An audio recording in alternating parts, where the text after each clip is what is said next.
The Project Gutenberg ebook of Clinton. This ebook is for the use of anyone anywhere in the United States and most other parts of the world at no cost and with almost no restrictions whatsoever. You may copy it, give it away or reuse it under the terms of the Project Gutenberg license included with this ebook or online at www.gutenberg.org. If you are not located in the United States, you will have to check the laws of the country where you are located before using this ebook. Title: Clinton or Boy Life in the Country. Author: Walter Aimwell. Release date: January 21, 2024. Ebook number 72775. Language: English. Original publication: Boston, Gould & Lincoln, 1853. Credits: Bob Taylor, Richard Hulse, and the online distributed proofreading team at https://www.pgdp.net. This file was produced from images generously made available by the Internet Archive/American Libraries.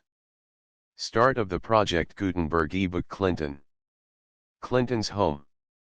The Aimwell Stories by Walter Aimwell. Clinton. Take heed, will surely speed. Gould & Lincoln. The Aimwell Stories. Clinton, or Boy Life in the Country. By Walter Aimwell, author of Oscar, Boy's Own Guide, etc. With illustrations. Boston, Gould & Lincoln. 59 Washington Street. New York, Sheldon, Lamport and Blakeman. 115 Nassau Street. 1855. Entered according to Act of Congress in the year 1853, by Gould & Lincoln, in the Clerk's Office of the District Court of the District of Massachusetts. Andover, J.D. Flagg. Stereotyper and Printer. Preface.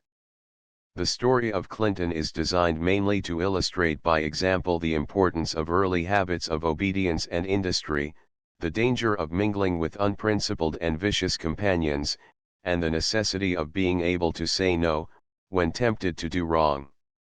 It is also designed to awaken in boys a stronger taste for the quiet and innocent pursuits and pleasures of home life, a taste which can hardly be overestimated, as one of the heaven-appointed safeguards of youthful virtue.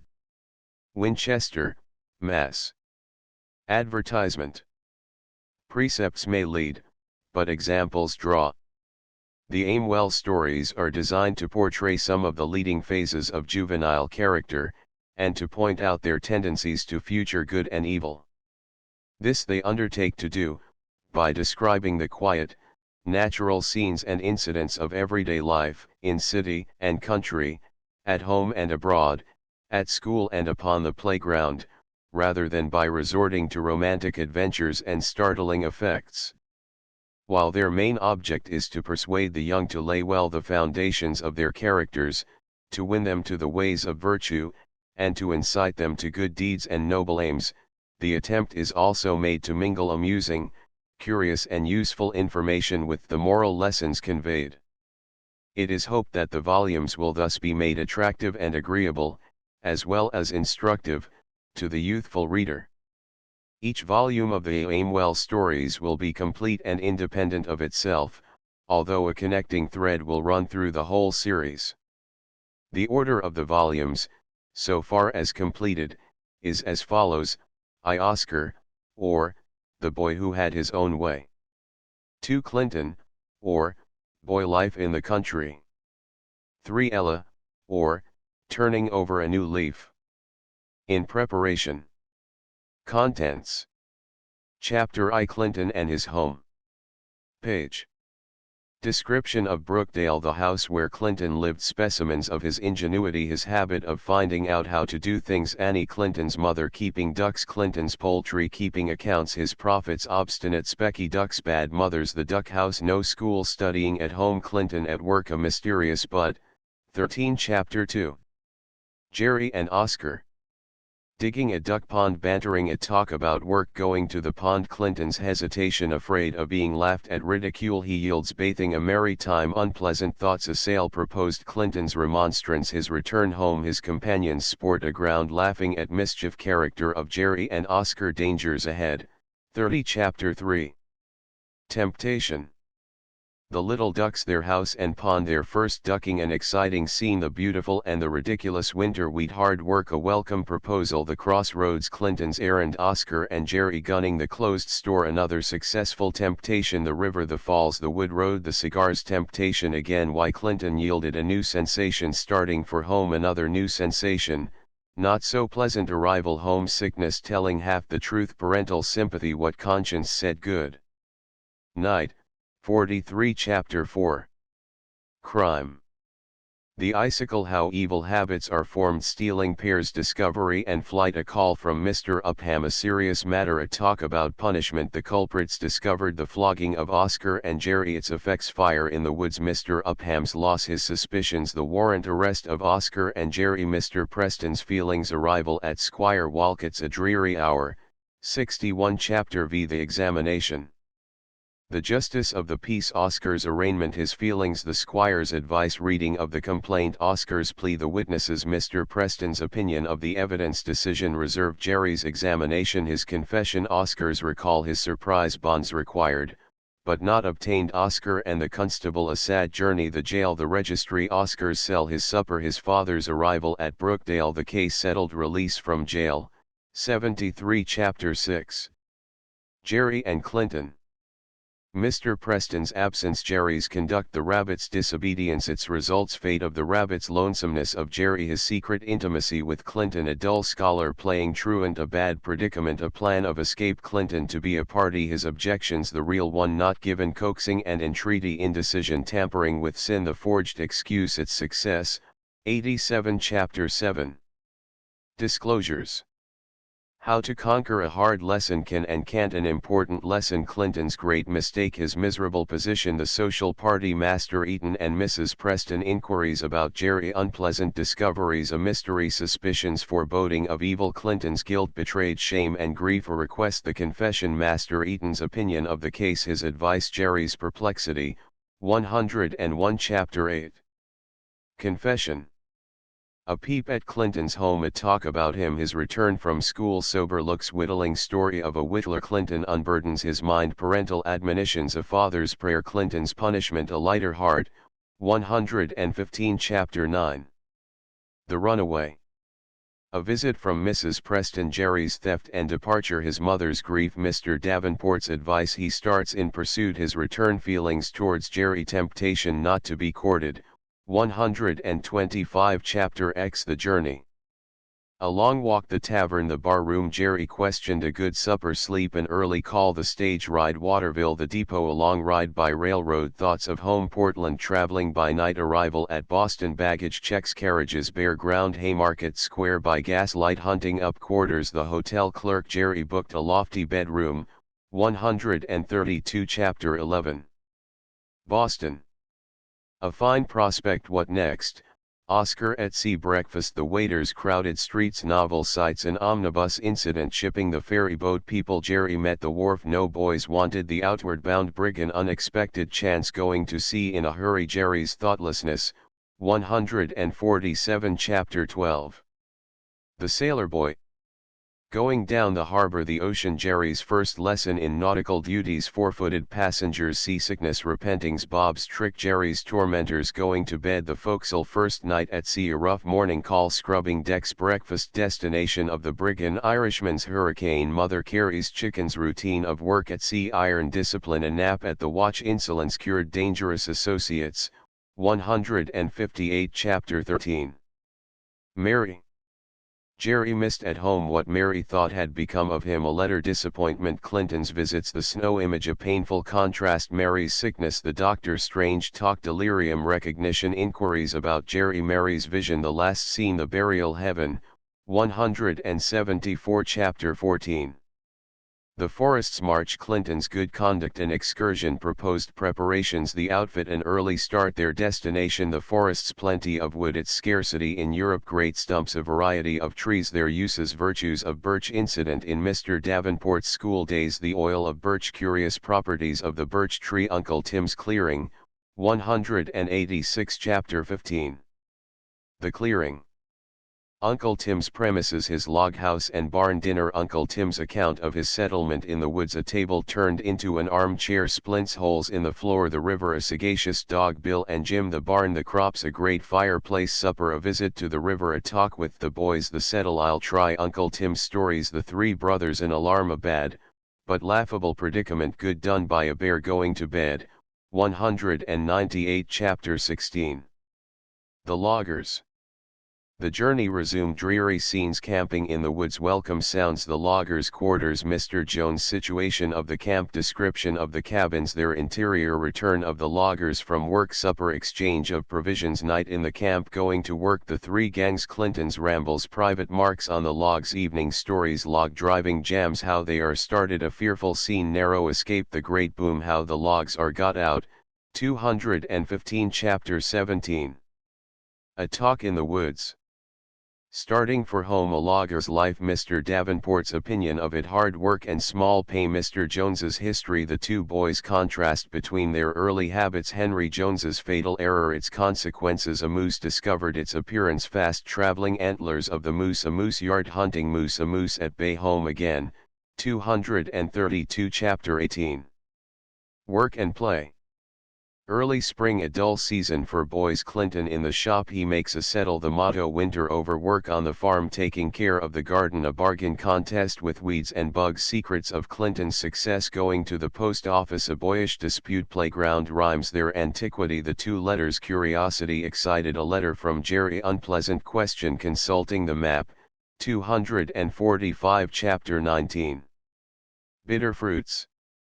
Letter from Clinton's uncle, Willie's disappointment, an interesting case, Oscar's career, after his release from jail, joins a band of juvenile thieves, his arrest, imprisonment, denial of guilt, a dark future, friendly messages, a wag of bouncer's tale, a bad beginning seldom makes a good ending, working and thinking, a newspaper, Oscar's conviction and sentence, the reform school, its inmates, the four classes, class of truth and honor, daily order of business, employment, the probability of Oscar's reforming. Clinton's character retrieved, conclusion, 260. Illustrations. Page. Clinton's home frontispiece. Map of Brookdale 14, the boat aground 38, the fire in the woods 69, Oscar in jail 84, Clinton at the fireside 117, Haymarket Square 143, seasickness 162, the snow image 177, the log house 199, the loggers camp 219, the settle 248, bouncer's tale 264, the reform school 269.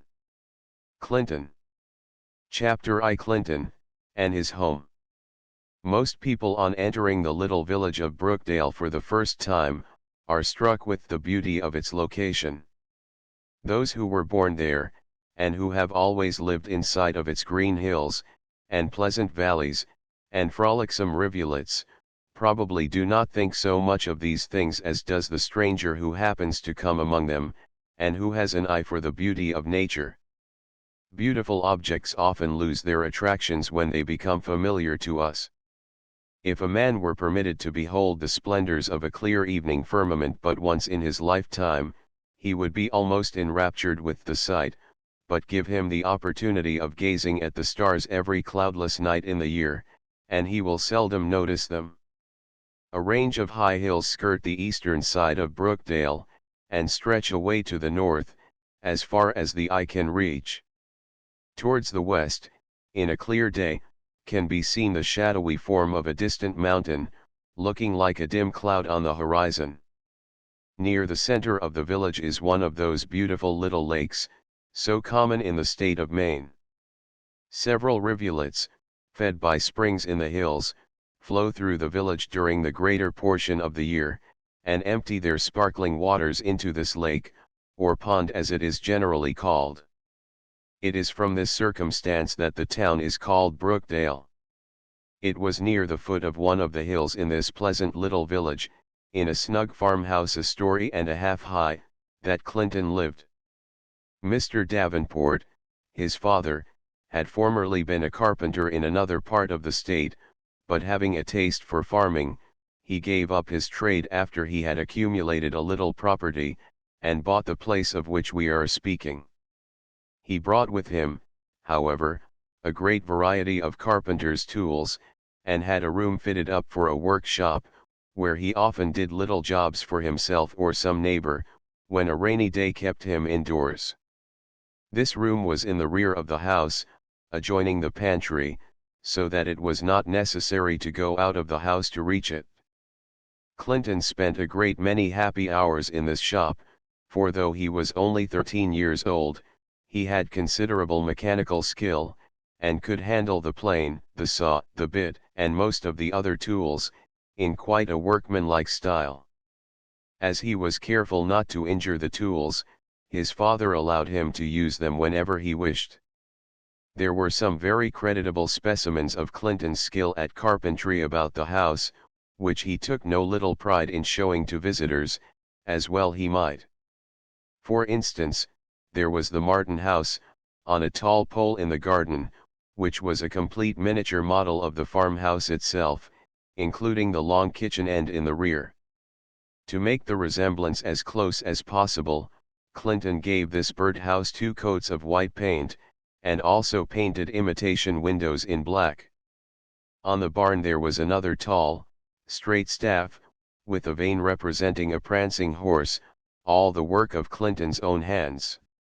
The trellises on each side of the front door of the house which supported the climbing roses and honeysuckles, were likewise his handiwork. Clinton did not like to have any one show him how to do a thing, if he could possibly get along without it. I suppose it was for this reason that he never wanted others to know what he was at work upon, until it was completed. His father would sometimes laugh at him on this account, and repeat to him the saying of Dr. Franklin, that the man who depends on teaching himself will have a fool for his master. But this did not move Clinton in his resolution. It is a good plan to profit as much as we can by the experience and advice of others, but after all, there are many things to which this rule will not apply. The boy who works out a hard sum alone, and refuses to let any one show him how to do it, will derive much more benefit from the exercise than though he had been assisted by others. So, no doubt, Clinton owed no little of his skill in carpentry to the fact that he did not run to his father for advice and assistance every time he met with a little difficulty. Clinton had one sister, but no brothers. Her name was Annie, and she was 7 years younger than her brother. She was a beautiful child, with large, blue eyes full of confidence and love, a fat, rosy face, and hair that hung in golden curls about her white shoulders. She was all gentleness and affection, and was the pet and favorite of the household. No boy of his age ever loved a sister more than Clinton did his. Though she was so much younger than himself, he spent much of his time with her, joining in sports in which she could take a part, or making playthings for her amusement. It was very rarely that he allowed himself to use an unkind or impatient word toward her, and when he did, he was sure to repent of it, for he could not bear the silent and sorrowful reproach of those eyes. Annie, for her part, was proud of her brother, and returned, with interest, all the affection he bestowed upon her. She was sure that no other little girl in Brookdale had such a brother, and when this subject was talked about after school one day, she was not a little offended with Susan Lovering, because she persisted in maintaining that her brother Herbert was just as good and as ingenious a boy as Clinton Davenport. Annie thought the idea absurd, and it was some time before she could forgive Susan for making such a remark. The only other inmate of the house I have described, was Clinton's mother. Mrs. Davenport was an excellent woman, gentle and ladylike in her manners, and extremely fond of her children. Mr. Davenport employed 1 or 2 hired men on his farm a portion of the year, but they did not live with the family. "Father," said Clinton one day, on coming home from the mill, and before he had alighted from the wagon, "Father, may I keep some ducks?"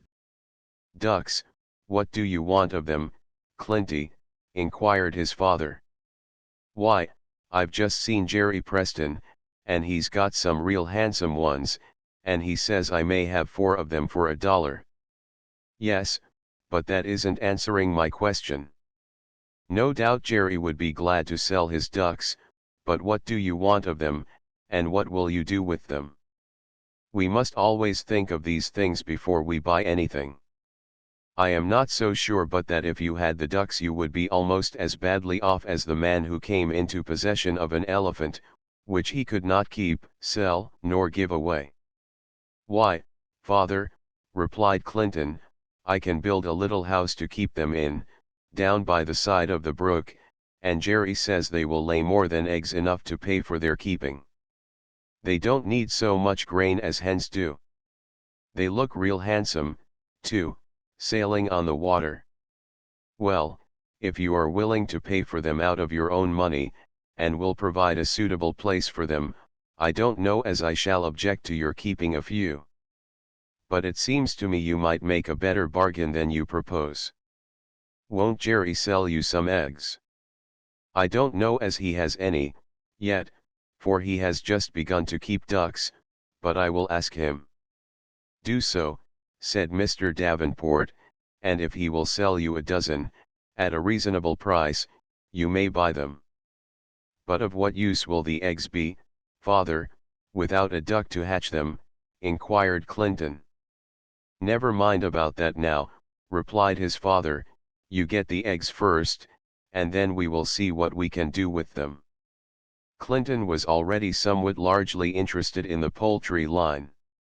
When he was 9 years old, his father gave him all the fowls belonging to the farm, on condition that he should assume the whole charge of them, and take good care of them. There were in all about 20 hens and chickens, and half a dozen young turkeys. Mr. Davenport agreed to pay Clinton for all the eggs and poultry they needed for the table, but Clinton must purchase with his own money whatever was necessary for the subsistence of the fowls. Clinton was much pleased with this arrangement, and as he knew that when men engage in business they usually keep account books, in which they record all the sums they spend or receive, he procured a few sheets of paper, with which he made a little blank book, for this purpose. His first entry was simply an enumeration of his fowls, with an estimate of their value, or, as the merchant would call it, a schedule of his stock in trade. It was as follows: commenced this account July 18, 1847, with the following fowls: 1 rooster and 8 hens, old, worth 30 cts each, $2,70 10 pullets, 44,006 turkeys, 75 4,50 total value, $11,20. Whenever he sold any eggs, he entered the date, the number sold, and the price, on a page which he reserved for this purpose. On the opposite page, he set down the sums which he paid his father for the corn and meal consumed by his fowls. At the end of the first year, he struck a balance, to use a mercantile expression, that is, he added up the various sums he had received and spent, and ascertained how much he had made by the year's operations. His account stood thus: Doctor value of fowls on hand 1 year ago $11,20 12 bushels corn, at 75 cts 9,006 meal, at 80 cts 4,84 barley, at 60 cts 2,42 potatoes, at 40 cts 80 meat 92 total cost $29,12 cr. Now on hand, 2 roosters and 32 hens and pullets, worth 36 cents each, $12,24 9 turkeys, worth 75 cts each, 6,75 150 dozen eggs sold, 22,50 10 hens and chickens sold, 36 CTS each 3,66 turkeys sold at 83 1/3 CTS each 5,002 loads manure 2,50 total value $52,59 expenses 29,12 profit $23,47 of this profit, $18,99 was in the shape of hens and turkeys, and $4,48 in ready cash, safely deposited in the old bureau drawer, in Clinton's bedroom. The second year, Clinton made a much larger profit on his poultry, his father having given him a patch of ground, where he raised with his own hand a crop of corn sufficient to carry his fowls through the year. At the end of this year, he had about $30,000 in money, which his fowls had earned for him, and as he continued every year to raise his own grain, when he was 13 years old, he had about $75,00 in cash, which, at his request, his father had deposited in a bank in Portland, where it earned him interest. In addition to this, he had about $25,00 worth of hens and turkeys, so that the $11,20 worth of fowls which his father gave him, had, by his own industry and prudence, swelled into $100 in 4 years. The same afternoon on which the conversation upon ducks was held, Clinton managed to run over to Jerry's again, to see if he could procure the eggs. Jerry told him he had not now got enough for a litter, but would be able to supply him in a few days. Clinton therefore engaged the first dozen he should have, for which he agreed to pay 25 cents. "Now, father," said Clinton a few days after, as he uncovered the box of eggs for which he had bargained, "now I am ready for you." "You don't need any assistance," replied Mr. Davenport, "all you have got to do, now, is to give the eggs to Specky, and she will do the rest." Specky was one of Clinton's hens, and this name was given to her, on account of her speckled feathers.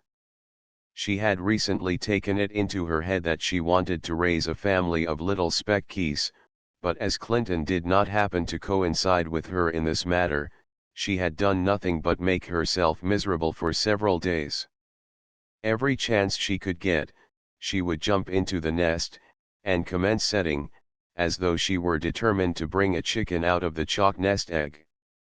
When Clinton approached to take her off the nest, she would scream and cluck with all her might, which I suppose was her way of scolding, and when he put her down, she would squat upon the ground, and refuse to budge an inch. He was obliged to shut her up alone in a little coop, to reform her bad manners, but she had not got over her stubbornness. At the time Mr. Davenport told Clinton to let her take charge of the ducks' eggs. "But," said Clinton, on receiving this direction, "will she set on those eggs?"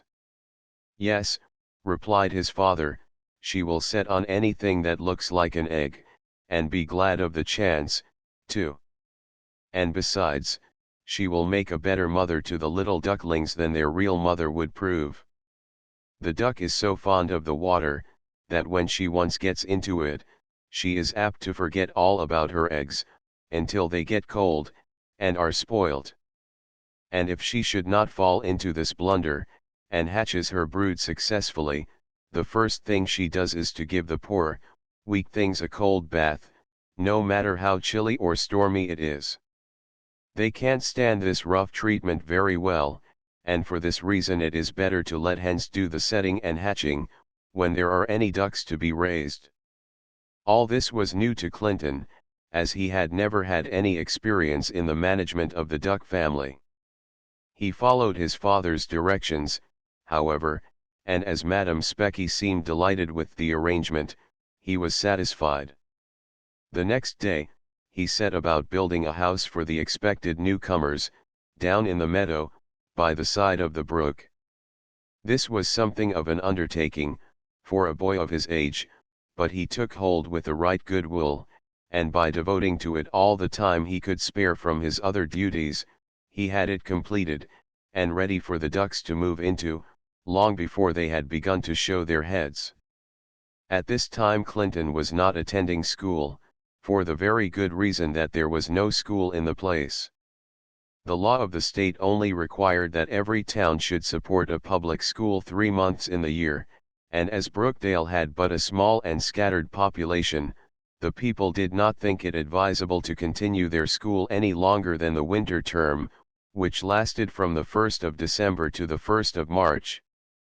During this season of the year, the lads and lasses of all ages, from 6 or 7 years up to 18 or 20, turned out and attended the same school, and made the most of their brief opportunities for acquiring knowledge. But though there were 9 months of every year that Clinton did not attend school, he was not allowed to neglect his studies during these long vacations. Both of his parents had received good educations in their youth, and they knew too well the value of the benefits thus secured, to allow their children to grow up in ignorance. Mrs. Davenport had once been a teacher herself, and it was now but a pleasant task to give Clinton and Annie their daily lessons, and to listen to their recitations. Mr. Davenport, too, had taught a school for 1 or 2 terms, when a young man. The branches which Clinton was now studying, were reading, writing, arithmetic, and grammar.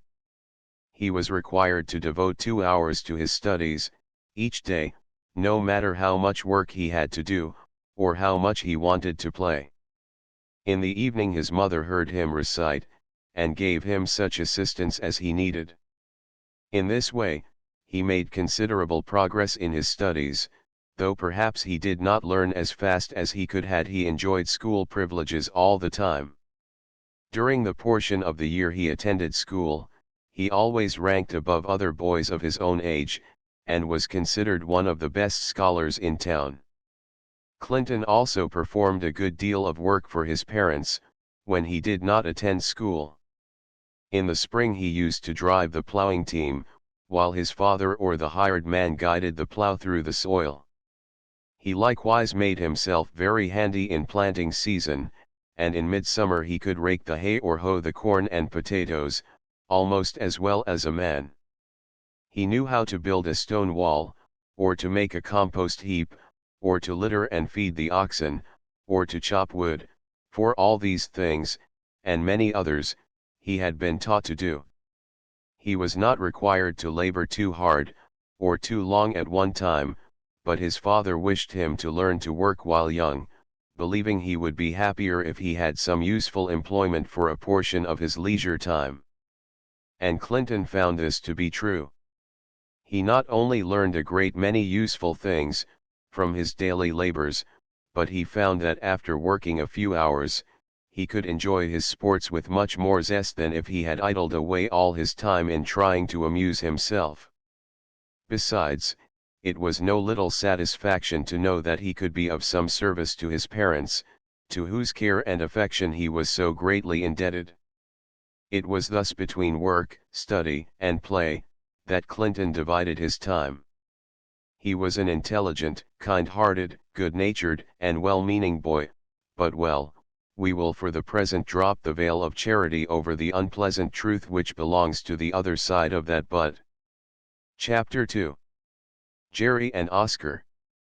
After Clinton had finished his duck house, he noticed that the water was getting quite low in the brook. It was the month of August, and the season had been very hot and dry, so that the springs in the hills, which fed the brook, had almost given out. While he was thinking what his ducks would do for water if the brook should dry entirely up, it occurred to him that he might make a little pond, to be filled from the brook, which would afford a good place for his ducks to swim, and might also prolong the supply of water. Having obtained his father's consent, he set about the job at once. He was busily at work, digging out the peat or mud for this pond, one warm afternoon, when he happened to look up and saw 2 boys by the side of him. As their eyes met, one of them exclaimed in faith, "Patrick, what are ye after doin' now? Is it for goold ye are diggin', sure? Or are ye goin' to make a river of the brook? Why don't ye spake, ye bog trotter, hey?" Clinton laughed at this rough salutation, but perhaps he felt that there was a slight tinge of unkindness in the joke, as he turned his eye from the neat dress of the speaker, to his own heavy boots loaded with mud, and his coarse and well-worn pantaloons, the bottoms of which were tucked into his boots. "But you do look just like a Paddy, Clin, I'll leave it to Jerry if you don't," continued the speaker, who was a cousin of Jerry Preston's, and was named Oscar. Jerry agreed that it was so. "But," he continued, "what are you trying to make, Clin? I should really like to know." "Wait a few days and you will see," replied Clinton. "The same old story," said Oscar, "wait and you'll see. You needn't think you can get anything more than that out of him, Jerry. I guess he has taken a contract to dig a cellar for somebody," continued Jerry. "See him put in," he added, as Clinton resumed his work. "And I guess," said Oscar, "that he isn't making anything in particular, but is only digging for amusement. What capital fun it must be to dig mud this warm day." Clinton made no reply to their bantering, but kept on digging. After a minute's pause, Jerry resumed the conversation by saying, "Clin, you are the queerest fellow I ever saw." "How so?" inquired Clinton. "Why, I never come over here but I find you hard at work about something or other. You must love to work better than I do." "Yes, and such work, too," chimed in Oscar. "You're making a complete clodhopper of yourself. You'll be an old man before you are a young one, if you don't mind. Why doesn't your father make his men do this hard drudgery, instead of putting it upon you?" "My father doesn't make me do this work," replied Clinton, with some spirit. "I'm doing it for myself, and of my own accord." "I suppose your father doesn't make you work at all," said Oscar, with a sneer in his look and voice, which Clinton could not fail to observe. "Yes, he does require me to work," replied Clinton, "but no more than I ought to. I have plenty of time for play, besides having a little left for study, too, which is more than some boys, that I know, can say." "Yes," resumed Oscar, "when you ain't hard at work, digging like an Irishman, your father makes you sit down in the house, and mope over your books. I'm glad I haven't got such a father to stand over me, ain't you, Jerry?" "I am so," replied Jerry. "I don't believe in making slaves of boys. It is time enough to go to work when we get to be men. I mean to enjoy myself while I am young, if I don't any other time. But come, Oscar, we've stopped here long enough, let's be going." "Well, I'm ready," said Oscar, and they began to start. Clinton, seeing that they were not directing their steps homeward, inquired where they were going. "Over to the pond," replied Jerry, "to have a swim." "Come, want you go too, Clinton," he added. "Yes, come with us, Clin," said Oscar, "we shall have a first-rate time, and as you say you can play as much as you please, there's nothing to prevent your going." Clinton did want to go with them, but his parents and Annie had gone away that afternoon, leaving the house in his charge, and he thought it would not be right to leave the premises. It was true, he was not expressly told not to go off, but Clinton knew his father expected him to remain about the house until their return, as he had left a message to be delivered to Mr. Hardy, the blacksmith, who was to call at Mr. Davenport's that afternoon. So, after a moment's hesitation, Clinton answered, "I should like to go, but I don't see how I can today." "Why not?" both Oscar and Jerry inquired, at the same instant. Clinton did not like to tell them his reason, for fear they would laugh him out of it.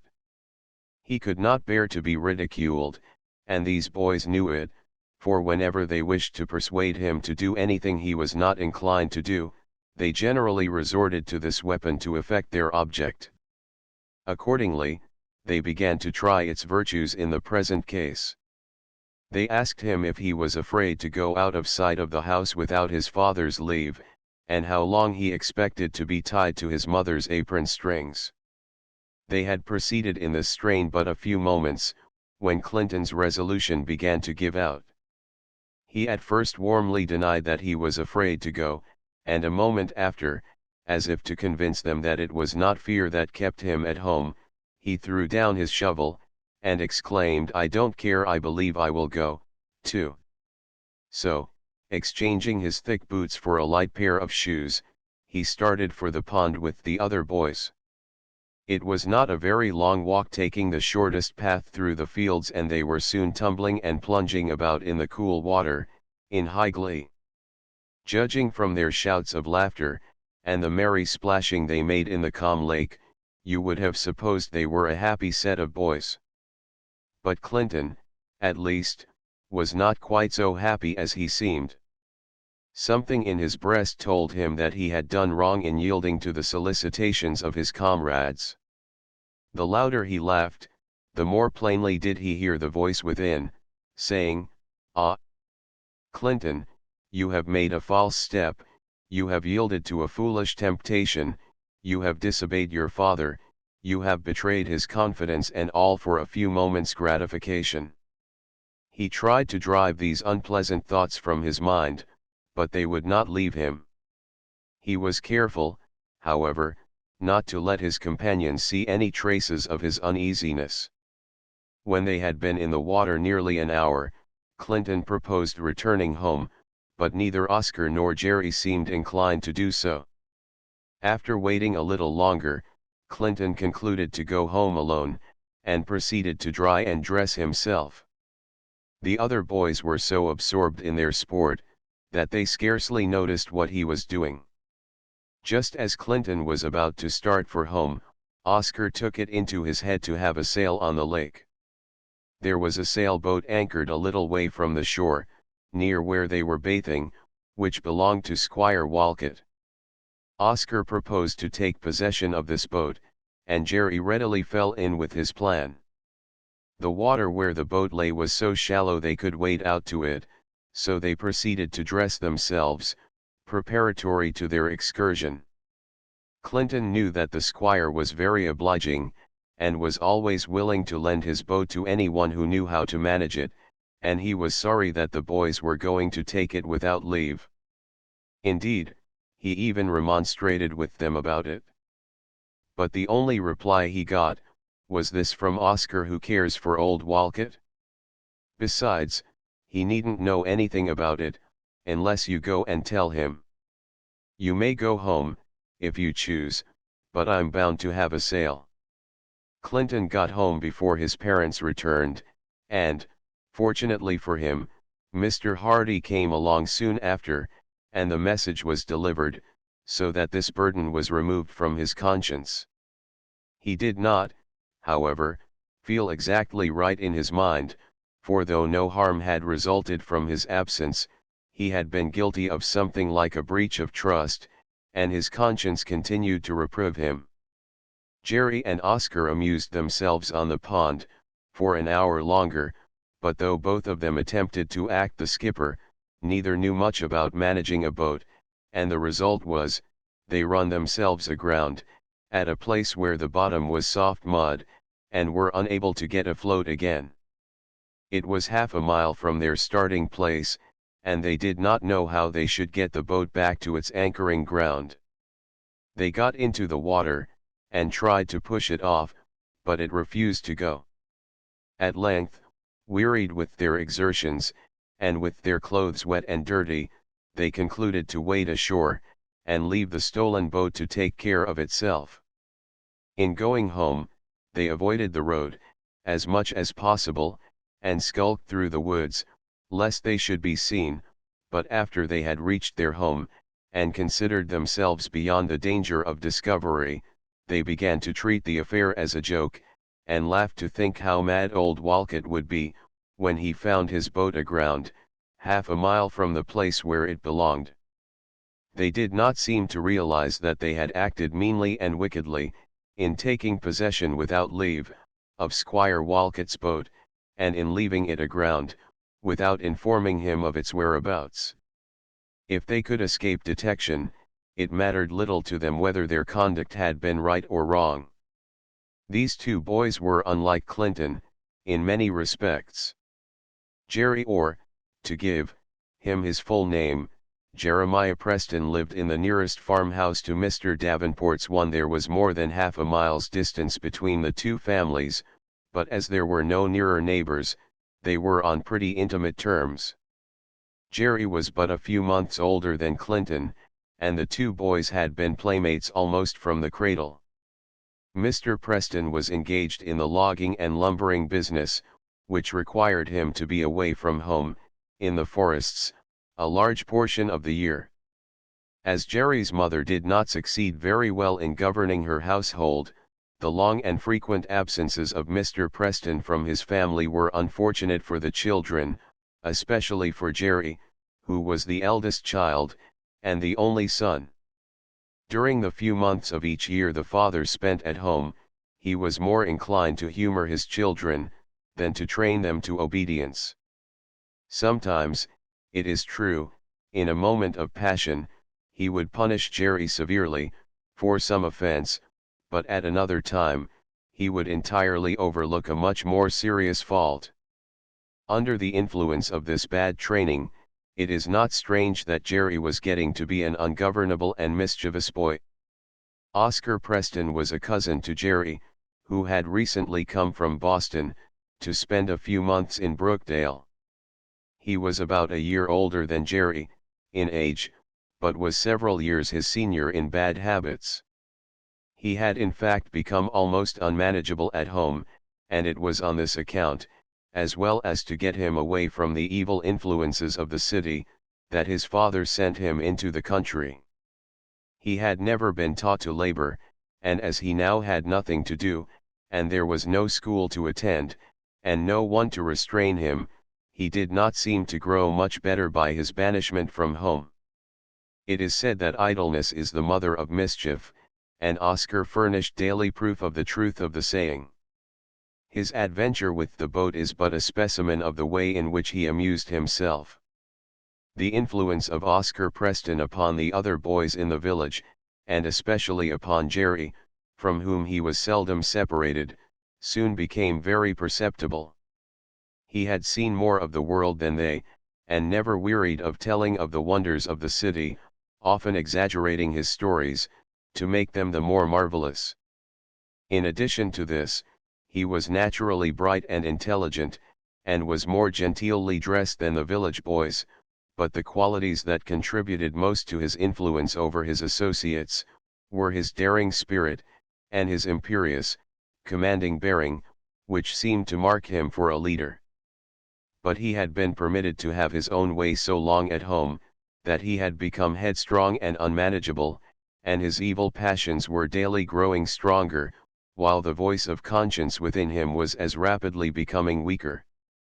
It is sad, indeed, to see a youth growing up in this manner, for he is like the sailor who should go to sea in a frail boat, without anchor, rudder, or compass.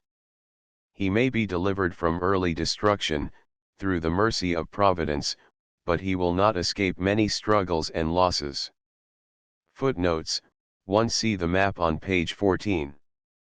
Clinton's home is numbered 1, and Jerry's 2. The building numbered 3 is the schoolhouse. Chapter 3. Temptation. Clinton's brood of ducks at length made their appearance, just 1 month after he had put the eggs to the hen. There were 8 of them, 4 of the eggs having produced nothing. If Madame Specky was a little astonished at the singular appearance which her children presented, she kept it all to herself, like a good, prudent mother, for she behaved toward them just the same as though they were ordinary chickens. She did not appear to think anything strange of their large bills, or their clumsy, webbed feet, or their awkward, waddling gait. If a dog or cat ventured near them, or a hawk happened to sail through the air, hen never put on bolder front than did Mistress Specky. And there was need enough for all her courage, for her young family had so little control over their big feet, that they never could have saved themselves by their legs, had a foe invaded the premises. For several days after the ducks were hatched, they continued about the poultry yard, ignorant as yet that there was such a thing as water, except as they had made its acquaintance in the little tin pan from which they were accustomed to drink. Clinton's father had told him that it was a good plan to keep them from water for the first 3 or 4 days, as they were so tender as to be easily injured by cold and dampness. On the 5th day, Clinton concluded to introduce them to their new home, so, gathering up the ducklings into a basket, and taking the hen under his arm, he carried them down to the brook, where he had made the duck house and pond before mentioned. It was now about the middle of September, and the brook was nearly dry, but the little round pond contained plenty of water. This pond received all the water that came down in the brook, and there was a dam, at the lower side of it, so that the water could not pass on its way, until it had filled the pond, and flowed over the dam. The pond was thus kept full, all the time, but it could be easily emptied, when necessary, by opening a gate which Clinton had made in the dam. Clinton had no sooner deposited his basket of ducklings by the side of the pond, than they all seemed possessed to get into the water. Away they ran, pell-mell, and before their cautious and anxious mother could warn them of their danger, every one of them had launched away into the new element. And now they were as graceful and beautiful as they had been ungainly and ugly. They glided along over the water as naturally and elegantly as does the new ship on its first entrance upon its destined element. Annie, who had come to witness the scene, was delighted with the sight, and clapped her hands in glee, exclaiming, "Oh, isn't it beautiful, Clinty? Look! Look! See that cunning little one duck its head into the water." "Yes," said Clinton, without turning to look at the sight which so pleased Annie, "yes, and only see what a fuss the old hen is making on the bank. Look quick." "Ha, ha, ha!" And the boy, whose love of the ludicrous was as strong as his sister's love of the beautiful, burst into a hearty laugh. Nor did he laugh without a reason. Madam Specky, good, honest old hen that she was, had never seen such strange doings before, and she was greatly alarmed for the safety of her brood. So she stood by the side of the pond, clucking and calling with all her might, and with her wings partially opened, as if to receive back her naughty children.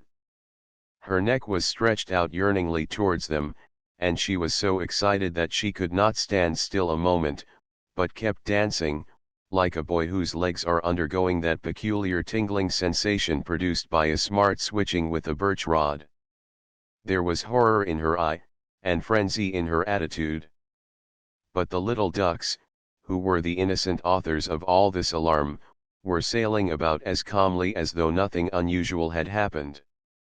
Clinton and Annie remained with them a long time, now admiring the graceful movements of the ducks, and now laughing at the distraction of the old hen, as she tried in vain to call them ashore. After a while, Clinton carried them all to the duck house, and shut them up for the remainder of the day, that they might get used to their new home. Mr. Davenport was at this time engaged in getting a piece of land ready for a crop of winter wheat, and he required the assistance of Clinton a considerable portion of each day. The field had to be broken up and manured, and the soil finely pulverized, to prepare it for the seed, which must be sown early in the fall, and not in the spring, like most other seeds. Mr. Davenport always did thoroughly whatever he undertook. His motto was, "If a thing is worth doing at all, it is worth doing well," and a very good motto it is. Clinton sometimes thought his father was more particular about his work than was necessary. He certainly took more pains than some of his neighbors did. But somehow or other, he always seemed to get paid back liberally for his extra care, by better and larger crops than those could show who were less particular about their work. Mr. Davenport was especially anxious to have the ground well prepared for this crop, because it was an experiment, he never before having attempted to raise winter wheat. Indeed, but very little of this grain had ever been raised in the state, and it was yet uncertain whether the climate was favorable to its production. He therefore determined to give it a fair trial, not only to satisfy his own mind, but that others might be benefited by the experiment, for if he and his neighbors could raise their own flour, instead of sending several 100 miles for it, he thought it was very important that they should know it. Were it not for such men as he, who are willing to enter into patient and careful experiments, for the common benefit, the world would make but slow progress in improvement. The land was at length about ready for the seed. Clinton had worked pretty hard for several days, and as the family arose from their noon meal, Mr. Davenport said, "Well, Clinty, I hope you won't get sick of raising wheat before we have planted it. You have had a pretty hard time, and I think you must be tired. You need not go into the field this afternoon, but you may tackle up Fanny, and drive over to Mr. Fletcher's, and get the seed wheat that I bought of him. Get back as early as you can, as I want to have the seed cleaned tonight, and ready to put into the ground tomorrow morning." Clinton was not sorry to hear this announcement of his afternoon's work, for though he was not a lazy boy, it really seemed to him, that just then a ride to the crossroads would be quite as pleasant as an afternoon spent at work in the field. So Fanny was soon harnessed into the wagon, and Clinton started on his errand. Mr. Fletcher was a trader, who kept a store at the crossroads, a place where two of the main highways of the county cross each other at right angles, thus too quite a thrifty little village had sprung up at this point, boasting, among other things, a schoolhouse, a church, a post office, and a variety store.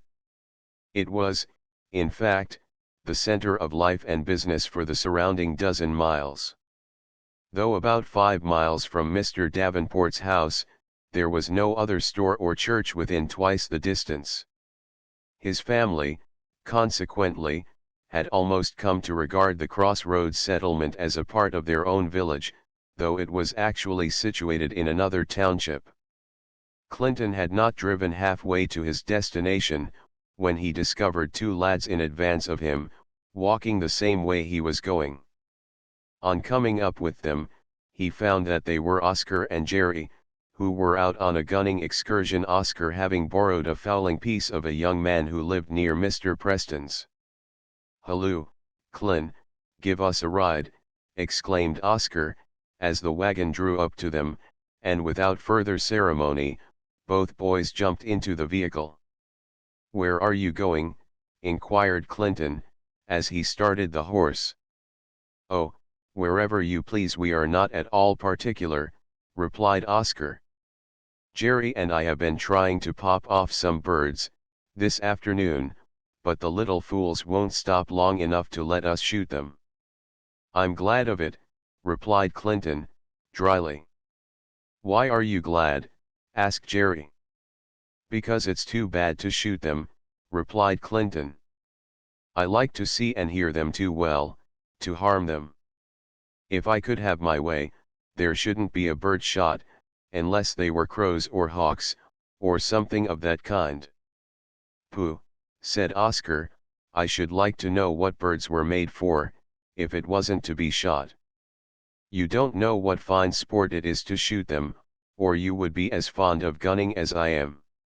Oscar had probably shot half a dozen poor little birds in the course of his life, and severely frightened as many more.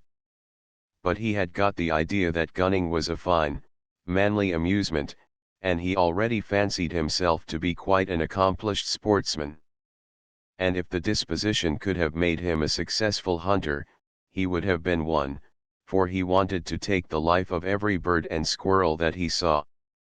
He soon found, however, that it was easier to fire than to hit, and in most of his excursions, his powder flask was emptied much faster than his game bag was filled.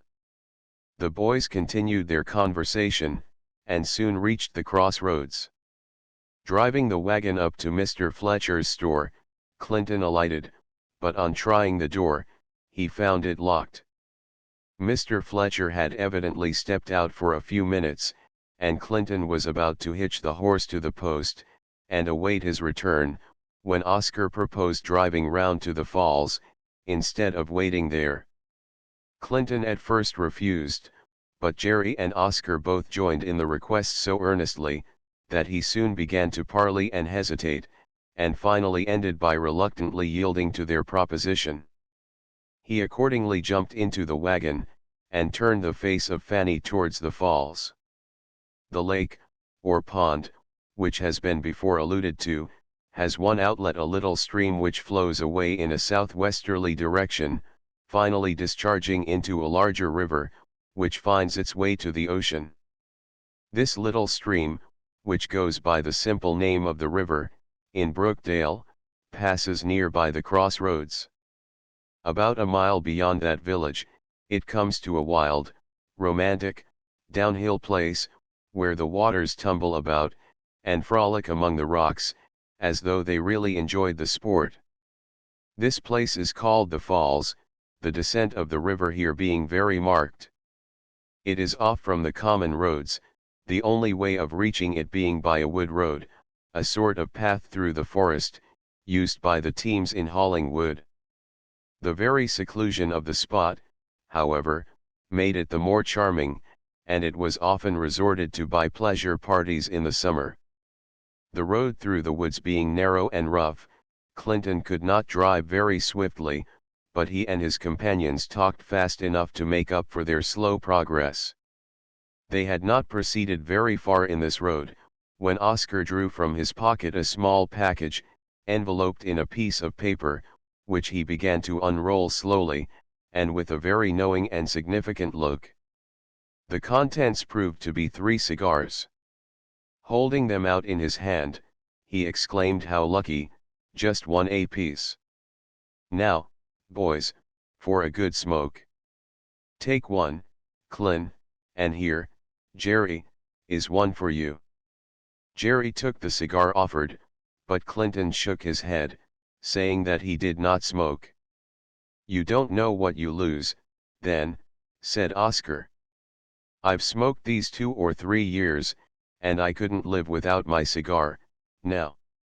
You can't imagine how much pleasure there is in it. Come, just try this, and see if it isn't nice." "No," replied Clinton, "I don't wish to. Father hates tobacco, in every shape, and he wouldn't like it if he knew I smoked. But this is all prejudice," added Oscar. "Smoking never hurt me, yet, and nobody can make me believe that there is any harm in it. I felt a little sickish for a few minutes, the first time, but that was nothing. Come, try it, Clin," he added, as he drew a match from his pocket, and lighted his own cigar. "Try it, it can't hurt you, and besides, your father needn't know anything about it." "Here goes mine," said Jerry, as he touched off a match, and applied the fire to his cigar. "My father won't object, I know, for he smokes himself like everything, and if he did object, I guess it wouldn't make much difference. I don't intend to be a boy all my lifetime." The 2 young smokers were soon puffing away in good earnest. Oscar was an old hand at the business, and Jerry had been practicing pretty diligently since his city cousin came to live with him. Between each whiff, however, they renewed their assaults upon the good resolution of their comrade, and so skillfully and perseveringly did they conduct the attack, that Clinton, after a while, began to think it looked a little unsocial and obstinate to refuse to participate in their enjoyment. By the time they had reached the falls, he had concluded to yield to their wishes. He accordingly drove Fanny into the water, and unhitched her bridle, that she might drink and cool herself. The 3 boys then threw themselves down upon the grass, beneath a large tree, and prepared to enjoy the scene, and at the same time repose their limbs. Clinton lighted his cigar and now commenced his first experience in tobacco. He was pleased with the new sensation, and as he lay upon his back, watching the delicate wreaths of smoke ascending from his cigar, and listening to Oscar, who was spinning out one of his long yarns about a military muster he once witnessed in Boston, the time flew by much faster than he was aware. His cigar had half disappeared, and those of his companions were nearly used up, when he happened to notice that the sun was fast declining, and would soon go down behind the tops of the tall pines on the other side of the stream. Tossing his cigar into the water, he jumped up, saying, "Come, boys, this won't do, we must be on our way home." "What's your hurry?" inquired Jerry. "It isn't 4 o'clock yet." "Perhaps it isn't," replied Clinton, "but I ought to have been at home by this time." "Come, jump in, and I will turn the horse round."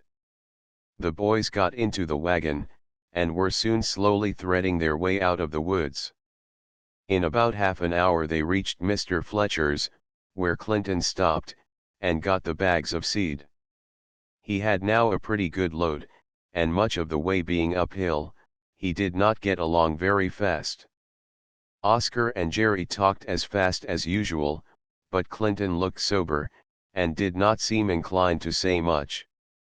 Indeed, he hardly spoke to them, from the time they left the store until they reached the house where Oscar and Jerry lived, when he bade them good afternoon, and drove on. The fact was, Clinton was suffering the penalty of his first cigar, but he did not like to confess it, and this was the reason why he said nothing. Soon after he started from the falls, he began to experience a sinking, nauseating feeling in his stomach, and every jolt and jerk of the wagon seemed to increase it. He concealed his feelings from Oscar and Jerry, as much as he could, and after they had alighted, he hurried home as fast as possible. It was past 6 o'clock when Clinton drove into the yard at home. His father, who had begun to feel anxious at his long absence, had come in from the field, and on seeing Clinton, he called out to him, somewhat sharply, "Where have you been all the afternoon, Clinton? I been waiting for you more than 2 hours." "Mr. Fletcher wasn't there, and I had to wait for him," replied Clinton. "Besides, it was so warm I thought I wouldn't drive very fast." "Ah, Clinton, have you forgotten that it is a falsehood to tell but half the truth?" Clinton had begun to unharness the horse, when he became so faint and dizzy that he was obliged to stop, and before he could get into the house, he began to vomit. His father, hearing the noise, ran to his aid, and led him into the house. The pale, deathly look of Clinton, as his father assisted him into the sitting room, was the first notice his mother received that he was ill. She was somewhat startled by the suddenness of his entrance, and at first thought that he had got hurt. "Mercy on us, what has happened?" was her first exclamation. "Nothing alarming," replied Clinton, "I am a little sick at my stomach, that is all." "How long have you been so?" inquired his mother. "Only a little while," was the reply. "I haven't felt very smart for an hour or two, but just as I got home I began to grow worse, and have been vomiting." "Have you eaten anything this afternoon?" inquired Mr. Davenport. "No, sir," replied Clinton, "nothing since dinner." "I am afraid he has worked too hard lately," remarked Mrs. Davenport to her husband. "You have kept him at it pretty steadily for a week past, and you know he isn't so rugged as many boys are. I wouldn't allow him to work so hard again." "He has been working pretty hard, I know," observed Mr. Davenport, "but he has never complained before, and I did not suppose he suffered from it. I don't think this is anything serious, wife. He needs a little physic, perhaps, or something of that sort, to regulate his system." While this conversation was taking place, Clinton sat in the rocking chair, leaning his head upon his hand. Little Annie stood by his side, silent and sad, her large, loving eyes looking up wonderingly at her sick brother. But he did not notice her. He was thinking very earnestly of something else. His conscience was busily at work, reproaching him for his conduct during the afternoon. "You disobeyed your father," it plainly said, "by going over to the falls, when he told you to come right home. You deceived him, after you got home, by not giving the true reason for your long absence. You made yourself sick by smoking that cigar, and now you sit still and hear your parents, in their sympathy and solicitude, attribute your illness to hard work. Oh Clinton, you have not only done very wrong, but you have done it very meanly, too. No wonder you cover up your face, and dare not meet the eye of your parents." Thus was conscience talking. At first, Clinton almost resolved to confess the whole story of his wrongdoings.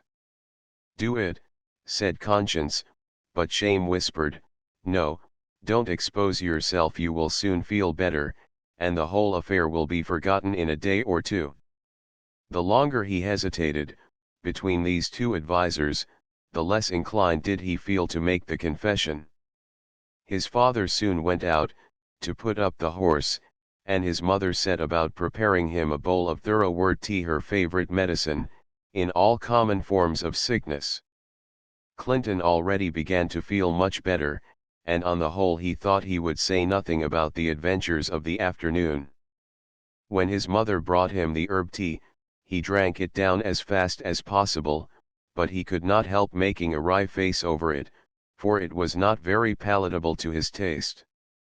His mother thought he had better go to bed early, and without eating any supper, and he complied with her wishes. Just as he was beginning to doze, a gentle, timid voice awakened him, saying, "Clinty, you won't be sick, will you?" "No, sis," he answered, and with a parting good night, he fell asleep, not the sweet, calm sleep to which he was accustomed, but fitful, troubled dreams, in which the unpleasant events of the afternoon flitted before him, in an exaggerated and grotesque, but always sad and reproachful panorama. Footnotes, to see the map of Brookdale, p. 14. Chapter 4. Crime. An icicle is hanging over the window by which I write. A day or two ago, it was hardly perceptible, but it has gone on, increasing in size, until now it is as large round as my arm, and full as long. It is nothing, however, but an innumerable collection of little drops of water, frozen together. One by one they chased each other down the roof above, but on coming to the cold icicle, they became chilled, and were congealed into a part of itself, some of them running down to its slender tip, and others fastening themselves upon its sides, or its inverted base. It is thus that evil habits are formed drop by drop, and atom by atom. One wrong act prepares the way for another. One bad habit invites and attracts others. Thus the little one soon becomes a troop, and the feeble enemy swells into a formidable giant. Oscar and Jerry were fast descending the downward path of evil. Having nothing else to employ themselves about, mischief-making became the main business of their lives. They were away from home a large portion of the time, and as Mr. Preston was glad to have them go off, for the sake of quiet and peace at home, he seldom troubled himself to inquire where they went, or what they did. Complaints, however, sometimes reached him of their misconduct, which he passed over in silence, or angrily rebuked or punished, as he happened to feel. One day, as Oscar and Jerry were making one of their excursions about the town, they noticed some fine-looking pears, growing on a small dwarf tree in a garden. No person was in sight, and the blinds of that portion of the house from which they could be seen were all closed. There seemed to be nothing to prevent their helping themselves, and after deliberating a moment, and turning their eyes in every direction, with an assumed air of carelessness, they noiselessly entered the gate, and commenced stripping the tree of its rich burden. The tree was not much higher than Oscar's head, and there were but half a dozen pears upon it, all of which were quickly transferred to the pockets of the boys. The act was not committed so secretly as the young thieves imagined. Mr. Upham, to whom the fruit belonged, was at work threshing, in the barn, and from a back window observed Oscar and Jerry as they came along the road.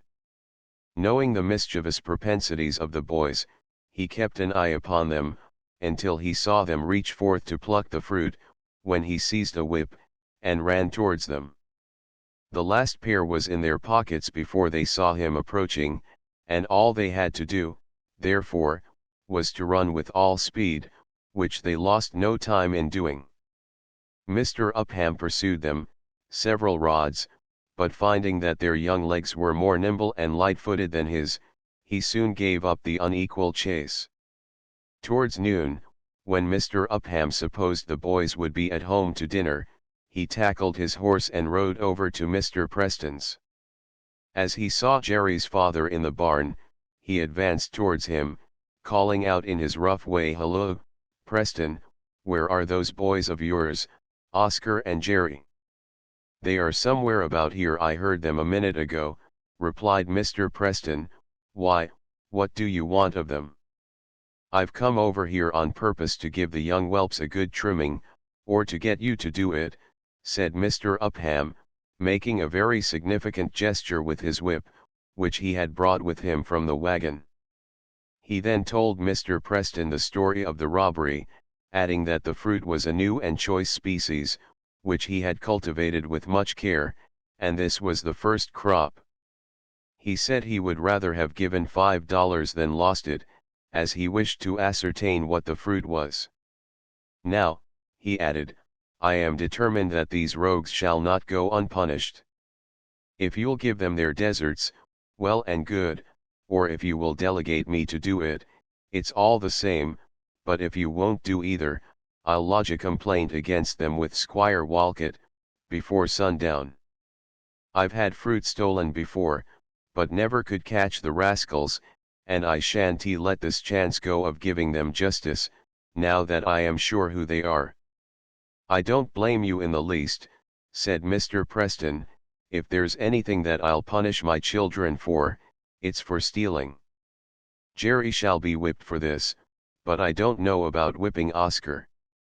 He is not a child of mine, but is only here on a visit, and I don't exactly feel as though I had authority to correct him."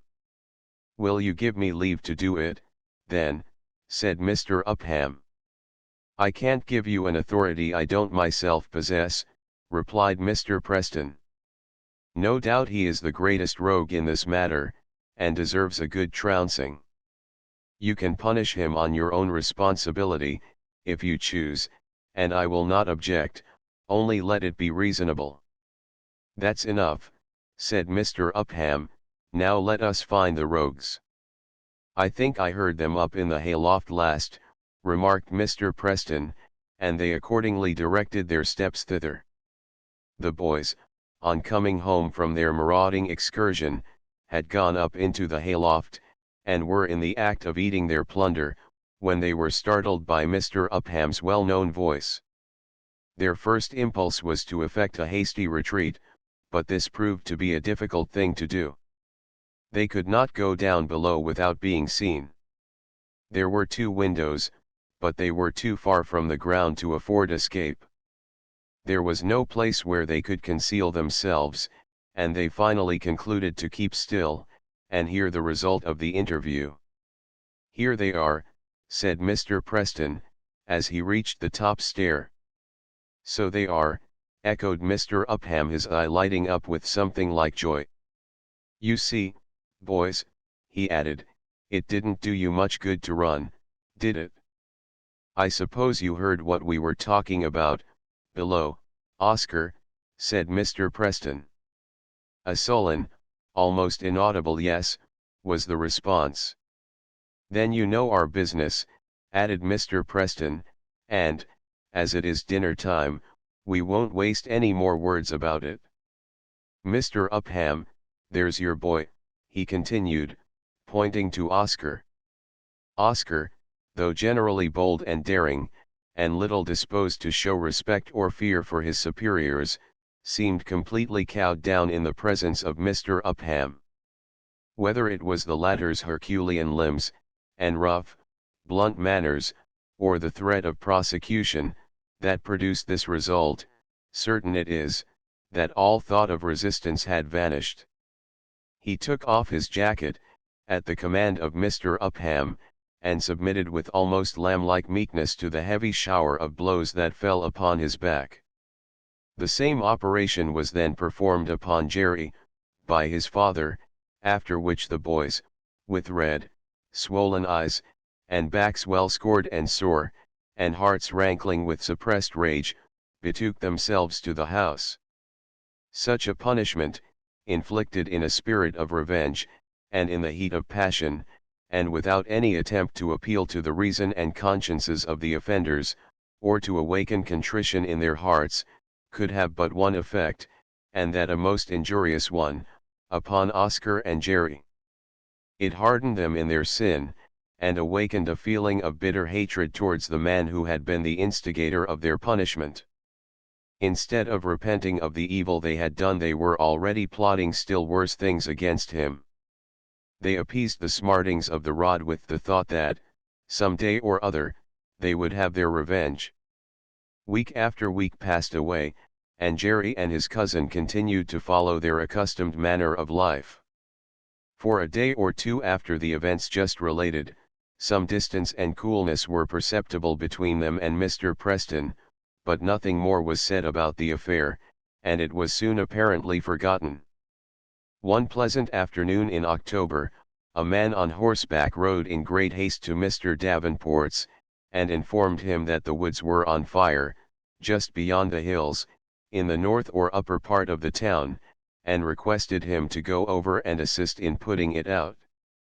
The messenger carried the same news to most of the other houses in the village, and, in the course of an hour, quite a number of men and boys had assembled at the scene of the conflagration. Some 30 or 40 cords of wood, which had been cut and seasoned, ready for use, were found to be well on fire. The mass of coals and flames sent out a fierce heat, so that no one could approach very near. The fire had communicated to many of the standing trees, and was roaring and crackling with great fury, leaping from branch to branch, and from tree to tree, everything being almost as dry as tinder. It had evidently been burning a considerable time, but the hills, which separated the woodlot from the principal part of the village, had prevented the smoke being seen. The people who had collected could do little or nothing to stay the progress of the flames, now that they were under such headway, and it was not until several acres were burnt over, that the fire began to go down. It finally went out, only because there were no more trees to burn, it having reached a space which had previously been cleared by the axe. The woodlot and cordwood destroyed by this fire belonged to Mr. Upham, and his loss was about $100. It was the common opinion among the townspeople that the fire must have originated in the carelessness of some boys or men who happened to pass through the woodlot. Mr. Upham, however, had formed a different opinion from this, but he said nothing about it that afternoon. The next day he started off early after breakfast, with the determination of finding some clue to the mystery, if it were a possible thing. In the course of the day he visited many of the people in the village, and gathered several items of information, which he thought might have a bearing on the mystery he was striving to solve. Among others thus visited, were Mr. Davenport and his son, and the latter put Mr. Upham in possession of a certain fact which greatly confirmed his suspicions. The result of these investigations was, that Mr. Merriam, the constable, called at Mr. Preston's house early the following morning, with a warrant, empowering him to seize the bodies of Oscar and Jerry, and bring them before Squire Walcott, to answer to the charge of setting fire to Mr. Upham's wood. The family were just finishing their breakfast, when Mr. Merriam entered. Taking Mr. Preston alone into the entry, he showed him the warrant, telling him there were suspicions that Oscar and Jerry knew something about the fire, and it was thought advisable to have the matter examined. "I hope it won't amount to anything," he continued, "but if there are suspicions about, they ought to be cleared up. It is unpleasant business, and I thought I would manage it as quietly as possible. Perhaps you had better say nothing to the family, now, but tell your boys you want them to go with me, of an errand, and you can jump in too, and ride down with us. Wouldn't that be the best way to manage it?" Mr. Preston seemed much affected by the intelligence which was thus kindly broken to him. The mere fact that his son and nephew were suspected of a crime which might send them to a prison, went like an arrow to his heart. The warrant, it should be observed, charged the boys named with setting fire to the wood wilfully and maliciously, and with intent to destroy the same. After a moment's silence, he obtained sufficient command over his feelings to say, "I don't know, Mr. Merriam, what facts have come to light, but I have no reason to suppose that my boys had anything more to do with the fire than you or I. And if they did have a hand in it, it isn't at all likely that it was anything more serious than an accident. But as you say, we had better keep quiet about it, until the subject is investigated. I will call the boys, and we will go down to the squire's immediately." The little party got into the carriage, and drove towards Squire Walcott's. Oscar and Jerry, who had suspected the nature of Mr. Merriam's errand from the first, had now no doubt that their suspicions were correct. The silence of Mr. Merriam, and the sad and anxious expression on the face of Mr. Preston, told them that something unusual was about to transpire. They asked no questions, however, but all rode on in silence. On reaching the squire's, the boys were conducted into the sitting room, where they seated themselves with the constable. Mr. Preston went into the front room, or parlor, where there were several other men. The time appointed for the examination not having quite arrived, and several of the witnesses summoned being yet absent, Oscar and Jerry remained in the sitting room nearly an hour, before any one spoke to them. It was a long and dreary hour. Their tongues were silent, but their thoughts were busy, and their eyes glanced anxiously at every footstep. Chapter V. The Examination. Squire Walcott, like most of the inhabitants of Brookdale, was a farmer. He was somewhat advanced in years, and his son-in-law lived in the same house with him, and assisted in carrying on the farm. He was generally known as the Squire, in town, a title which he acquired from the circumstance of his holding a commission as Justice of the Peace. This commission is conferred by the Governor of the state, and empowers the holder to discharge certain judicial functions, such as the issuing of writs and warrants, the examination of persons accused of crime, etc. In cases where the offense is very small, the Justice of the Peace may himself impose a fine, or other lawful penalty, but if the offense is one of much magnitude, he must bind over the supposed offender in a sum of money, or commit him to jail, to await a trial before a higher court. The examination on the present occasion was to be held in the front room of Squire Walcott's house. When the time arrived to commence, one of the men present conducted Oscar into the room. As he took the seat pointed out to him, and cast his eye about the room, he recognized Mr. Upham, Mr. Davenport, Mr. Preston, Clinton, and several others of the townspeople. All eyes were turned towards himself, as if anxious to detect from his appearance whether he were guilty or innocent.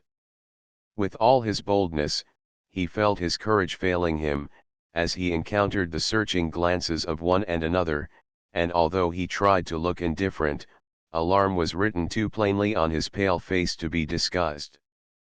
The squire sat in a chair, with a table before him, on which were several books, with pen, ink, and paper. In a pleasant tone of voice, he informed Oscar of the charge brought against him, and expressed the hope that he would be able to establish his innocence. Before reading the complaint, he added, "I wish to say, that you are not obliged to criminate yourself in this matter. You can plead guilty, or not guilty, as you choose. But if you did have any hand in the fire, I would, as your friend, advise you to confess the whole at once. By so doing, you will not add to your guilt by falsehood, and the law will deal more leniently with you than it would if you should be proved guilty contrary to your own assertions. Even if you set the wood on fire, you may have done it accidentally, or in sport, without thinking of the consequences. If you had any connection at all with the fire, I would advise you to state the facts, exactly as they occurred." The squire then read the complaint, charging Oscar Preston with setting the wood on fire. When he had concluded, he added, "What do you say to this, Oscar? Are you guilty or not guilty?" "Not guilty," replied Oscar, faintly. The squire now requested the complainant to produce his evidence against the accused. Mr. Upham commenced with an account of the stealing of his pears by Oscar and Jerry, and the punishment which followed that adventure. He said he had been threatened with vengeance for causing the boys to be whipped, and he had reason to believe that the burning of his wood was the result of this grudge against him. The witnesses were now brought forward. The first was a boy, who testified that he heard Oscar say, with an oath, that he would yet come up with Mr. Upham for the flogging he gave him. A young man, who worked on a farm, was then called up, and testified, that whenever the pear-stealing scrape was mentioned to Oscar, he would get mad, and threaten to be revenged on Mr. Upham. The third witness was Clinton, who testified, that one afternoon, a short time before the fire, while he was at work mending a stone wall on his father's land, near the scene of the conflagration, Oscar and Jerry came along, and the former asked several questions about the location of Mr. Upham's wood lot, and particularly inquired if he owned a certain lot of cordwood, which Oscar described, and which was the same lot that was afterwards burnt. The fourth and last witness was a man who testified that he was in the upper part of the town on the afternoon of the fire, and, a short time before the alarm was given, saw Oscar and Jerry, coming very fast from the direction of Mr. Upham's lot. The squire wrote down the testimony as it was given. When it was concluded, he told Oscar he was at liberty to make any remarks or produce any evidence that he saw fit. Oscar, somewhat perplexed, turned to his uncle, and after some conversation between them, in a low tone, Mr. Preston remarked to the squire, that he thought the evidence against Oscar was altogether too trivial to be worthy of serious notice. There was not, he said, the least proof that Oscar set the wood on fire. He thought Mr. Upham had magnified a foolish, boyish threat into a matter of very grave importance, and he expressed his opinion, very decidedly, that the prisoner ought to be released forthwith. The squire said he would defer his decision until the other prisoner had been examined. Oscar was then conducted from the room and Jerry was brought in. He appeared even more pale and excited than his cousin. The squire addressed him in pretty much the same strain of remark as he did Oscar, but before he commenced reading the complaint, Jerry began to sob, and with broken and choked utterance, said, "Yes, I was there, and saw him do it, but I didn't have any hand in it myself." "That is right, my son," said the squire, in an encouraging tone, "tell us all you know about it, just as it happened, and it will be better for you than though you attempted to deceive us. You say you saw him do it. Whom do you mean?" "Oscar." "Well, go on with the story, and tell us all the particulars," said the squire. Jerry then related the history of the fire. Oscar, it seemed, had formed the plan of burning the wood, several days previous, and he regarded it as a sort of joint operation, in which Jerry and he were to share the fun, the gratification, and the risk. It appeared, however, from Jerry's story, that though he had entered into the plan, he did not actually apply the match, nor assist in the immediate preparations for the fire. He was present rather as a spectator than an actor. When Jerry had finished his confession, Mr. Upham, after a little conversation with the squire, concluded to withdraw his complaint against Jerry. Oscar was then recalled. He entered the room with a calmer and more confident air than on the first occasion, for since he had discovered how weak the testimony against him was, he had little fear for the result. When, however, Jerry was called to take the oath of a witness, a deadly paleness came over the guilty boy, and he almost fainted. This was quickly succeeded by an expression of rage in his countenance, for Oscar was a boy of strong passions, and when they were excited, he could not conceal them. It was necessary that Jerry should relate under oath, and before Oscar, the account he had already given of the fire, for every person charged with crime has a right to hear the evidence against him. When he had done this, the squire asked Oscar if he had anything to say. "No," replied Oscar. "Then," added Squire Walcott, "I have only to say that the evidence of your guilt looks very black, and unless you can break down the testimony of Jerry, I fear your conviction will be certain. I must bind you over for trial, and shall require you to give bonds in the sum of $200, to appear before the county court at the next term. Mr. Preston," he continued, "will you be his bondsman?" "No," replied Mr. Preston, in a decided tone, "the boy has been trouble enough to me, already, and now he may go to jail, for all I care." A moment after, noticing the distressed look of his nephew, he somewhat relented, in his feelings, and, in a milder tone, assured Oscar that he would write immediately to his father, who would doubtless hasten to his relief, and settle the whole affair without any further trial.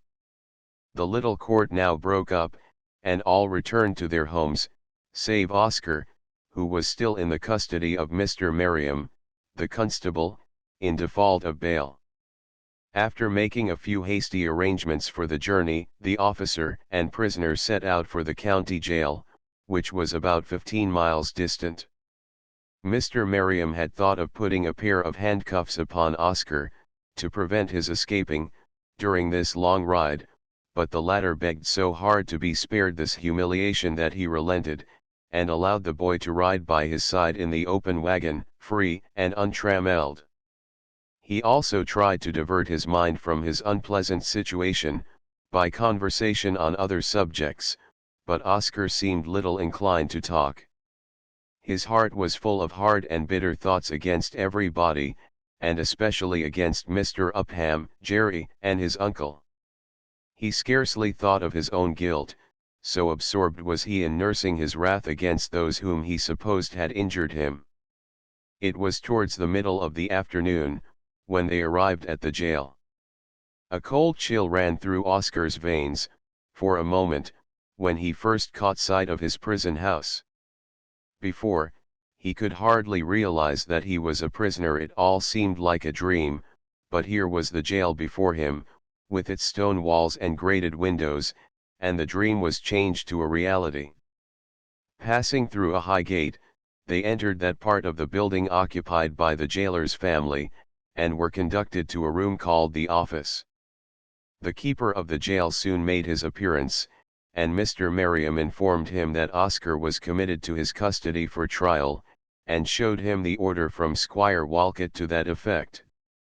The jailer asked several questions about the case, and then took down a large book, partly filled with writing, and made the following entry within it: October 25 th Oscar Preston, of Brookdale, aged 14½ years, charged with setting fire to wood, in Brookdale. Examined by Justice Walcott, and committed for trial by Constable Merriam. Bail $200. Of ordinary height for his age, slender form, light complexion, brown hair, and blue eyes. Dress gray pantaloons, dark blue jacket buttoned to chin, blue cloth cap. Cell No. 19. The object of this brief description of the dress and personal appearance of Oscar was, that he might be the more easily identified, should he happen to escape from the jail. Mr. Merriam, bidding a kind goodbye to the young prisoner, now departed, and the jailer proceeded to examine Oscar's pockets, to see if there was anything in them not allowed in the prison. The only articles he took from them were 2 cigars, which he tossed into the fireplace, telling Oscar he would have no use for them there.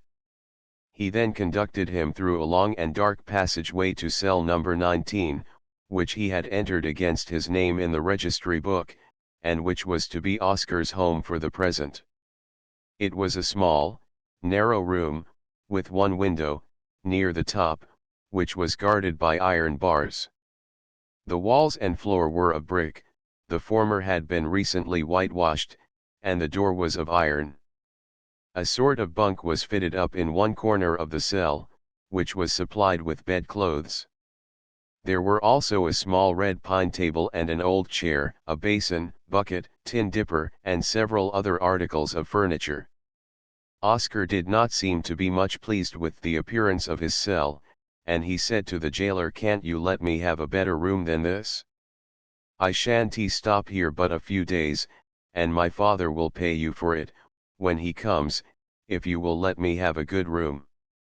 The jailer told him, in reply, that this was the most comfortable vacant cell he had, that he did not wish to put so young a prisoner in a cell with older offenders, and if he was to stay but a few days, he could easily make himself contented.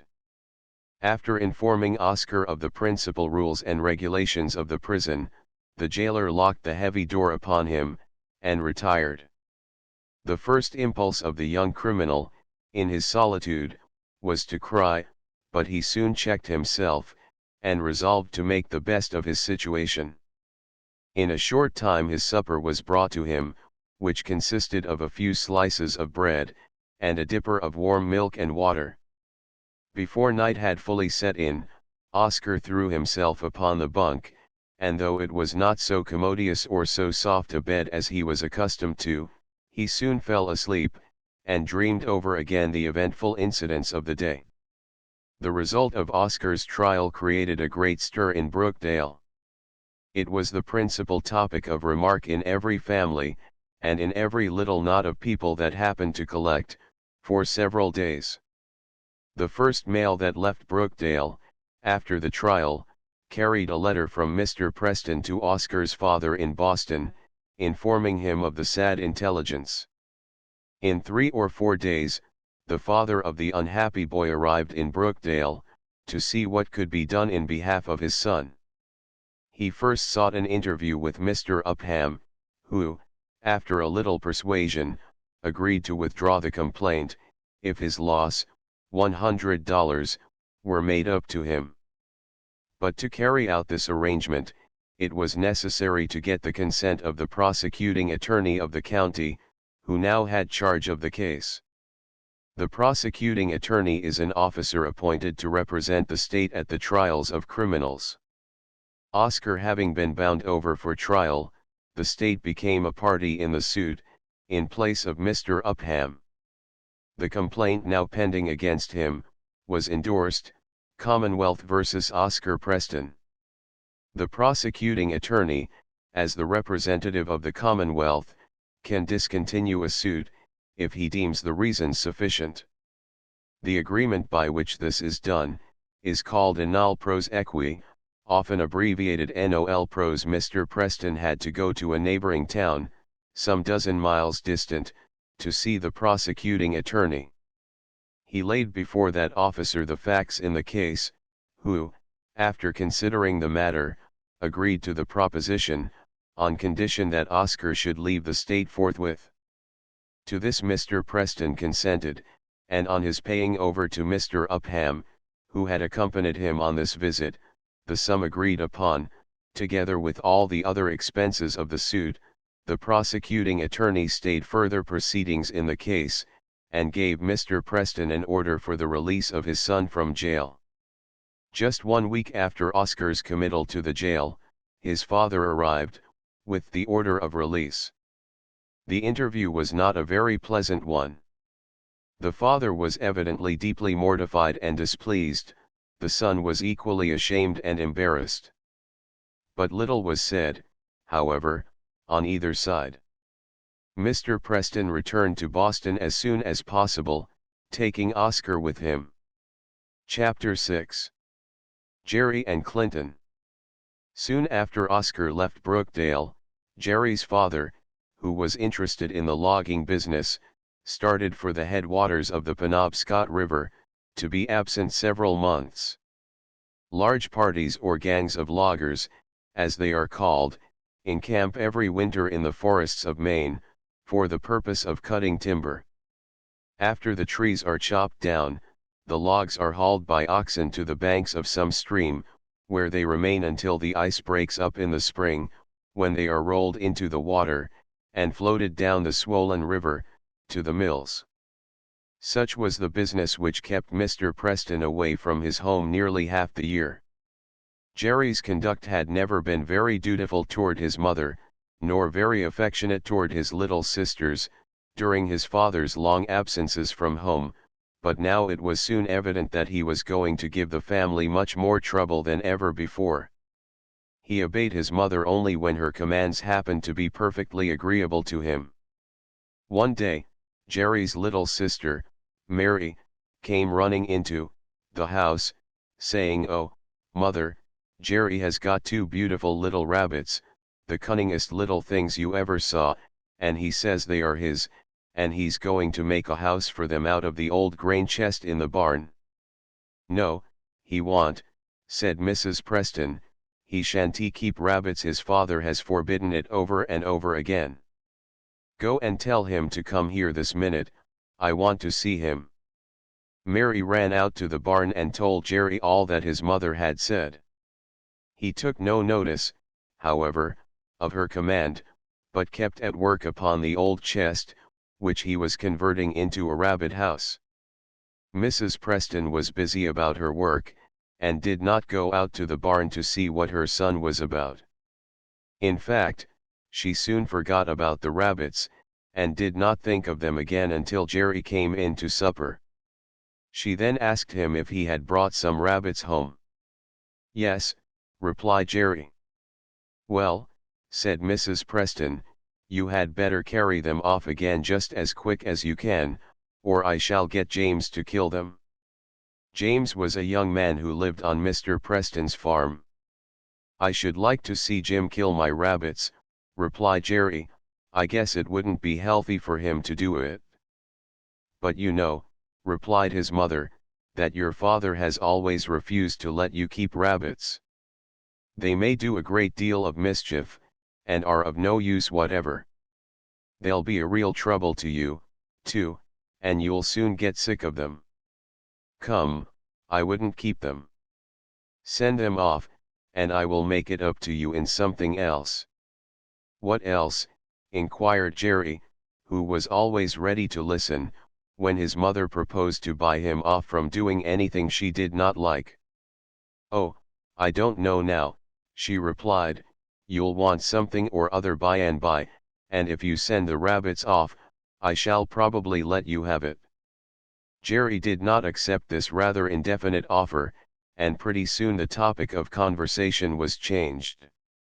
The next day he completed the quarters for his rabbits, in spite of the threats of James, and the feeble remonstrances and coaxings of his mother. He kept them shut up several days, that they might learn to feel at home, after which, he left their door open, giving them the run of the barn and garden.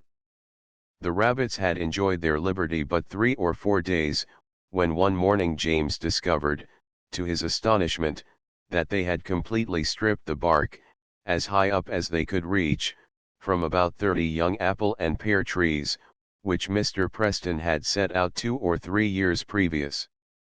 The excitement which this discovery produced in the family was so great as almost to make even Jerry tremble for a while.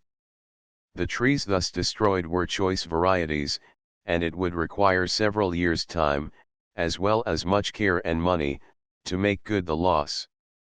The blame was, of course, thrown entirely upon Jerry, to whom it belonged, and it was many days before he heard the last of the scolding and fretting in consequence of this mishap.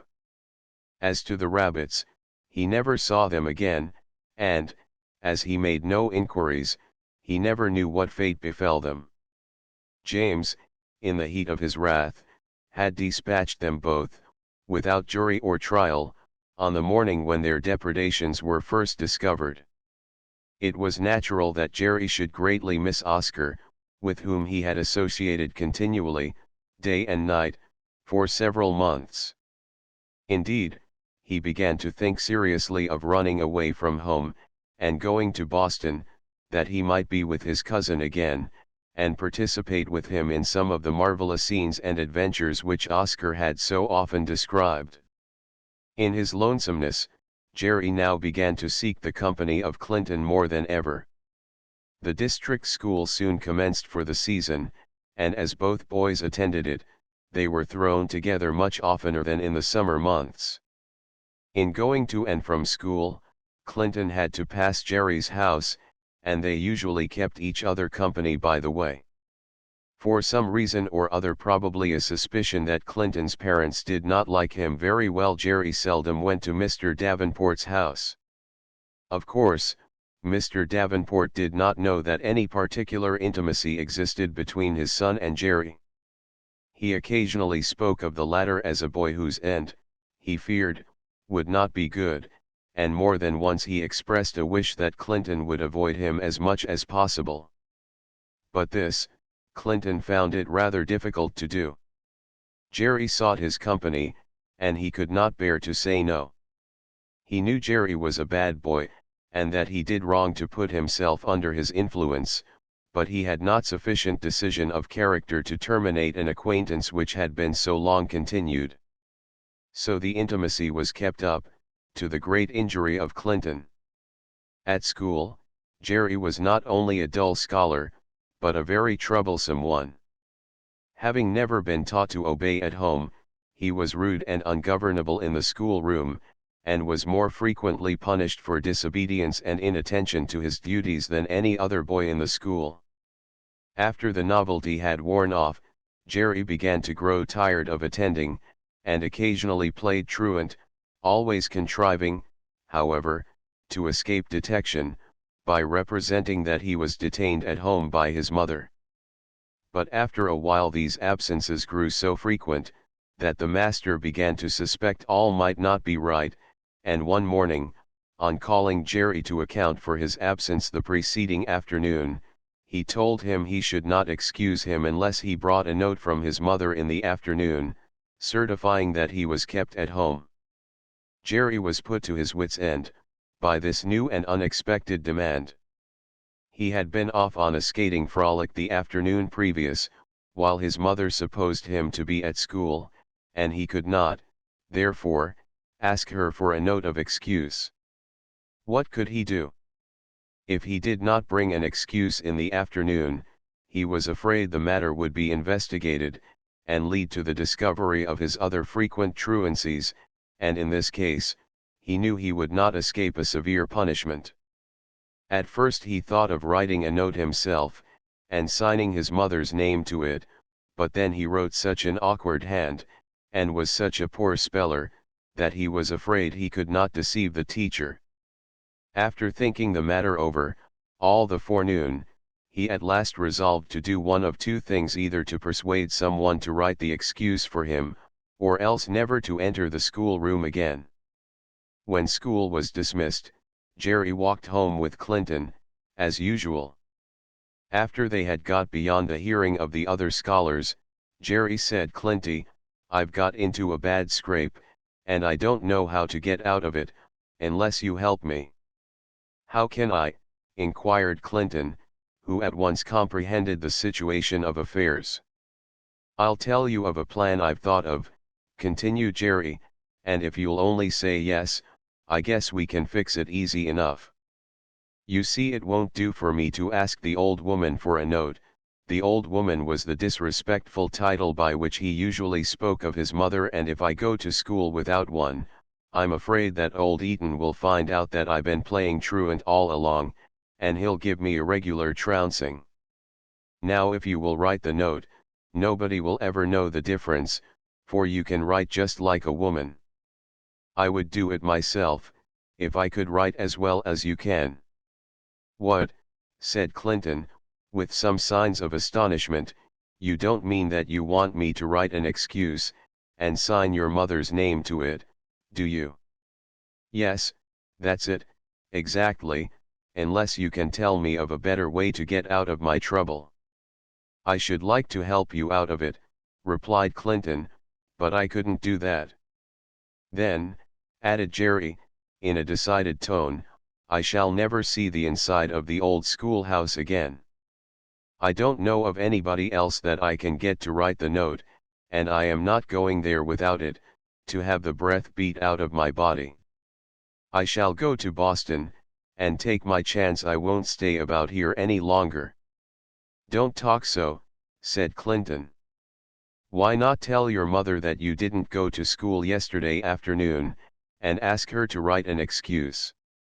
She would do it, I guess, if you made the confession, rather than have you punished.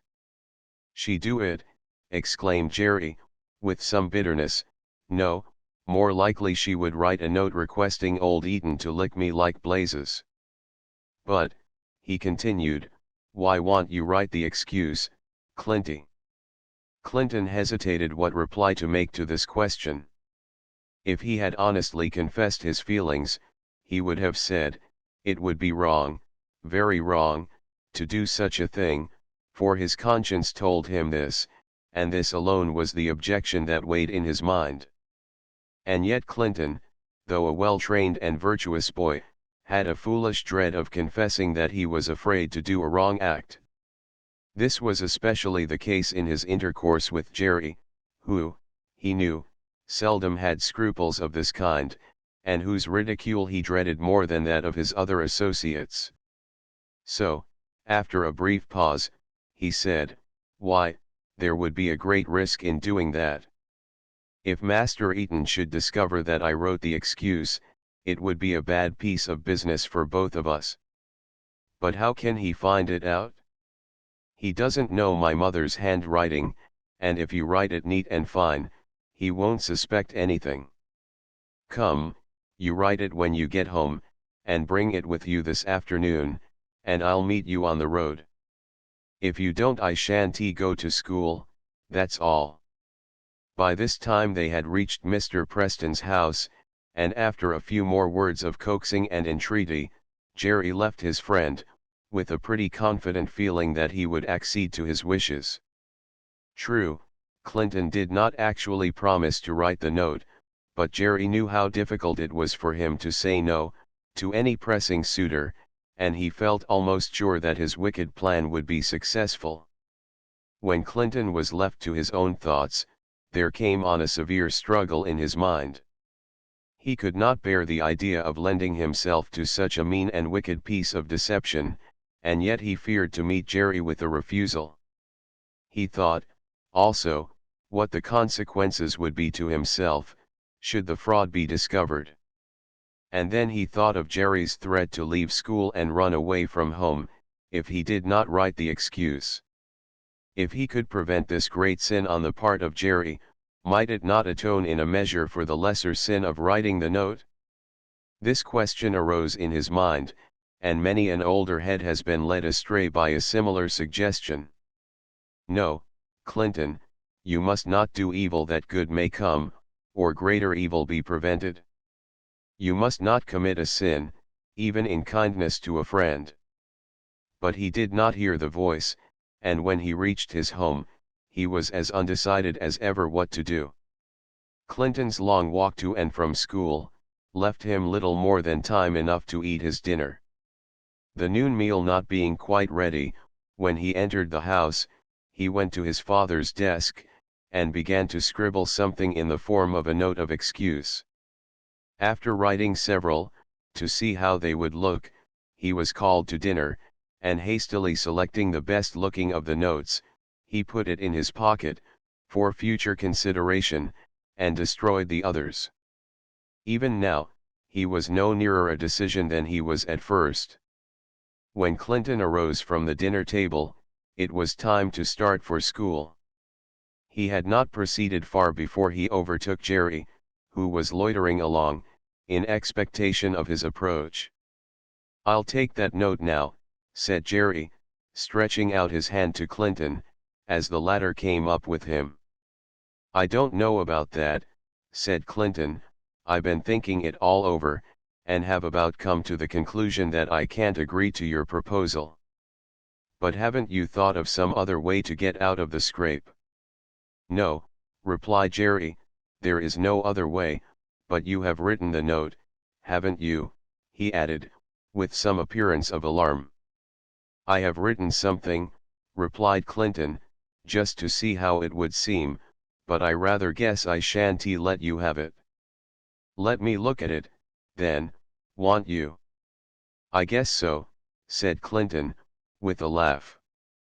"But I'm in earnest," added Jerry, "just let me look at it, and I can tell in a minute whether it will answer.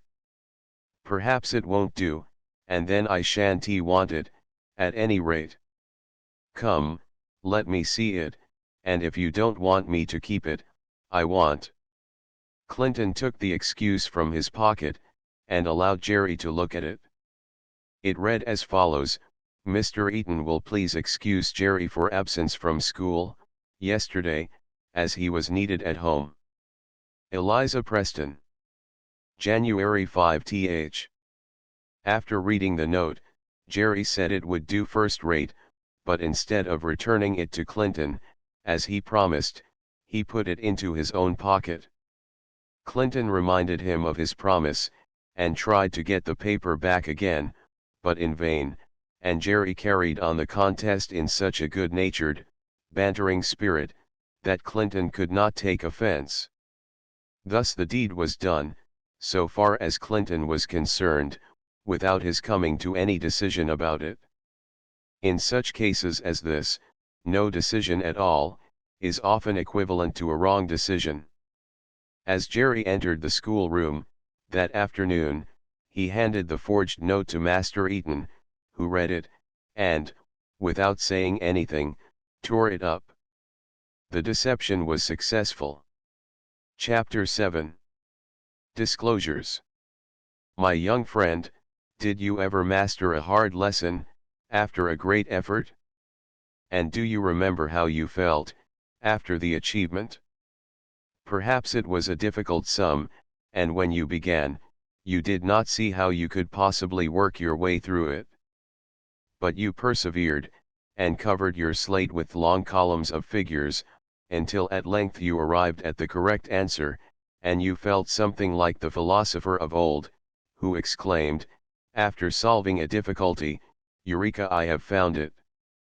And now, having conquered this sum, you felt just like attacking a still harder one, the next day. You knew you could do it, because you did the other, and you took hold of it, with the determination to work it out, and you did work it out, did you not? Perhaps there was another boy in your class, who attempted to do the same thing. But before he had put forth half the effort required, he got tired of the sum, and gave up the attempt. The next day the teacher tried to encourage him to make another attempt, but the boy knew he could not do the sum he had tried once, and it was of no use to try again. So the teacher was obliged to turn him back into simple addition and multiplication, and he will probably never get much beyond those departments of arithmetic. It is precisely the same with everything else that we attempt to do. Suppose, instead of a difficult sum, it was a fault, or temptation, that these two lads tried to master. One of them persevered until he conquered the difficulty, and the result was, his virtuous principles were strengthened, and he was prepared to resist still greater temptations, or to subdue greater faults. His motto is, "I can." The other boy would not make the necessary effort, and gave up the attempt after a poor, feeble trial. The consequence was, he not only fell into bad habits, but lost his self-reliance, by degrees, until the notion got into his head that it was of no use for him to try to do right. "I can't" is his motto. The lesson to be drawn from this is a very important one, as you will see from the history of Clinton. That you may have a clear idea of it, let me state it thus: every temptation resisted, will give you greater confidence in your ability to overcome new temptations. Every temptation yielded to, will impair your self-reliance, and prepare the way for yet greater faults. Clinton soon found that he had made a great mistake, in aiding Jerry to escape the consequences of his truancy. True, the deception was not discovered, but the very success of the plan encouraged Jerry to repeat the experiment, and Clinton now found it less easy to refuse to write an excuse than at first. His sin was, therefore, repeated again and again, until Jerry felt at perfect liberty to absent himself as often as he pleased, knowing that Clinton would furnish him with the written excuse, which the teacher now required in all cases of absence.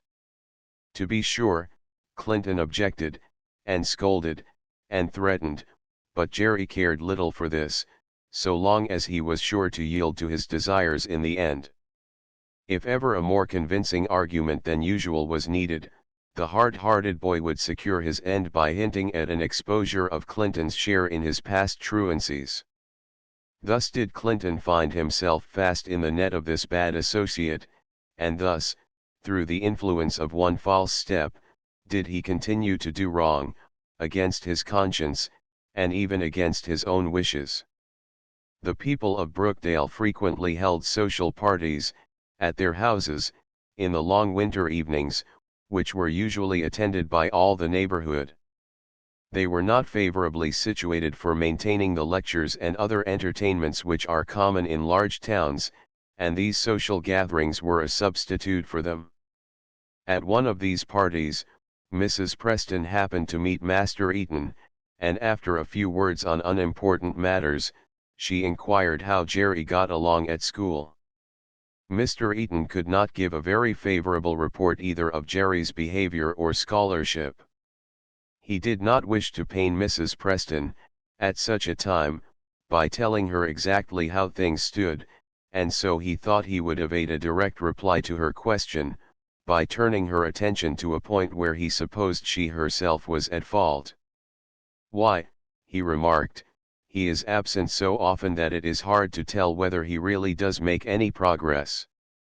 I find that scholars never get along very well unless they are pretty regular in their attendance." "But what do you mean?" inquired Mrs. Preston. "I thought he attended school regularly." "Oh," replied Mr. Eaton, "parents are hardly ever conscious of the bad effects of absences upon the scholar. They think it of little consequence if their children are kept at home 2 or 3 times a week, but it is just this little irregularity in attendance that often prevents their learning anything." "But you are mistaken, Mr. Eaton," said Mrs. Preston. "I have not kept Jerry at home half a day this winter." "He always brings an excuse from you, when absent," added Mr. Eaton. "An excuse from me," said Mrs. Preston, with an air of astonishment. "Why, I have not written an excuse for him this term, and I did not know that he had ever been absent." Master Eaton was now as much astonished as was Mrs. Preston. Both had made an unpleasant discovery. It was evident that Jerry was a worse boy than either of them had supposed. He had played the rogue with a high hand.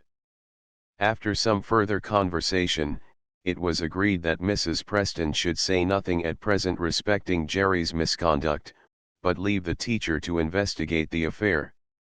The next morning, on searching his desk, Master Eaton found several of Jerry's old notes of excuse, which had been accepted, and thrown aside.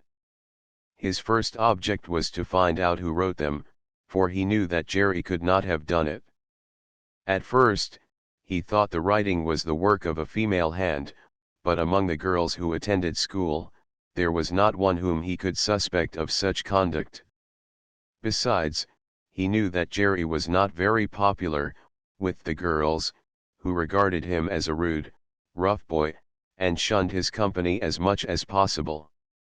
He then took the writing books of the male scholars, and examined each one carefully, by itself, comparing the penmanship with that of the notes.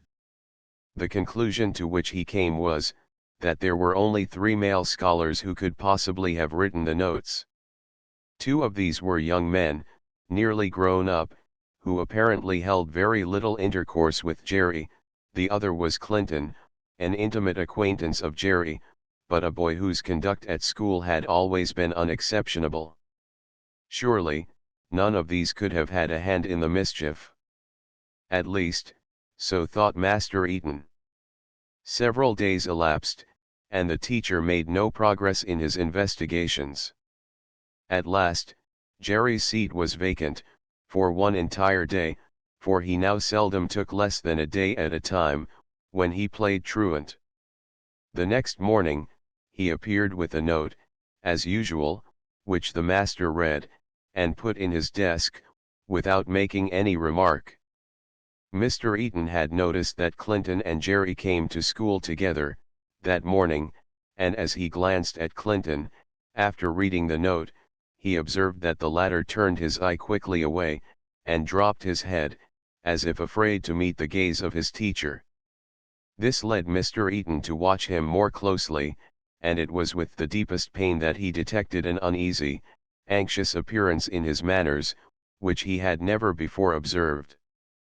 In the course of the forenoon, he stopped a few moments at Clinton's seat, and conversed familiarly with him about his lessons, but there was a constraint and want of frankness in the boy's appearance that only served to deepen the master's painful suspicion. The truth was, Clinton went to school, that morning, with a vague foreboding that his guilt was about to be brought to light. By some mysterious process, which I cannot explain, a secret impression of approaching evil sometimes weighs heavily upon the mind, without any known cause. This was the case with Clinton that morning, and the glance which his teacher cast toward him, after reading Jerry's excuse, sent the conviction to his heart that he was discovered. How easily does guilt betray itself! School was dismissed as usual, at noon, and again assembled in the afternoon. The master had intended to detain Clinton after school in the forenoon, but the intermission was so short, that he concluded to defer the investigation until afternoon. Just before dismissing the scholars, at night, he went to Clinton's seat, and in a low tone of voice which no one else heard, requested him to remain after school. Clinton turned red, and then pale, at this unusual request, made in so unusual a manner. After the scholars had all passed out, and the doors were shut, Mr. Eaton called Clinton up to his desk, and taking Jerry's excuse from the drawer, held it up, and asked him if he knew anything about it. It was a terrible moment for the unhappy boy. He felt that his guilt had already betrayed itself, and exposure, shame, and punishment were now inevitable. His tongue refused to speak, and after vainly struggling with his emotions a few moments, his pent-up feelings found an outlet in an outburst of tears. His legs trembled beneath him, and throwing himself upon a bench nearby, he buried his face in his hands and sobbed bitterly. Mr. Eaton did not repeat his question, it was already answered. He saw, however, that there was penitence as well as guilt, in the youth before him, and when he spoke to him, it was in a kind and soothing tone. "Clinton," he said, "I have kept school here 3 winters, and this is the first time I have ever had to call you to account for a fault. You have always behaved well. If you have done wrong now, I think you must have been led astray by some great temptation. I accidentally discovered, a few days ago, that these notes did not come from Jerry's mother, and I determined to trace them to their source. I judge from your conduct that you wrote them. If so, I want you to make a clean confession of the affair. If you have really had a hand in this matter, you should consider yourself fortunate that you have been detected, before it went any farther. I have long known Jerry Preston to be a very bad boy, but you are so unlike him that I did not suspect he was leading you on to ruin. Come, wipe your eyes, and tell me the whole history of this matter. Will you promise me one thing, said Clinton, speaking with considerable difficulty amid his sobs and tears. I cannot promise you anything until I know what it is, replied Mr. Eaton. What is the promise you refer to? I am willing to tell you the whole story, added Clinton, but I don't want anybody else to hear of it. I cannot promise you that, remarked Mr. Eaton, for there may be good reasons why the affair should not be kept secret. I will agree, however, to keep it private, provided I think I can properly do so. Clinton now proceeded to relate all the circumstances connected with the forged excuses, just as they occurred. He described his fears, his struggles with conscience, the threats of Jerry to run away, and the artifice by which the latter obtained possession of the first note. Nothing was kept back, and as Mr. Eaton listened to the disclosures thus frankly made, and read the sorrow and repentance of Clinton in his looks and tones, he was satisfied that a true account had been given. Clinton himself felt as though a terrible burden had been rolled from his heart, after he had concluded his confession. He breathed freer than he had for several days previous. After Clinton had concluded his confession, Master Eaton sat in silence several moments, apparently engaged in deep thought. At length he spoke. This is sad business, Clinton, sad business. You have been guilty of a series of forgeries, in repeatedly signing another person's name. You have also aided and encouraged a bad boy in his evil ways, and are to some extent responsible for his wickedness. Clinton commenced crying afresh. But, continued the teacher, there are some extenuating circumstances in the case, which I shall take into consideration. I cannot see as a public exposure of your wrongdoing before the school would be of any benefit to yourself or to others, and I shall spare you that mortification, provided your general conduct continues good.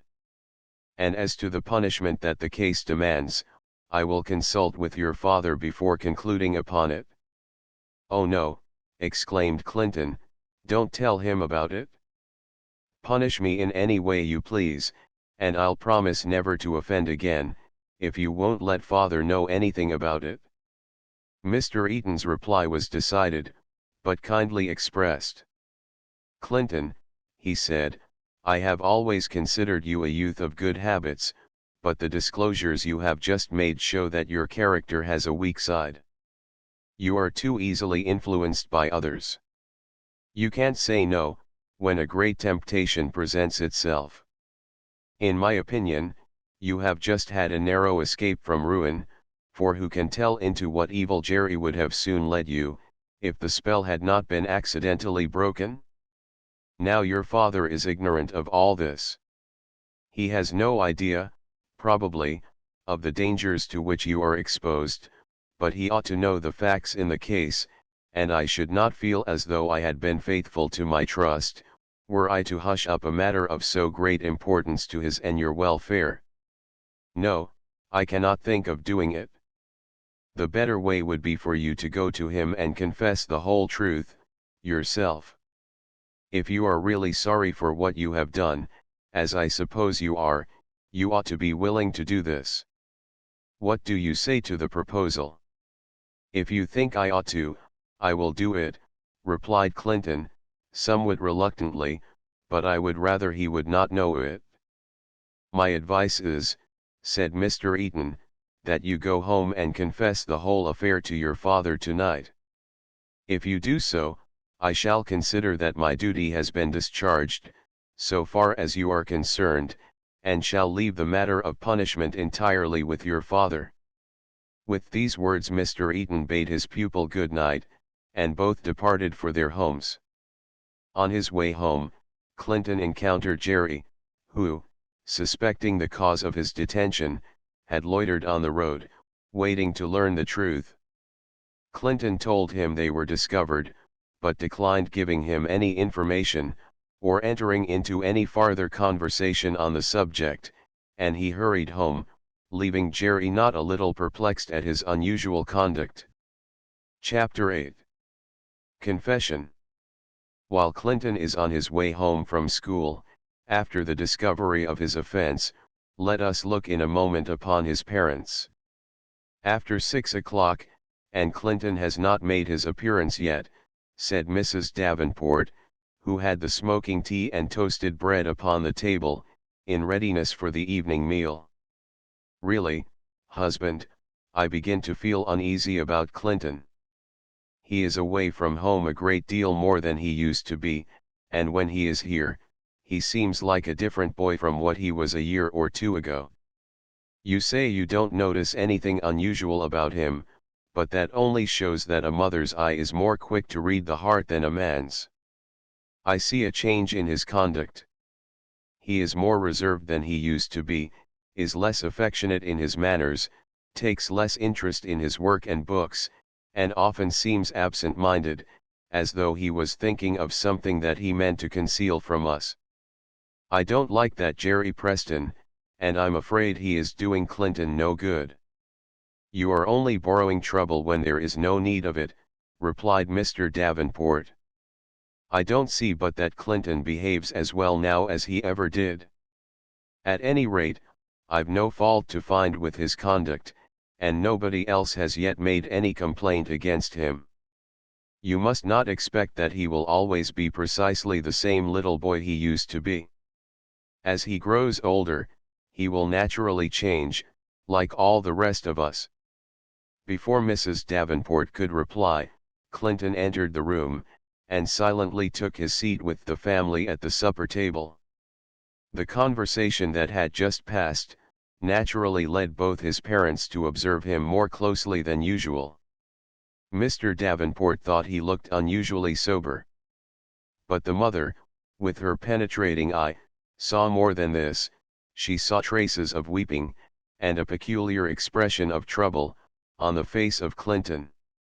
She noticed, also, that she could not catch his eye, which was restless and uneasy.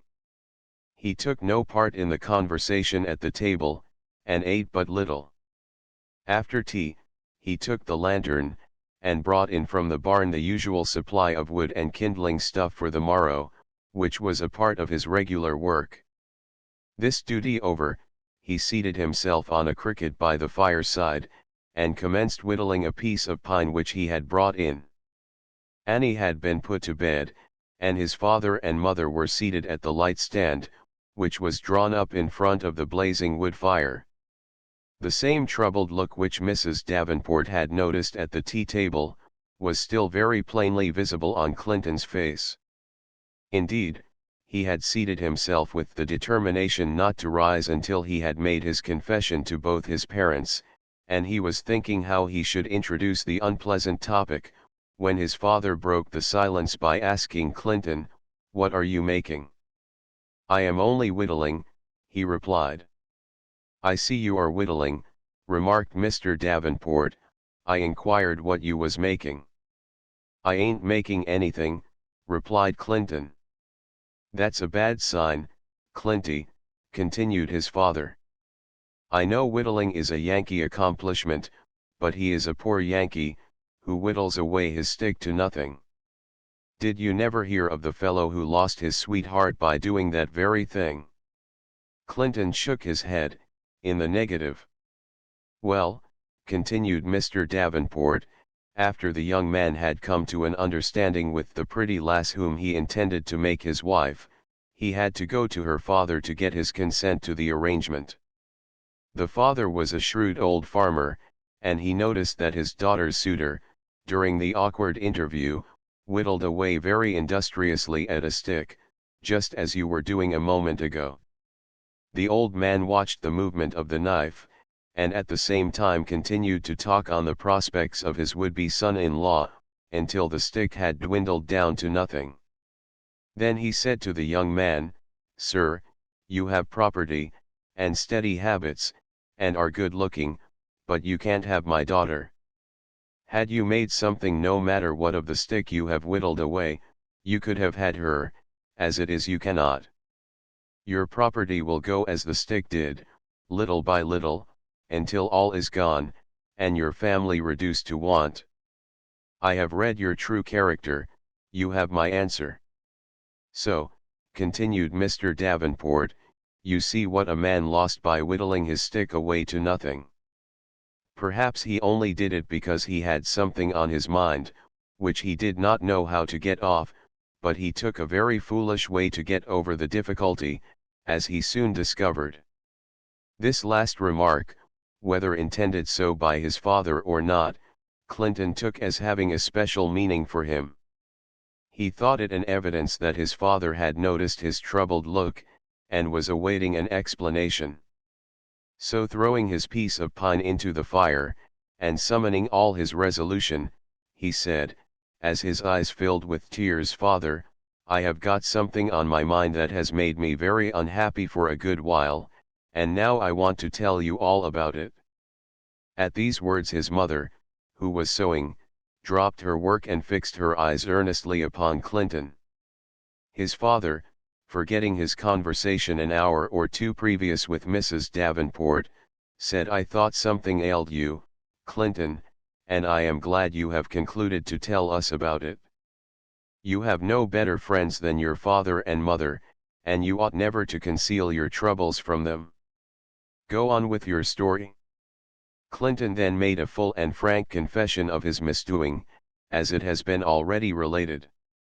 He also gave an account of the manner in which he had been detected, so far as he had been able to learn, and narrated the conversation he had held with Master Eaton, that afternoon.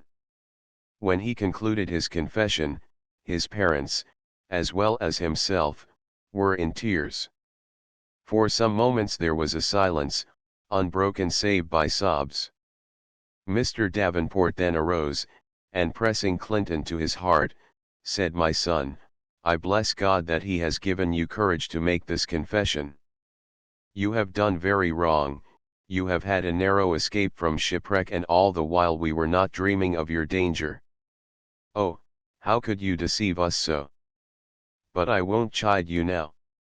You have done well to disclose it all, even at this late day, and I hope you have learned a lesson from this affair which you will never forget." His father and mother continued the conversation for some time, pointing out to Clinton, very plainly but kindly, the principal faults of his character, by which he had been led astray, and warning him earnestly against associating any more with Jerry, or any other boys of his stamp.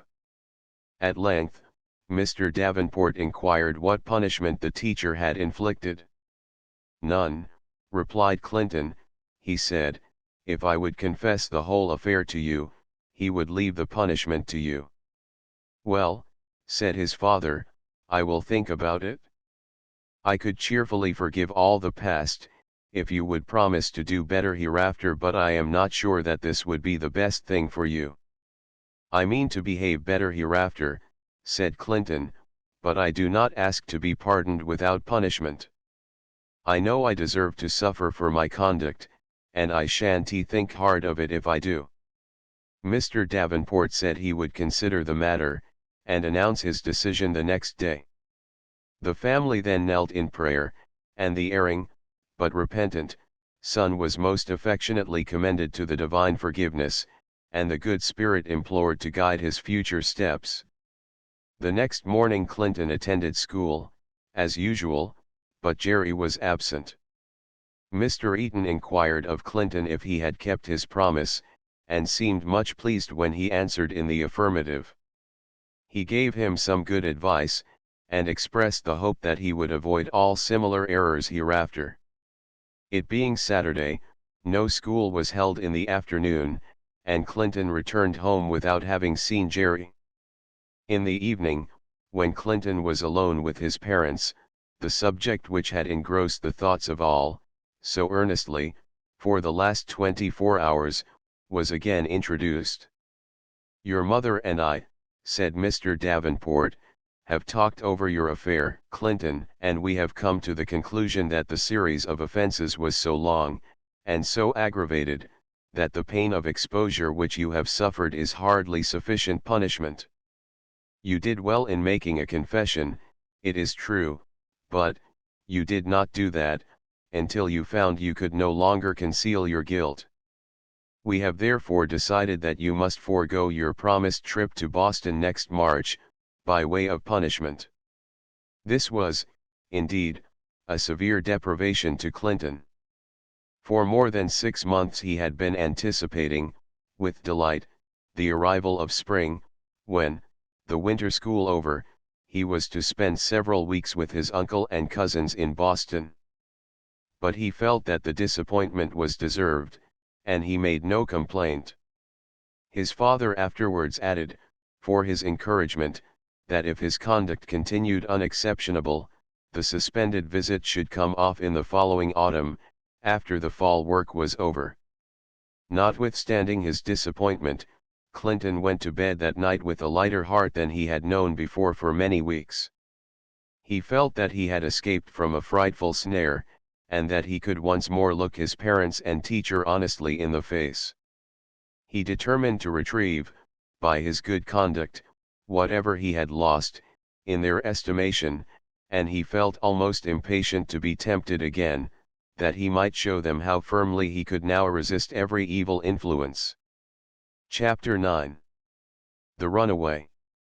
Early on the Monday morning after the events related in the preceding chapter, Mrs. Preston was seen approaching the house of Mr. Davenport. She was evidently much excited and troubled, and as soon as she entered the room, she proceeded to disclose her errand. It was simply this: Jerry had run away from home. It will be remembered that Jerry learned from Clinton on Friday evening, that his truancies were discovered.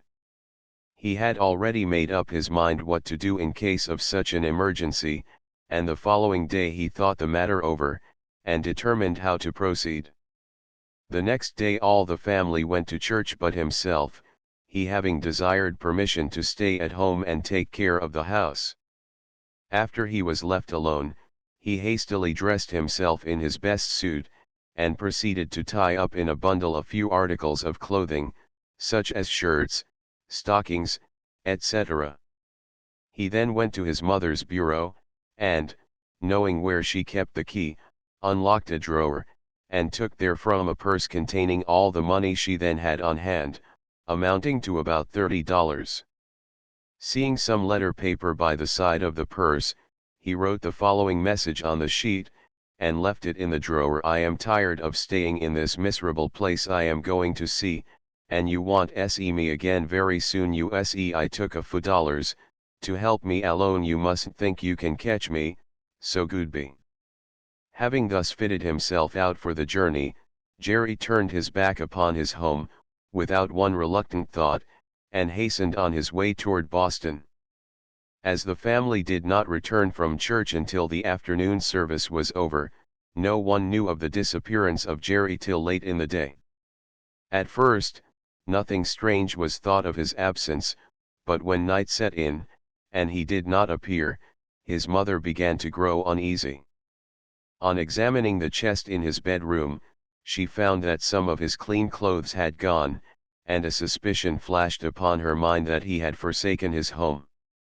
Still later in the evening, she happened to go to her drawer, and discovered Jerry's farewell note, and the robbery. Yes, her son was a thief, as well as a runaway. I will not attempt to describe the anguish which pierced her soul, when she read his heartless message, confirming her worst suspicions. Bad and unruly though he was her only son, and she still loved him with the affection which only a mother can know. And now to be separated from her boy under such painful and mortifying circumstances, to lose all influence over him, and all knowledge, even, of his whereabouts, with the prospect of never seeing him again, it cost her a pang such as she never before experienced. Mrs. Preston destroyed Jerry's letter, before anyone else could have a chance to see it, for she determined that no one, even in the family, should know of the theft he committed. Of course, she said nothing to Mr. Davenport about this. She called upon him to ask his advice and aid in the matter. Mr. Davenport was not much surprised to hear that Jerry had run away. From what he knew of the boy, it was only what might have been expected. Nor, on the whole, was he very sorry that he had gone, for he was a bad boy, and was corrupting the youth of the village, and his leaving the place would be a public blessing. Still, Mr. Davenport could not help pitying Jerry's mother, and in spite of his feelings, he thought it his duty to assist her to recover her son, or at least to ascertain where he had gone. He therefore advised her to write immediately to Jerry's uncle in Boston, and request him to put the police officers on the lookout for the runaway, should he show himself in that city. He also decided to go himself in pursuit of Jerry, in a sleigh, with the hope of overtaking him. But before Mrs. Preston took her leave, he said to her, "I have one more word of advice, Mrs. Preston, and that is, if Jerry is bent on going to sea, I think you had better let him go a short voyage. If we succeed in bringing him back, it is not likely that he will stay here long, and if he is determined to go away, he had better go with your knowledge and consent, than without them. His uncle can probably secure a chance for him on board some vessel where he will be well treated, and then you will know where he is, and be likely to hear from him occasionally." Mrs. Preston said that, for her part, she would agree to such an arrangement, though she did not know as Jerry's father would consent to it.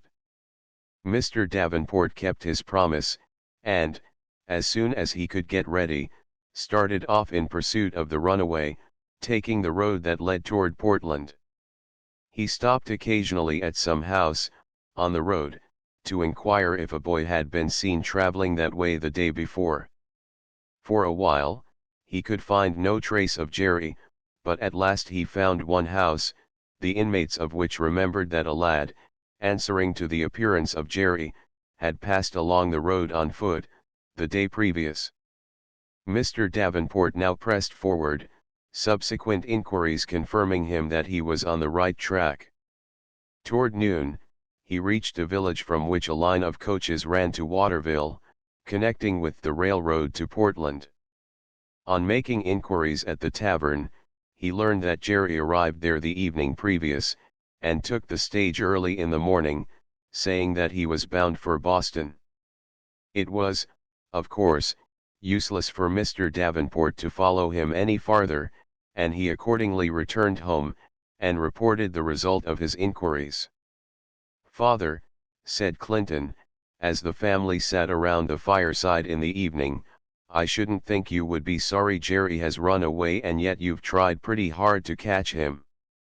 "On some accounts," replied Mr. Davenport, "I am not sorry, but I pity his poor mother, and for her sake I would like to save the boy from the foolish course he has taken. But I have little faith that he would remain here a great while, if brought back. He has been permitted to have his own way so long, that there is little probability of his submitting now to the authority of his mother." "Well, I am almost sorry that he has gone, too," said Clinton. "You ought not to be," replied his father. "Why, as to that," said Clinton, "I had made up my mind just how I would treat him, hereafter, and I wanted you to see that I have got some firmness left, but now I shan't have any opportunity to show you what I can do." "You need not feel any regret on that score," replied Mr. Davenport. "It is easy enough to form good resolutions, but perhaps it will be fortunate for you if yours are never put to a severe test. But even if Jerry does not return, I suspect you will meet with temptation sufficient to prove your strength of resistance. A wise man never courts temptation." Chapter X: The Journey. Jerry had planned his flight with considerable care and skill, for a boy of his age, and before the time came for him to take the first step, he had laid out the course he intended to pursue. Dressed in his best suit, with his bundle of clean clothes under his arm, and with the ill-gotten $30 stowed away in the lower corner of his vest pocket, he started on his journey into the great unknown world. He walked for many a weary mile, over a road covered with snow that had recently fallen, but the sun shone pleasantly, and the weather was not so cold but that he sweat very freely from his exercise. It was not until after sunset that he reached the tavern where he proposed to spend the night. This tavern was a large wooden building, somewhat dingy with age, and bore upon its front a faded, weather-beaten sign, on which was inscribed the name of its proprietor. Some time before Jerry reached the building, he could see the bright, cheerful light of the fire shining through the windows, and flickering and flashing over the wide, level field of snow which separated him from its comfortable shelter. Quickening his steps, he was soon at the door, and without stopping to knock, he entered the room from which he had seen the light. It was a large room, with sanded floor, and the walls were covered with dingy maps, pictures, stage and railroad bills, advertisements of public houses in other places, and various other things. There was a large, open fireplace on one side, and a heap of glowing coals and blazing logs gave the room a very comfortable and attractive aspect. Several men were seated around the fire, in chairs, which supported themselves on their back legs, at an angle of 45 degrees. 2 or 3 of the company were smoking cigars, the fumes of which filled the room almost to suffocation. As Jerry entered, the men all seemed to look at him pretty sharply, and as he laid down his bundle, and drew a chair up to the fire, one of them said, "Well, young man, what can we do for you?" "I want to stay here tonight," replied Jerry, "and I should like some supper too, if it isn't too late." "How far have you come today?" inquired the man. "I don't know," answered Jerry, "I should think it was about 18 miles. "Running away from home, eh?" continued the inquirer. "No, I'm not running away, but my mother has sent me to Boston, to get work." And Jerry could utter this falsehood with so honest a look and so smooth a tongue, as to deceive all who heard him. "What is your name?" continued his inquisitive host, for it was the keeper of the tavern that put these questions. "Jeremiah Preston." "And where did you say you belong?" "In Brookdale." "And are you going to take the stage tomorrow morning for Boston?" "Yes, sir." The tavern keeper made several other inquiries, which were answered to his satisfaction. He then left the room, and presently returned and told Jerry that his supper was ready. Following his host, Jerry entered a long room, in the middle of which stood a table, running nearly the whole length. At one end of this table were spread the dishes and victuals for Jerry's supper, the rest of the household having been to tea. There were warm biscuits and butter, rich milk and smoking tea, nice-looking cheese, and red, juicy apple sauce, besides a plate of tempting cakes, and pies of 2 kinds. A lady poured out a cup of tea, and then left him to help himself to the eatables. His long walk had given him a sharp appetite, and he availed himself of this privilege very freely. It seemed to him that he never sat down to so good a supper before.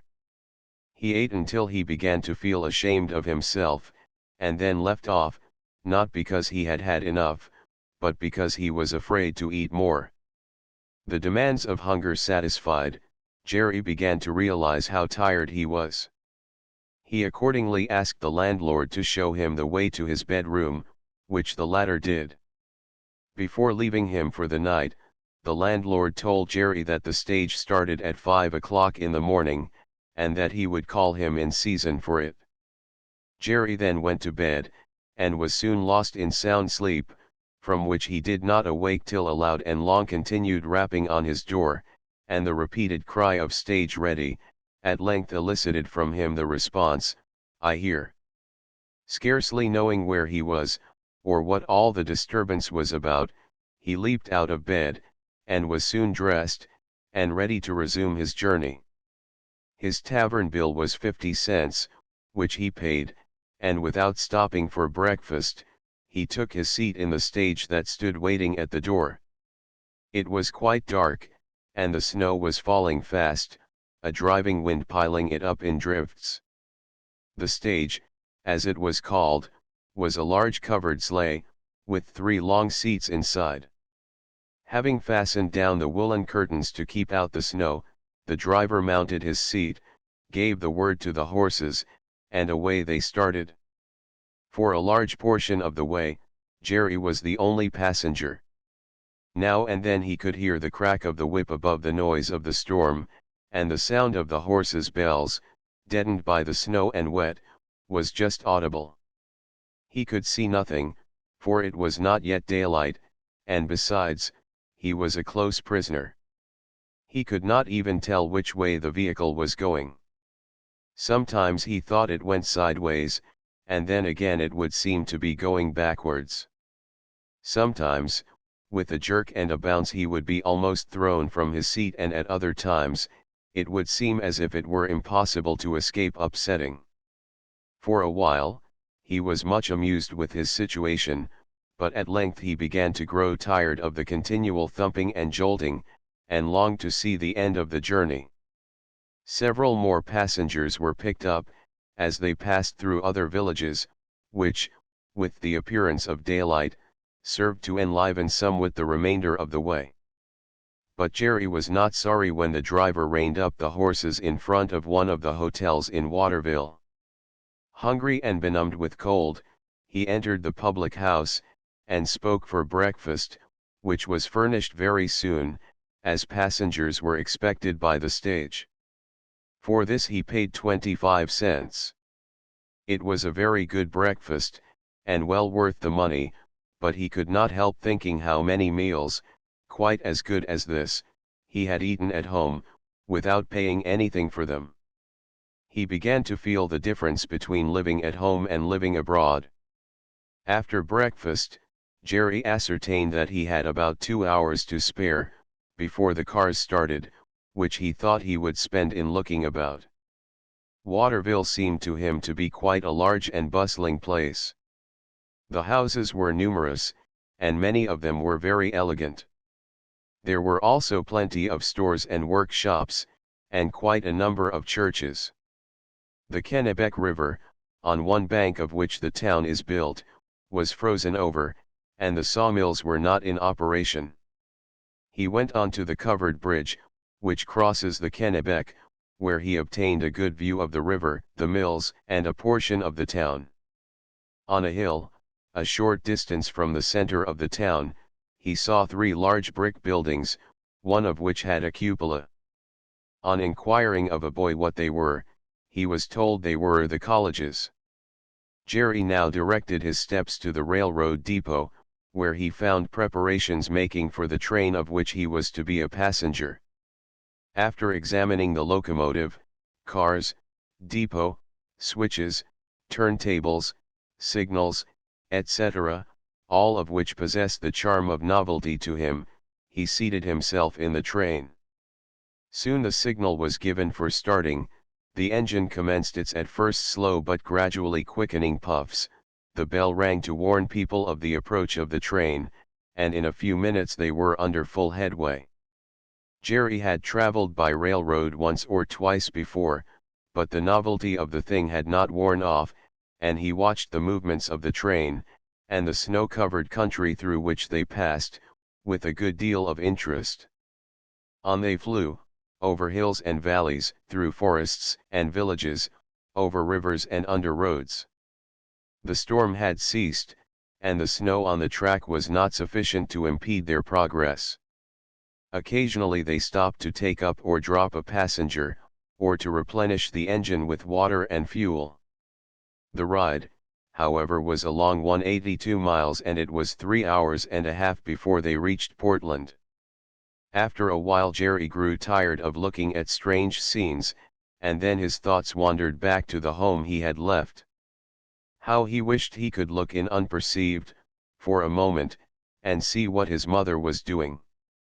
Was she sorry or angry, that he had run away? Would she try to get him back again? What would the neighbors say about his disappearance? And then he wondered how his sisters felt about losing their brother. Little Mary, the youngest, he thought would be sad, for she seemed to love him better than the others did perhaps, because her affectionate disposition and tender age did not allow him to treat her so rudely as he did Emily and Harriet. He wished that he had bidden her goodbye, for really, he was just learning that he felt something like affection towards her. Such were the thoughts that were passing through his mind, when the train stopped at the depot in Portland. Jerry had bought a through ticket for Boston, and was obliged to continue his journey without stopping in Portland. He did not have time even to eat dinner, but bought some cakes and a glass of milk at a refreshment room in the depot, and then seated himself in another train bound for Boston. Nothing occurred, worthy of notice, during the trip. It grew dark before the train had proceeded a third of its distance, and the lamps in the cars were lighted. Of course nothing could be seen, outside, save the lights in the villages through which they passed. It was nearly 8 o'clock in the evening when the train entered a large building, lighted by gas lanterns, and the passengers made a general movement towards the car doors. Jerry followed the others, and soon found, as he had already suspected, that he was in Boston. The locomotive was not to be seen, having been switched off upon another track before the cars entered the depot, and the baggage car, which followed immediately after the engine and tender, was now unhitched from the cars, and some men were pushing it forward to the farther end of the depot. Here there was a raised platform, where the baggage could be delivered, and which was fenced round, so that no person could get at the car to help themselves. The passengers soon began to crowd around in search of their baggage, which was passed out as fast as possible by men in the car. Each trunk, valise, box, etc., had a number affixed to it, on a little brass tag or check, and as each passenger had received a check with a number corresponding to that on his trunk, the baggage master had no difficulty in telling to whom each article belonged. These checks were given to the passengers when their baggage was received at the depot in Portland, and on surrendering them in the Boston depot, they were sure of receiving back their own baggage. As Jerry's bundle was small, he did not have it put among the baggage, but took it with him into the cars. A large number of men, with silver numbers on their hats, were moving about among the passengers, accosting almost everybody that they met with the words, "Cab, sir." "Hack, madam." "Ride up, sir," etc. On going to the door, Jerry saw that there were a great many coaches and cabs arranged along the sidewalk, waiting for the passengers. He was surprised to find that all these vehicles were on wheels, and that the streets were quite destitute of snow. He had not seen bare ground before for several months, for in Brookdale the snow often falls in the latter part of November, and does not disappear till late in March. Boston being farther south and nearer the sea-coast, the snow does not accumulate in such quantities, nor remain so long upon the ground, as it does in that part of Maine where Jerry belonged. Jerry now thought it was time to hunt up quarters for the night.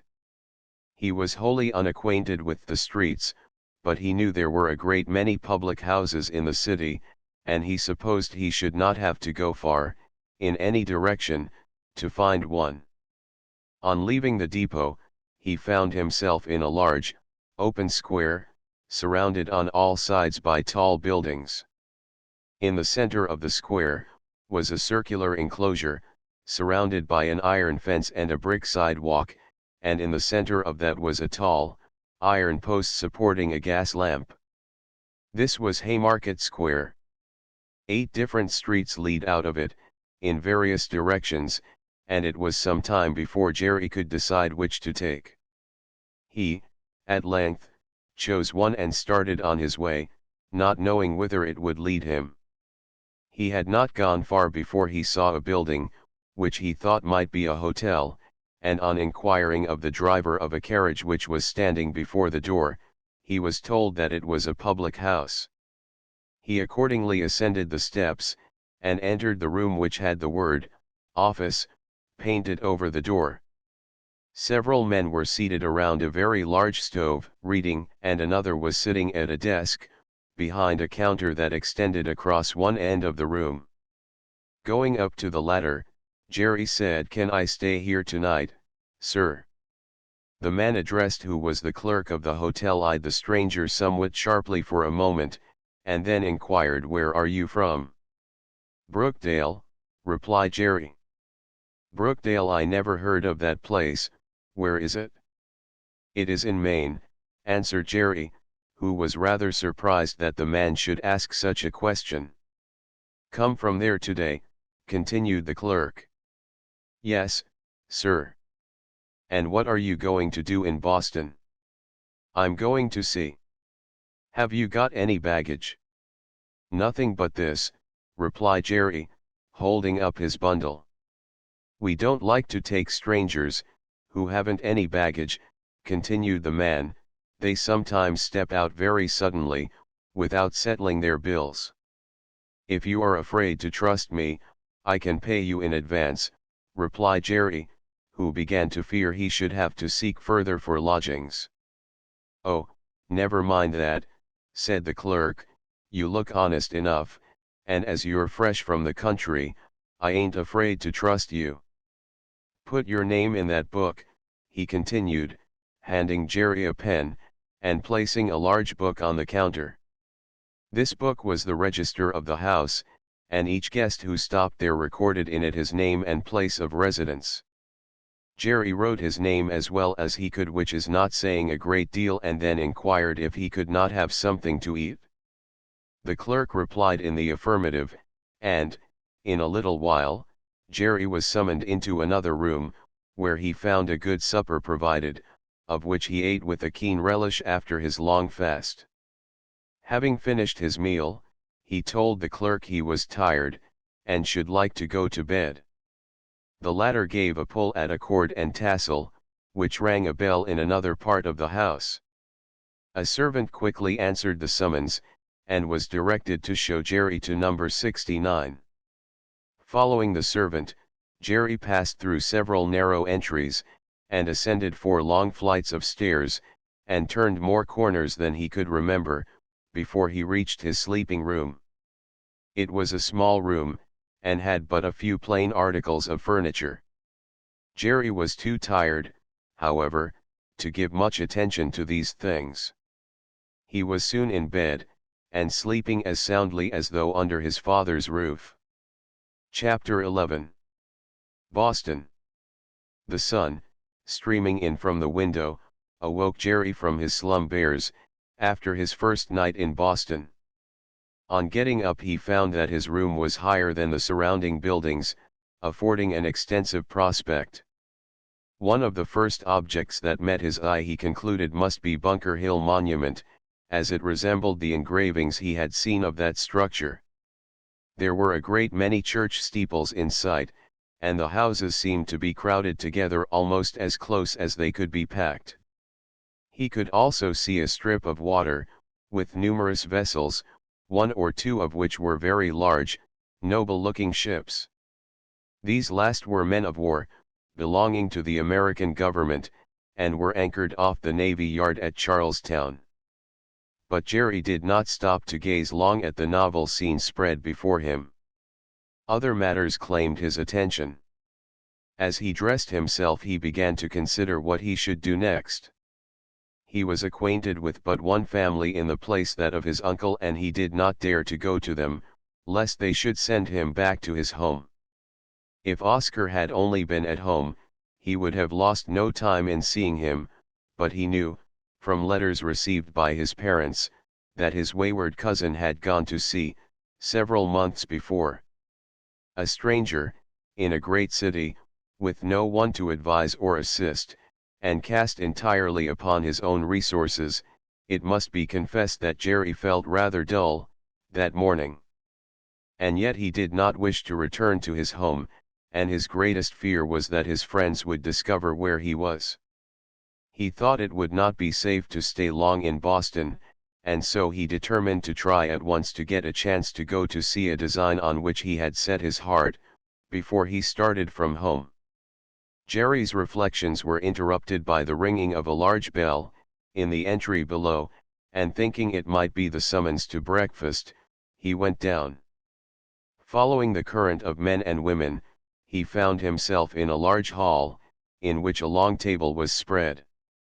The man with whom he had the conversation the night before was there, and beckoned him to a chair at the table. There were 30 or 40 persons at the table, and the rattling of dishes, the clatter of knives and forks, and the low hum of conversation, soon commenced in good earnest. Some 6 or 8 young men, in slippers and jackets, and wearing small white aprons, were continually flying back and forth, behind the boarders, bringing cups of tea and coffee, and passing dishes to those who could not reach them.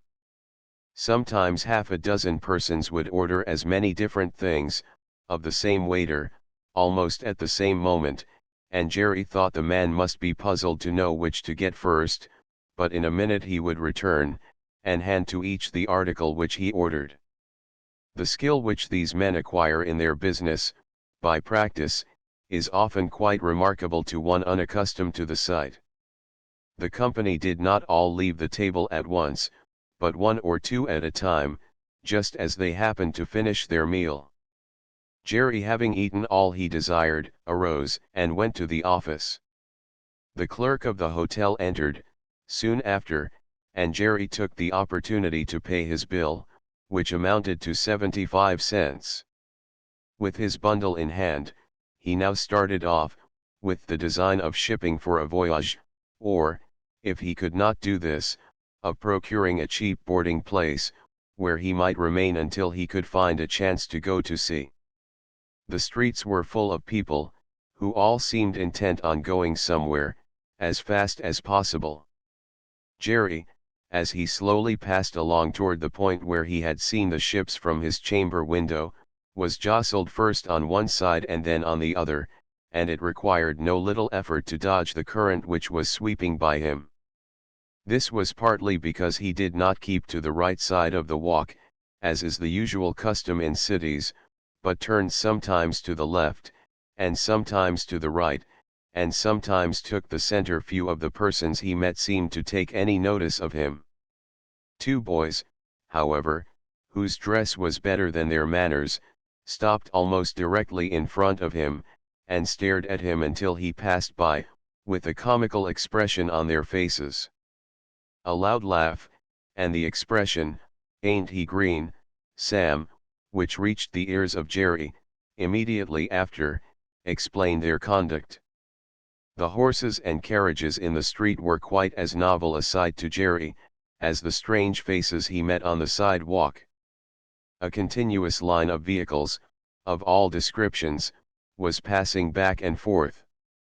There were long trucks, with 2 or 3 noble horses harnessed tandem, and short cabs, which looked as though they had been curtailed of their original proportions, ponderous carts, with broad wheels, and light, gaily painted express wagons, omnibuses and coaches, chaises and buggies, wheelbarrows and hand carts, all passing in an endless procession.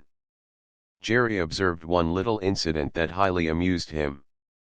A small boy, intent on having a free ride, got upon the steps at the end of a passing omnibus, but he had hardly settled himself into a comfortable position, when a passenger inside, who had watched his proceedings, reached his hand through the open window, and seizing his cap, threw it high into the air. The lad's face was in an instant red with passion, and giving the man a look which said as plain as looks could speak, "I'd pay you for that if I could," away he ran to recover his cap, which had fallen into the street, and so the poor boy lost both his ride, and his temper. Jerry continued his walk, and soon found himself in the neighborhood of the shipping. Most of the wharves, in this locality, are covered with coal, wood, lumber, lime, and other products of the coasting trade. Nearly all of the vessels lying at these wharves were small, and Jerry noticed that many of them came from ports in the state of Maine, the names of the towns where they belonged being painted upon their sterns. There was nothing very inviting to Jerry, about these wharves, and he passed on. Presently, the wharves began to grow longer, and the vessels larger. At one place he encountered quite a crowd of people, and several teams and carriages, which were coming up from one of these wharves. This was the slip of the Chelsea ferry boats. Seeing a steamboat at the end of the wharf, Jerry turned in, to look at it, but just before reaching the boat, he was stopped by a man in a lall house, who told him that he could not pass without paying the fare. Not wishing to go to Chelsea, at that time, Jerry turned back, and resumed his walk along Commercial Street. As Jerry kept on, the shipping began to grow more numerous, and almost everything he saw had something to do with the sea. The most common signs on the street were naval stores, ship chandlery, sail loft, commission merchant, etc., and on most of the wharves were long blocks of warehouses and stores, some of which were built of granite, and made a very imposing and substantial appearance. Sailors were plenty, too. Some of them were old salts with great brown hands, and grizzled locks, and little gold rings in their ears, and leather belts around their waists, in which they carried their sheath knives. Some were young men, whose sunburnt faces were half buried in huge, dark whiskers, and whose pea jackets and pantaloons bore witness that they were not unacquainted with grease and tar. Occasionally, Jerry would meet a lad about his own size, whose dark blue pants, fitting snugly around the waist and worn without suspenders, and neat blue jacket, with a turned-down shirt collar of the same color, edged with white, and shining tarpaulin hat, stuck upon the back of his head, at once excited his admiration and envy. Jerry now thought it time to look around among the vessels, and see if he could accomplish the object of his journey. He accordingly turned down a wharf at which some 20 or 30 craft of various kinds were lying, with the determination of applying to each one of them for a situation, in regular order, until he should be successful. The first 2 or 3 vessels which he approached were apparently deserted. No person was to be seen about them, and of course they afforded no chance for Jerry. The next vessel he came to was a large ship, which towered so high out of the water that he could see nothing of the deck from where he stood.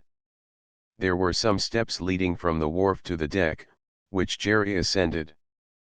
The only person on board he could see was a negro, who was in a little house built upon the deck, from the top of which smoke was issuing through a stovepipe. This place was the caboose, or kitchen of the ship, and its inmate was the cook. To the inquiry whether a boy was wanted on board, a gruff no was the only response. Jerry descended to the wharf, and continued his walk, though with little success. On board some of the vessels, the men were so busy at their labors that he could get no answer to his inquiries, and those who did notice him so much as to reply, were sure to say no. Jerry's hopes began to fall very fast, and he felt his courage giving way, in consequence of these continued rebuffs. Still he thought he would not give up his purpose yet, and so he passed along.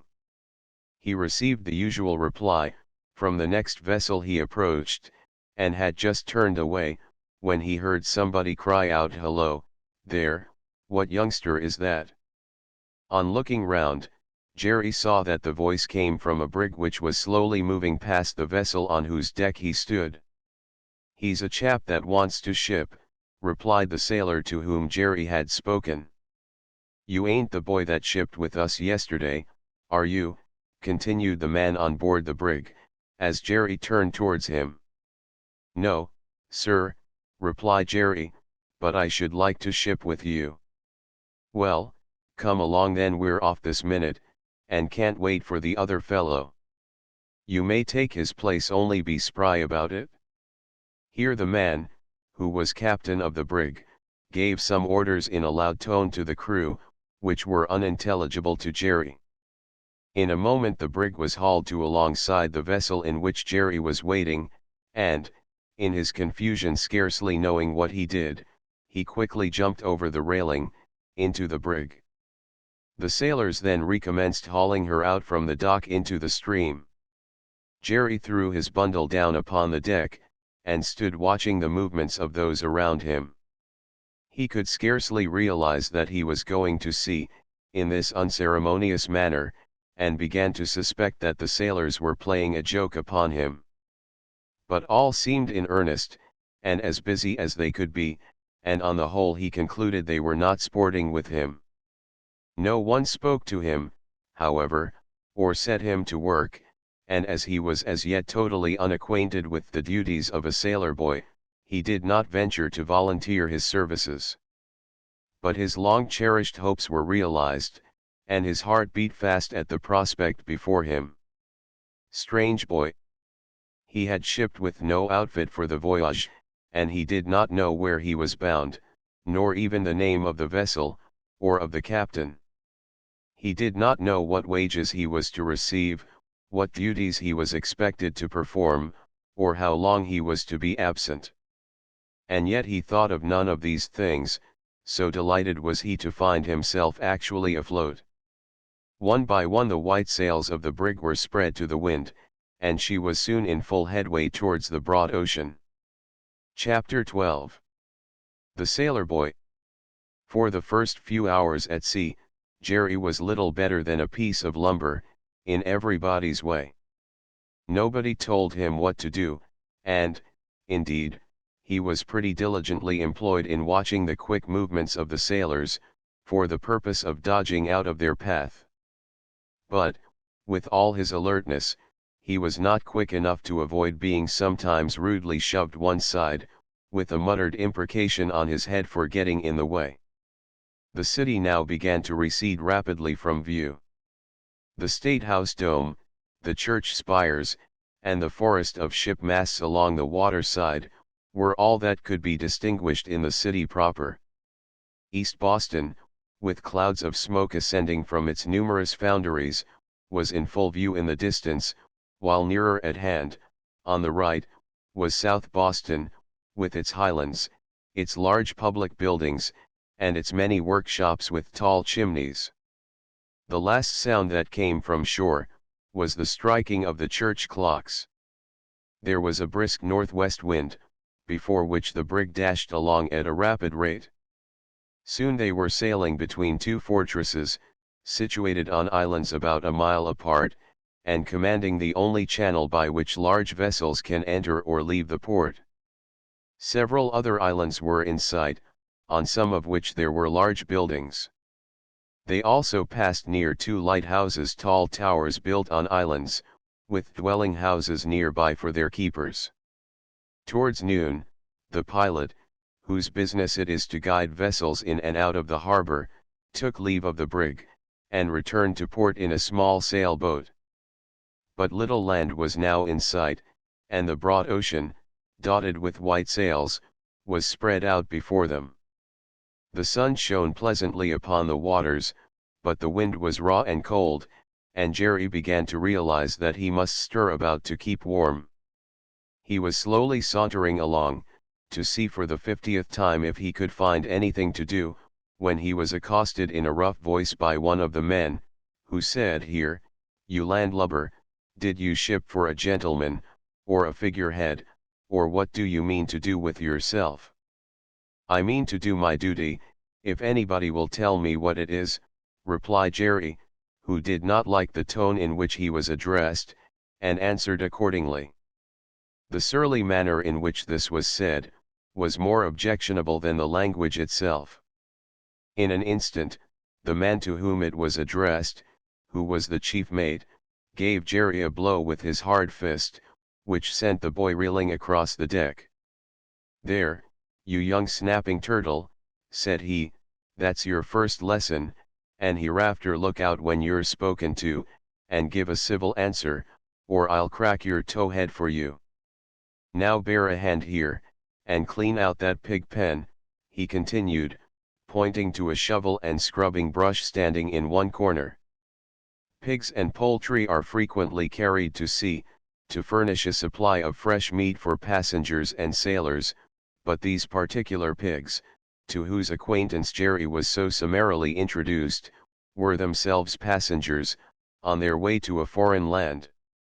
A small pen had been fitted up for them on deck, and as cleanliness is one of the cardinal virtues on shipboard, it was necessary that they should be continually looked after. And cleaning out a hogsty was to be Jerry's first experience of a life on the ocean wave. Had anyone at home ordered him to do such a job, it is very doubtful whether he would have obeyed, but here, after the lesson he had just received, he dare not refuse or even hesitate, and so he leaped into the pen, scraped up the filth, and threw it overboard. Shortly after Jerry had completed this useful but most unromantic task, he began to grow ill. His stomach rolled and pitched with the brig, and his head was light and dizzy. When he walked he reeled like a drunken man, and the deck seemed about to fly up into his face. Every moment, his sensations became more distressing. He laid himself down in a sheltered part of the deck, but found no relief. His pale, woe-begone countenance bore the impress of his misery. Oh, how he wished he was once more on shore! How he cursed in his heart the hour that he turned his wayward steps from Brookdale! As the motion of the vessel rolled him about like a log, he almost wished that it might pitch him overboard, and thus put an end to his misery. Should such an accident happen, it seemed to him he would not lift a finger to escape a watery grave. Such thoughts as these were passing through the brain of the seasick boy, when someone stole slyly up behind him, and dropped a large piece of greasy salt pork almost directly into his mouth. Any fatty substance is very disagreeable to a seasick person, and this mischievous prank, with the laughter and jibes of the sailors which followed it, put the climax upon the misery of Jerry. He got upon his feet, and, clinging to the rail, began to vomit, or throw up Jonah, as the sailors term it. The more he retched, and gagged, and groaned, the more his tormentors ridiculed him. The most conspicuous among them was a raw, freckle-faced lad, apparently a little older than himself, who was now on his second voyage, and was retaliating upon Jerry the treatment he had himself suffered but 6 or 8 months before. He it was that dropped the pork into Jerry's face. The sailors called him Bob, for they seldom use any but nicknames, and those of the shortest kind. Jerry remained upon the deck nearly all the afternoon, and no one, from Bob to the captain, took any notice of him, except to laugh at his condition. Seasick people generally get but little sympathy from old salts. Towards sunset, feeling no better, Jerry asked one of the sailors if he would please to show him to his bedroom for, in his simplicity, it had never occurred to him that a bedroom, and even a bed, were luxuries that did not belong to the sea. The old tar, with the utmost gravity, called out, "Come here, Bob, this 'ere young gentleman wants you to show him the way up to his bedroom." Bob came, and conducted Jerry to the ratlin, or ladder, leading up the mast, and told him to go up 2 pair of stairs, and knock at the left-hand door. If there was anything funny in this, Jerry was too sick to apprehend it. His good nature had long since given out, but now he was getting positively angry, and retorted upon his tormentors with some spirit. But this only increased their sport and aggravated his misery. At length, however, they became weary of their bantering, and one of the sailors, whom they called Tom, let Jerry down into the forecastle, as that part of the vessel, where the sailors sleep, is called. This apartment was in the forward part of the brig, immediately under the deck.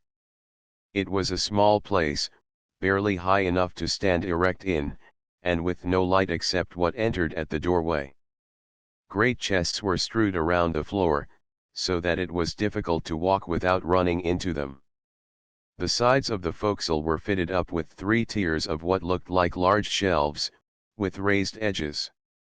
These were the bunks in which the sailors slept. Each man had his own bunk, which was just large enough to lie down in. 2 or 3 of these bunks were unclaimed, and Tom told Jerry he could take his choice of them. But Jerry had come on board without the slightest preparation for sea, and of course had neither mattress nor blankets, which each sailor is expected to provide for himself. What was he to do in this emergency? Luckily for him, Tom happened to have some spare bed clothing in his chest, and as he rather pitied Jerry, he offered to let him use it until he should have an opportunity to furnish himself with an outfit. Jerry gladly accepted the offer, and taking off a portion of his clothing, crawled into this narrow, box-like resting place. Our young sailor did not enjoy a very sound sleep, on his first night at sea. The motion of the vessel, the creaking and straining of the rigging, the noise of the water dashing against the bows, the dolorous sighing of the wind through the blocks and ropes, the loud, sharp-spoken orders on deck, and the frequent passing of the seamen to and from the forecastle, together with his sea-sickness, allowed him but little repose. Nor did he quite fancy the atmosphere of the forecastle, which became close and stifled before morning, and was flavored with various odors, the most prominent of which seemed to be tar, bilge water, and tobacco. However, he made out to catch a few short naps, from one of which, about daylight, he was aroused by a hearty shake, and ordered on deck. It at first seemed to him that he had not strength sufficient to arise, but he managed to get upon his feet, and staggered up on deck, where the mate at once set him to work, washing down the decks. Weak and sick as he was, he worked at the pump a while, the cold water in the meantime running in streams about his feet, his shoes offering but little resistance to the flood. Then he was obliged to kneel down and scrub the deck with small stones, called by the sailors holy stones, and used at sea for cleaning the decks of vessels. This laborious employment continued for more than an hour, and whenever Jerry attempted to relax his efforts in the slightest degree, he would hear the stern voice of the mate: "Bear a hand there, sir, no skulking here." On one occasion, this admonition was enforced by a smart stroke of a rope's end laid over his shoulders. Jerry began to regard the mate as a monster, and, indeed, he looked upon the officers and men, generally, as little better than the pirates of whom he had read in some of his juvenile books. But these men were not so bad as he imagined. It is stern, rough discipline that makes the hardy sailor, and Jerry's initiation was no more severe than that of most boys who go to sea before the mast. After the deck had been holystoned, Jerry made his first meal at sea, he having been too sick hitherto to eat anything. His breakfast consisted of hard ship bread, cold salt junk, or beef, and rye coffee, without milk. He ate but little, for the fare was not very tempting, and his stomach had not yet got accustomed to the ups and downs, the pitchings, and tossings, and reelings, of a life at sea. He was kept busily employed, most of the day, in doing various little chores about the vessel, for being the youngest, he was obliged to run at everybody's call. He learned from one of the sailors, during the day, that the brig was bound for Valparaiso, but this did not give him a very definite idea of his destination, for so sadly had he neglected his geography at school, that he could not tell in what quarter of the globe Valparaiso was situated, or whether it was a week's, or month's, or 6-month sail from Boston. He also discovered that the name of the brig was the Susan. Towards the evening of the second day out, the weather grew milder and the sea more calm. The brig, which had dashed through the water as if on a race, from the moment they got under headway, now began to slacken her speed, and one of the old sailors predicted an Irishman's hurricane, as a calm is sometimes humorously called. The motion of the vessel was much less perceptible, and Jerry began to get over his sea-sickness. He now took some interest in the strange scenes spread out before him, the level ocean stretching away in every direction, until it apparently touched the sky, no hill bounding the horizon, and not a speck of land to be seen.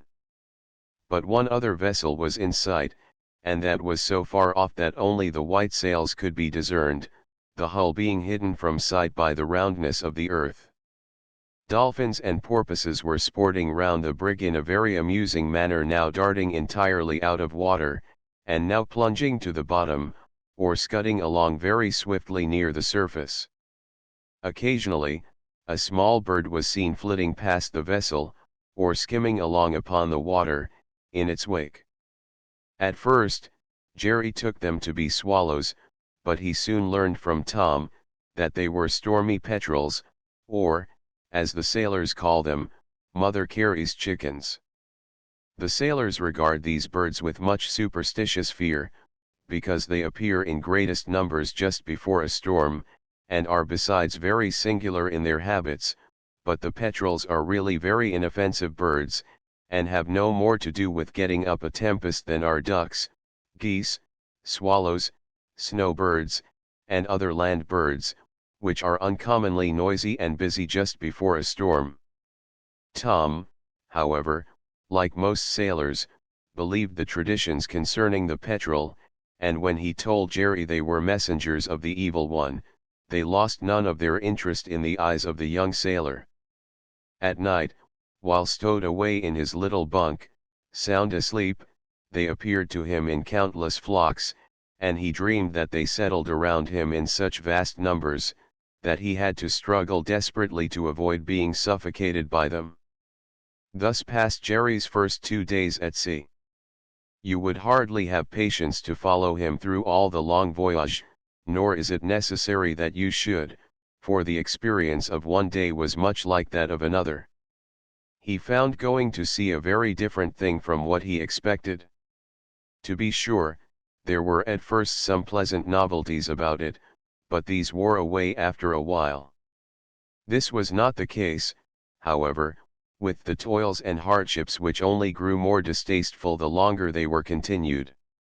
The romantic, free and easy life of the sailor, which he had pictured in imagination, he found to be in reality a life of severe labor, drudgery, exposure, and deprivation. There were few idle moments for him, even in the most delightful weather.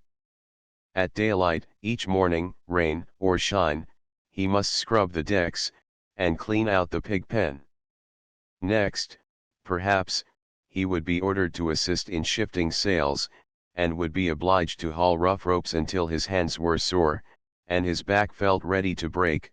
Then, for an hour or two, he would be kept hard at work scraping and oiling the masts and yards, or be sent aloft with a bucket of tar and grease, called slush, and, hanging in mid-air, be compelled to dip his hand into the nasty mixture, and rub down some portion of the rigging or mast.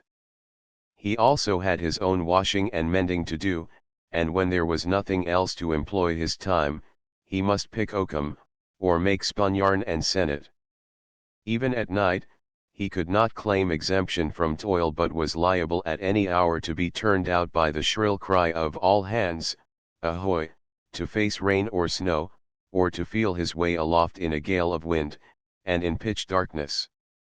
There was one thing, however, that Jerry, at first, felt more than even the hard work and poor fare of his new calling.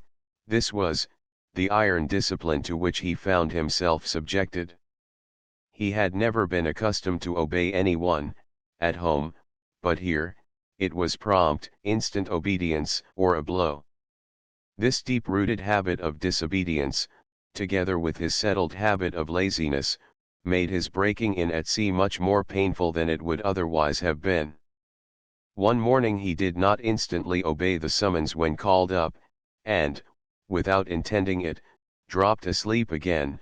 A moment afterwards he found himself sprawling among the chests in the forecastle, every bone in his body aching as though it had been twitched out of its place. The captain, with one jerk, had brought him from his bunk to the floor, and accompanied the act with an imprecation on his eyes, for not turning out when called. Jerry had to take his turn in watching on deck, at night. One night he was greatly fatigued, and sitting down on the boom he fell asleep with his head in his lap. The second mate happened to be on deck, and seeing the situation of Jerry, he seized the rope's end, and approaching him stealthily, brought it down with all his strength upon the back and shoulders of the boy. Jerry, in his fright, came near leaping overboard, and it was a long time before he again took a nap at the watch. At work, too, a kick, or cuff, or a bit of rope was always handy, if there was any inclination to skulk. Hurrah, there, bear a hand, heave along, was constantly sounding in his ears, a system of driving which he found anything but agreeable. Jerry also added unnecessarily to the bitterness of his lot, during the first few weeks of the voyage, by his surly, insolent manners towards the sailors. Being treated as inferiors themselves by their officers, sailors have no opportunity to play the superior except towards the boys on shipboard, and they are very apt to make the most of this opportunity. It is best for the boy to submit patiently and good-naturedly to this petty tyranny, for, if he is saucy or surly, they show him no mercy. Jerry soon learned this, from his own experience. He at first bore the treatment of the crew with much ill grace, but he was soon cured of this fault, and learned to be civil and obliging towards them. In addition to all these troubles and hardships, Jerry found himself thrown into intimate companionship with men, some of whom were not only shockingly profane and disgustingly indecent, in their language, but even boasted of the immorality of their lives. But these evil influences, though they startled Jerry a little, at first, were not the things that troubled him, and yet, with his unformed habits and principles, they were 1,000 times worse for him than all the stern hardships of the sea. Chapter 13. Mary. Jerry was missed at home, to be sure. His departure was not felt so sensibly as it would have been, had he acted the part of a dutiful son and an affectionate brother. Still, all mourned his sudden disappearance, especially, as they knew not what had become of him. For a while, Mrs. Preston looked up the road, many times every day, to see if she could discern anything of the runaway, for she had strong expectations that he would return. But he did not come, nor were any tidings received from him. In her distress and anxiety on his account, she forgot all his bad conduct, and only remembered that he was her son, her only son. Little Mary, too, was much troubled at the loss of her brother. She did not fully comprehend the occasion of his absence, and as little was said in her presence about it, she somehow got the notion into her head that Jerry had been seized and carried off by certain wicked people whom she called bugaboos. "Mother," she would say, "when Jerry gets to be a great big man, won't he get away from the bugaboos, and come back again?" And then her mother would look sad, and reply, "I hope so, my dear." About a fortnight after Jerry's departure, Mrs. Preston received a letter from her husband's brother in Boston. She opened it with mingled hope and trembling, for it was in reply to one she had addressed him, the day after Jerry left home. But it gave her no information in regard to his whereabouts. Jerry's uncle simply stated that he had been absent from home, and did not get her letter till a few days previous, that he had made inquiries, but could learn nothing of Jerry, and that he would be on the lookout for him, and give her immediate information should he hear anything concerning the runaway. She laid the letter down with a sigh, and that evening she wrote to her husband, informing him of the situation of affairs, for she had delayed doing so until now, in hope of hearing what had become of Jerry. Being at work in the woods, far away from any post office, Mr. Preston did not receive this letter until it had got to be quite an old affair, and so he did not think it worth while to return home, to look after his son. Clinton continued to be a frequent visitor at Mrs. Preston's, and was regarded as one of the family, rather than a stranger.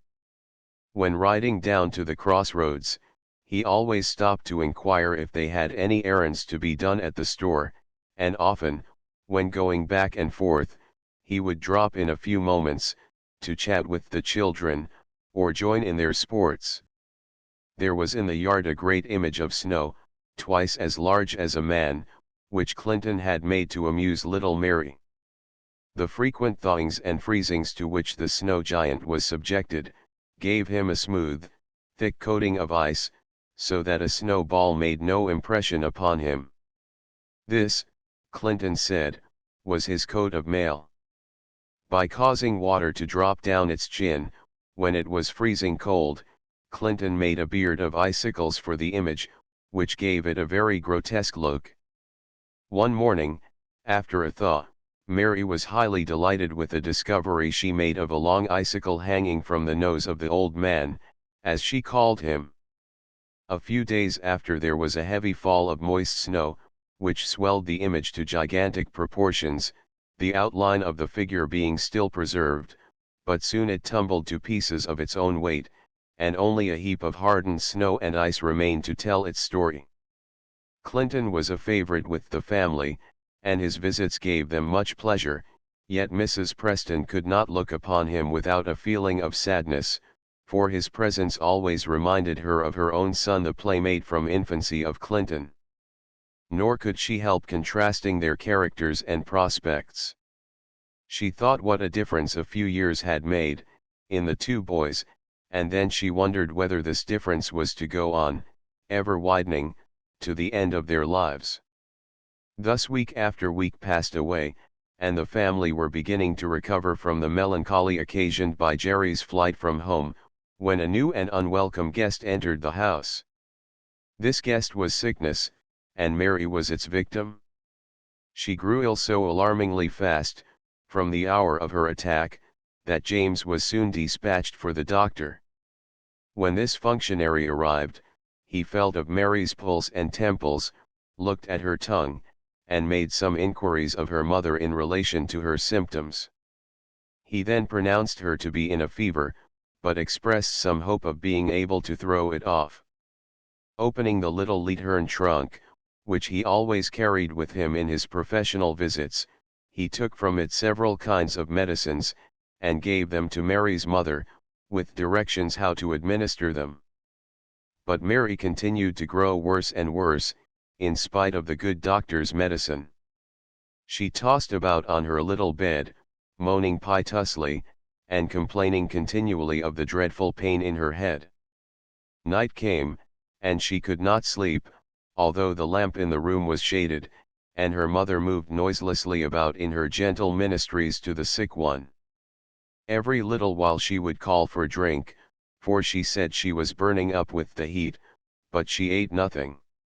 The doctor called the next day, and after the usual examination, he left some more medicine, and departed. But his little patient grew no better. And so daily he repeated his visits, and each time remained longer, and looked more anxious, but his skill seemed to be of little avail.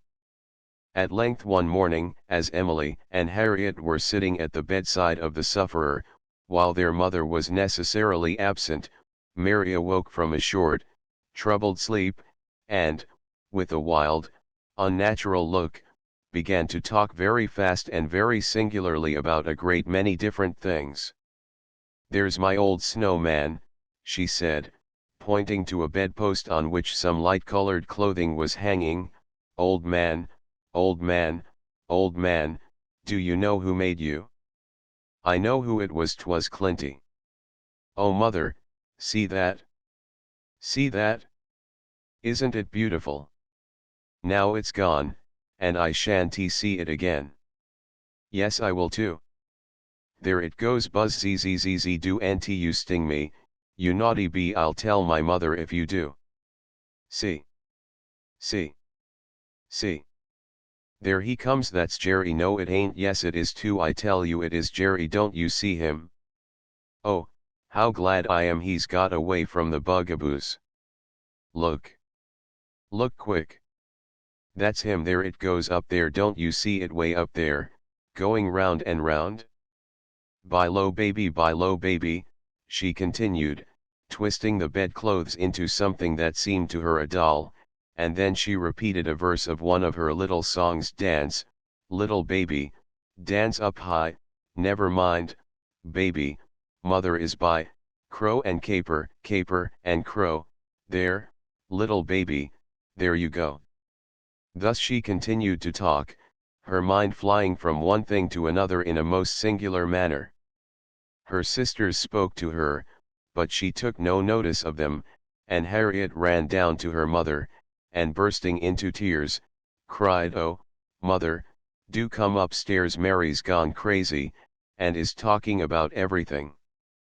The poor little sufferer continued in a delirious state most of the day, though occasionally, for a few moments at a time, reason would seem to resume its sway. The doctor looked more grave than ever, and when Mrs. Preston followed him into the entry, and entreated him to tell her exactly what he thought of the case, he replied, "I think she is a very sick child, but as the fever has not reached the turning point, it is impossible to tell how it will result. I do not despair of saving her, however, for I have seen more than one patient live through as violent an attack as this appears to be." Clinton called daily at the house, to inquire after Mary, but as it was important to keep her as quiet as possible, he did not go into the sick chamber. His mother, however, came over every day, and sometimes remained all night, greatly assisting Mrs. Preston in taking care of the sick one. Mary's delirium continued with little interruption for 2 or 3 days. When she came out of this state, she cast a recognizing look at her mother and sisters, who were seated in the room, and then, in a low voice, inquired, "Mother, where is Jerry?" "Jerry is not here, dear," replied Mrs. Preston, "he has not yet got back." "Where has he gone?" "I don't know where he is. He went away before you was taken sick, but we hope he will be back soon." "But I saw him here yesterday, mother," continued Mary, who had a confused remembrance of some of the impressions of her delirium. "No, darling, you are mistaken, you dreamed that you saw him, that was all." Mary looked disappointed, and as her recollection of Jerry's disappearance returned, she added mournfully, "Then I shan't see Jerry again before I die, nor father either."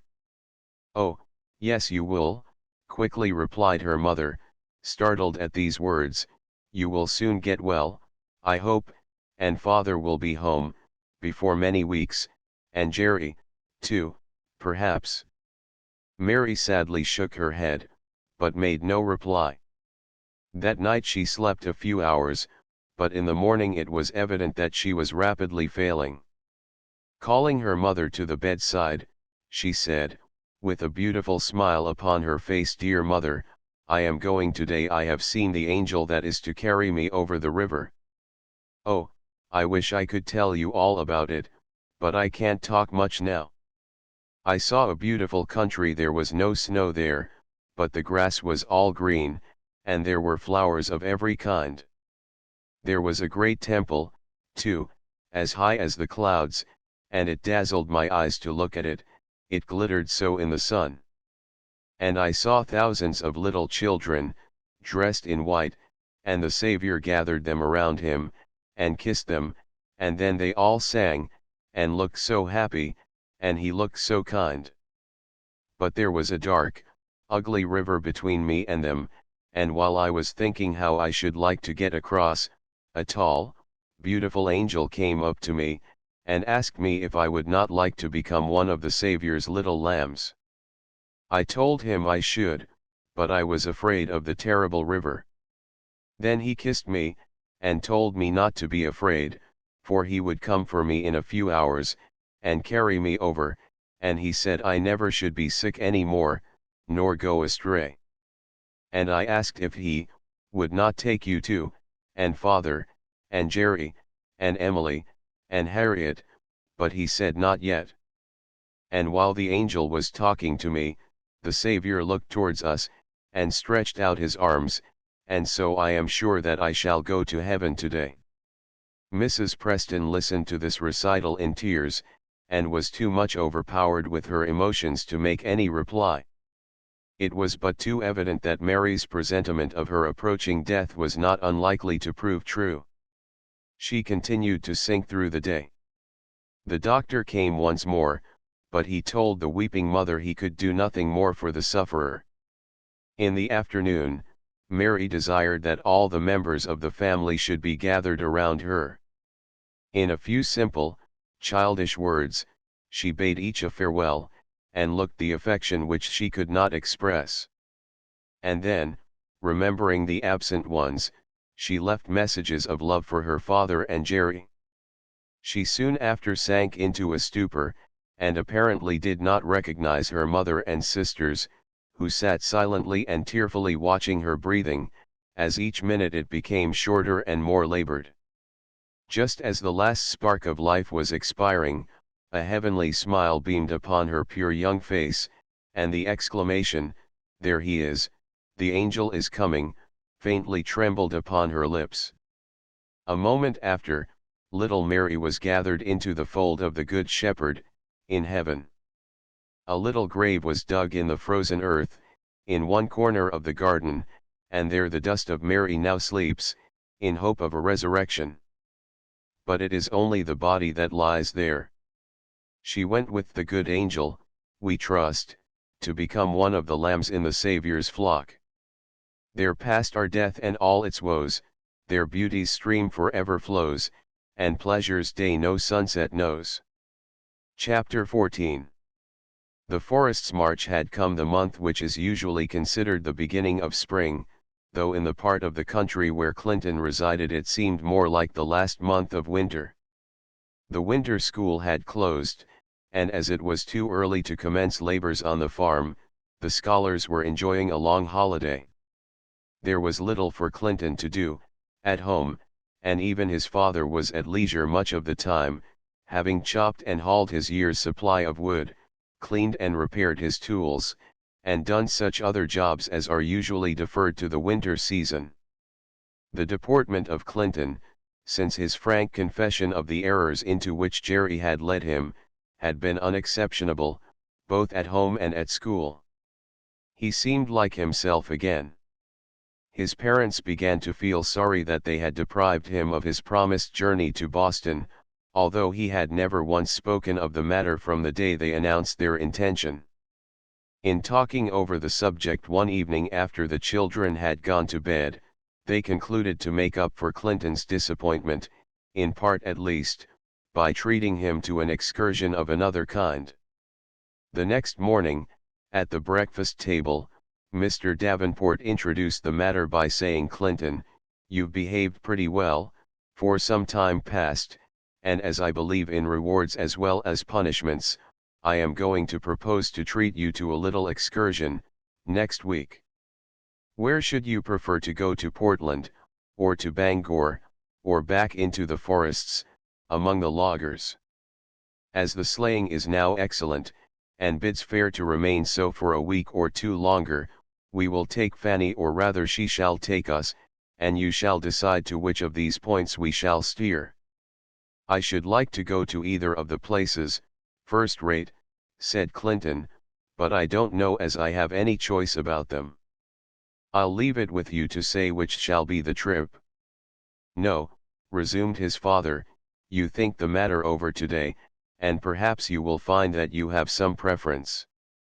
Clinton did so, and after weighing in his mind the attractions of the several places, he came to the conclusion that he had rather visit a logging camp, of which he had heard so much, than to go to either Portland or Bangor. He had already once visited the former city, and the other had no special interest for him, beyond any other large place.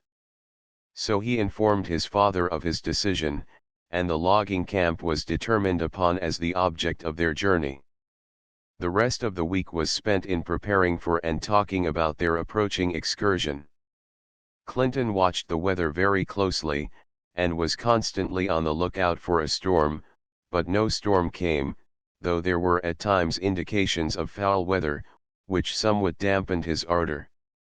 His mother cooked a large amount of doughnuts, ginger cakes, fried apple pies, and other eatables convenient for a journey, for they were going through a section of the country which was little settled, and might have to depend upon themselves, in part at least, for their provisions.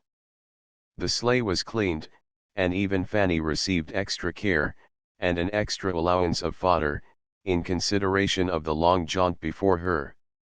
Monday morning, at length, came. The weather was just what they desired.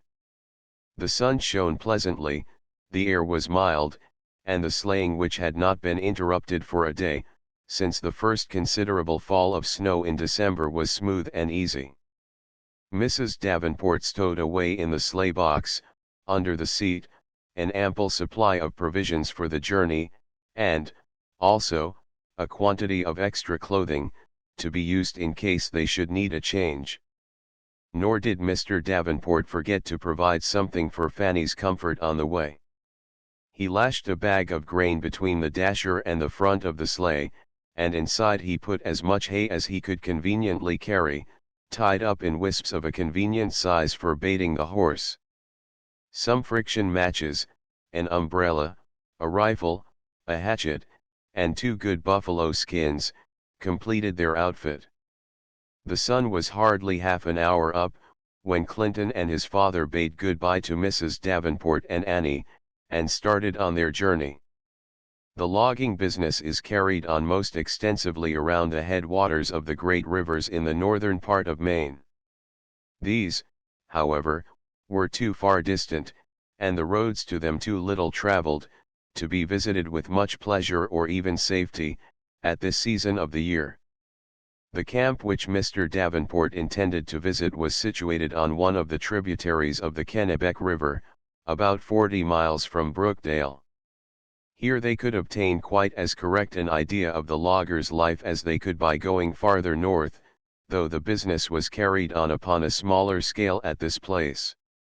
Fanny trotted off at a brisk pace, and soon the travelers found themselves upon a road where no houses nor cultivated land could be seen, but tall forest trees rose on each side, and spread away in the distance as far as the eye could see. "What lots of woods," said Clinton. "I don't see why they go so far after logs, when they are so plenty around here." "I suppose one reason is," said his father, "that these forests are not very convenient to a stream, so that the logs could not be easily floated down to the sawmills.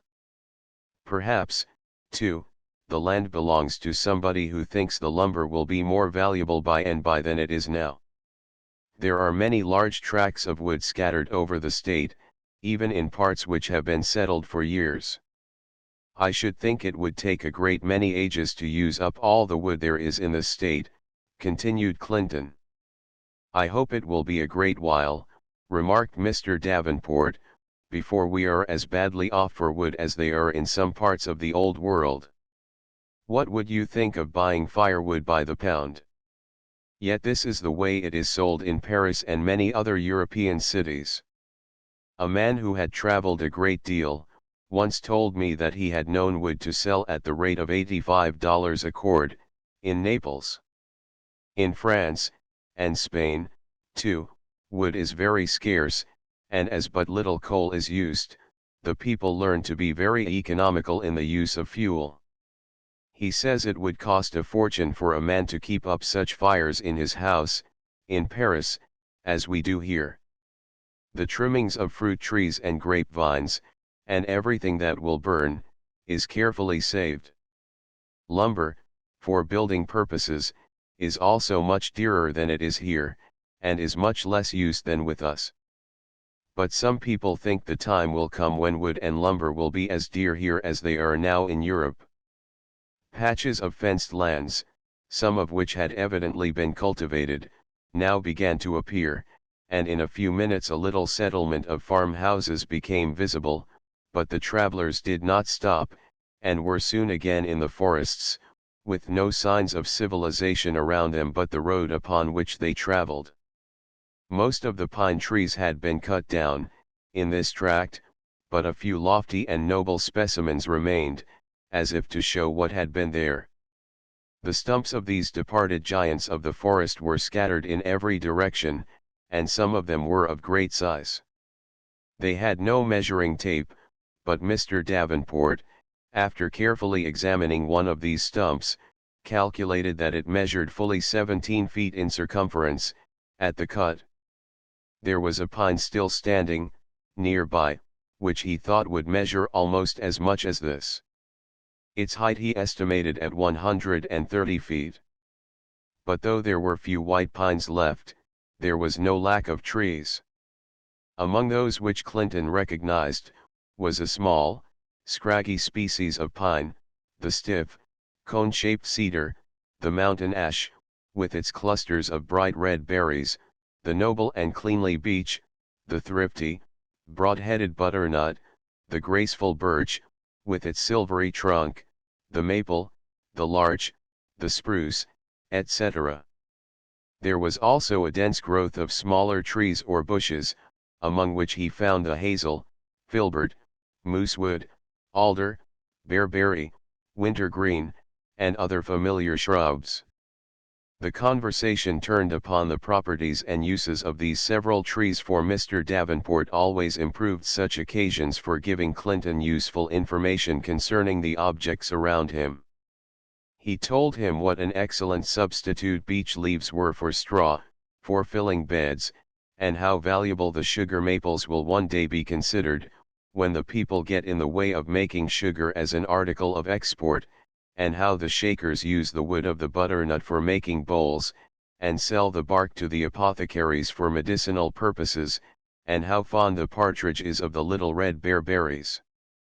As to the birches, which are so plenty along here, I suppose you already know something of their peculiar virtues, continued Mr. Davenport. I guess a few of the boys at school discovered what they are good for, this winter, replied Clinton, with a laugh.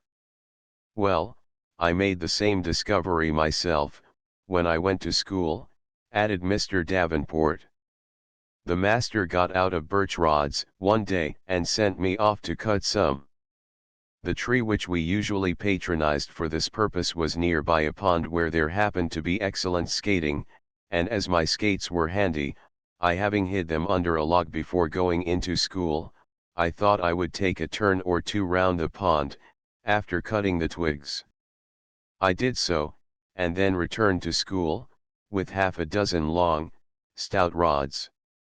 As the master took them, he said, with a smile, "Ah, these look nice, but the proof of the pudding is in the eating, so I will just test them a little." I laughed at his pleasantry, and turned to go to my seat, when he said, "Here, sir, come back, I'm in earnest, I want to test these a little before you take your seat." And sure enough, he did test one of the longest of them, so that I carried proofs of its virtues upon my legs for several days after. "There," said he, after he had satisfied himself, "these rods will do very well, now you may go to your seat, and when I send you after the next lot, don't you stop to skate on the pond." I afterwards learned that he grew suspicious of my long absence, and sent out a boy to see what had become of me, who reported to him that I was skating. Ever since that day, I have had a very lively recollection of the virtues of the birch tree. Master Eaton often says boys are subject to some complaints that have to be doctored on the botanical system. He says there is nothing but oil of birch that will save them, remarked Clinton. "Speaking of the oil of birch," said Mr. Davenport, "did you know that it is valuable for tanning leather, as well as boys' hides?" "No, sir, I didn't know there was really such a thing as the oil of birch," replied Clinton. "I thought people used the words only in fun. There is such a substance, and it is said to be used in tanning hides, and currying leather, in Russia. They distill it from the outside bark of the tree. Did you never notice that the birch bark often remains entire, after the tree to which it belonged has gone to decay?" "Yes, sir, I know some trees back of our house that have been dead ever since I can remember, and are all rotten inside, and yet the bark looks as though it was alive. That is because this oil in the bark preserves it from decay.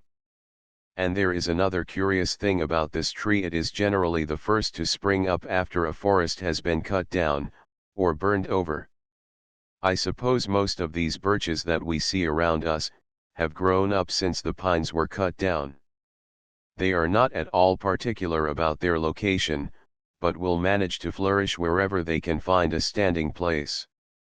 They seem to take it for granted that a birch tree is better than no tree, and so they squeeze in and fill up the spaces in the forests, and settle down upon all unappropriated tracts. And in fact they are not to be despised, for they grow rapidly, are rather pretty, and are not only useful to tanners and schoolmasters, but their branches make strong withes, when green, and their wood makes good fuel, when seasoned. Quite a catalogue of virtues, remarked Clinton. Yes, and here we are, almost at Uncle Tim's, nearly half through our journey, added Mr. Davenport. Mr. Lewis, or Uncle Tim, as he was always called, was an old pioneer, who settled down in this wilderness years ago, his clearing being many miles distant from any neighbor. This was the last house they would meet, on the road to the camp, and as Uncle Tim's dwelling was a sort of tavern, at which all travelers over the road were accustomed to stop, Mr. Davenport had determined to rest Fanny there until the next morning. Chapter 15. The Clearing. Uncle Tim was very glad to see Mr. Davenport and Clinton, as he always was to see travelers. He called Bill, one of his boys, to go and put up the horse, while he led the strangers into the house, where his wife had already set about preparing something for them to eat, for it was past noon, and the family had just finished their dinner. Clinton soon slipped outside, to take a look at the premises, for his curiosity was much excited by the novel appearance of things. The clearing was very large, and not a native tree had been left upon it, but it was completely surrounded by a straight, unbroken line of forest, which looked like a perpendicular wall. The land consisted of gentle slopes and valleys, and was divided into separate fields, by fences made of stumps and logs. Nearly in the center of the clearing stood the house and barn. They were both built of spruce logs, placed one upon another, cob house fashion, the chinks between them being filled up with clay and moss. From the center of the house rose a huge stone chimney. The windows were glazed in the common manner. As Clinton was looking around, Uncle Tim came out and spoke to him. "What do you think of it, young man?" he said. "Do you suppose you could build as good a house as this, with nothing but an axe?" "I guess not," replied Clinton, "but you didn't build it with an axe, did you?" "I didn't have much of anything else to work with, I assure you," said Uncle Tim. "There's no knowing what you can do with an axe, until you set out and try. But come in, I guess your dinner's about ready." Uncle Tim guessed right. The table was covered with tempting food, in great profusion, and Clinton and his father sat down to it with a good appetite. "You don't starve yourselves, up here in the woods," said Mr. Davenport, glancing at the heaping dishes. "No," said Uncle Tim, "we can generally find something to eat, but it's a pity you didn't come along a little sooner, so as to have had some of our dinner." But the travelers did not pity themselves, if Uncle Tim did, for with the fried ham and eggs, the nice wheaten bread, the delicious milk, the sweet cakes and mountain cranberry sauce, the rich cheese, and tea sweetened with molasses, they were in no danger of starving. After their meal, Clinton renewed his examination of the house, and Uncle Tim, seeing he was interested in it, began to tell him how he built it. He pitched upon the spot about 20 years before, and after securing his title, he took his axe and went to work cutting down trees. The first trees he felled, he used in building a camp, a hut made of logs and covered with bark. After he had cleared about an acre, and lopped off the limbs of the fallen trees, he set them on fire in the fall. The logs, which remained unconsumed, were afterwards cut into lengths of 10 or 12 feet, piled together in heaps, and again set on fire. Thus he had burned hundreds of cords of wood, to get rid of it, which would have sold for $6 or $7 a cord, could he have sent it to Portland or Boston. In the spring he planted his corn and potatoes, and then went to work again with his axe and cleared another piece. By and by he began to feel lonesome, for thus far he had been entirely alone, with the exception of a couple of trusty dogs, so he went back to the town from which he came, married a wife, and then returned to his home in the forest. After a while their family began to increase, and so they built a larger and better house, the one in which they were now sitting. This was the substance of Uncle Tim's story, although he made a much longer one of it than I have done, for it was not very often that he saw a stranger, and when he did, his tongue was pretty sure to enjoy a holiday not of rest, but of action. By this time, Mrs. Lewis had cleared off the table, and Clinton was not a little astonished to see it suddenly converted into a rude but capacious armchair. The round top of the table was turned up against the wall, thus forming the back of the chair, and the frame which supported it, became the arms. The object of this was to economize space as well as furniture, for in log houses there is seldom any room to waste upon useless articles. There were 5 rooms, but the partitions, instead of being of plastering, were made of wood. Clinton, noticing this, said, "I thought you said you built this house with an axe, but how did you make your boards for the doors, and partitions, and floors?" "Boards? Why, bless you, there isn't a board in the house. These things are splints, not boards. I made them by splitting spruce logs.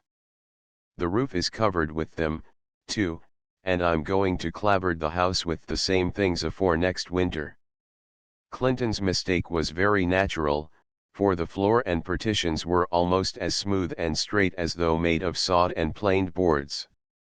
Clinton noticed in the floor, however, a great number of small holes, which Uncle Tim told him were made by the spikes that the drivers fix upon their boots to prevent their slipping off the logs.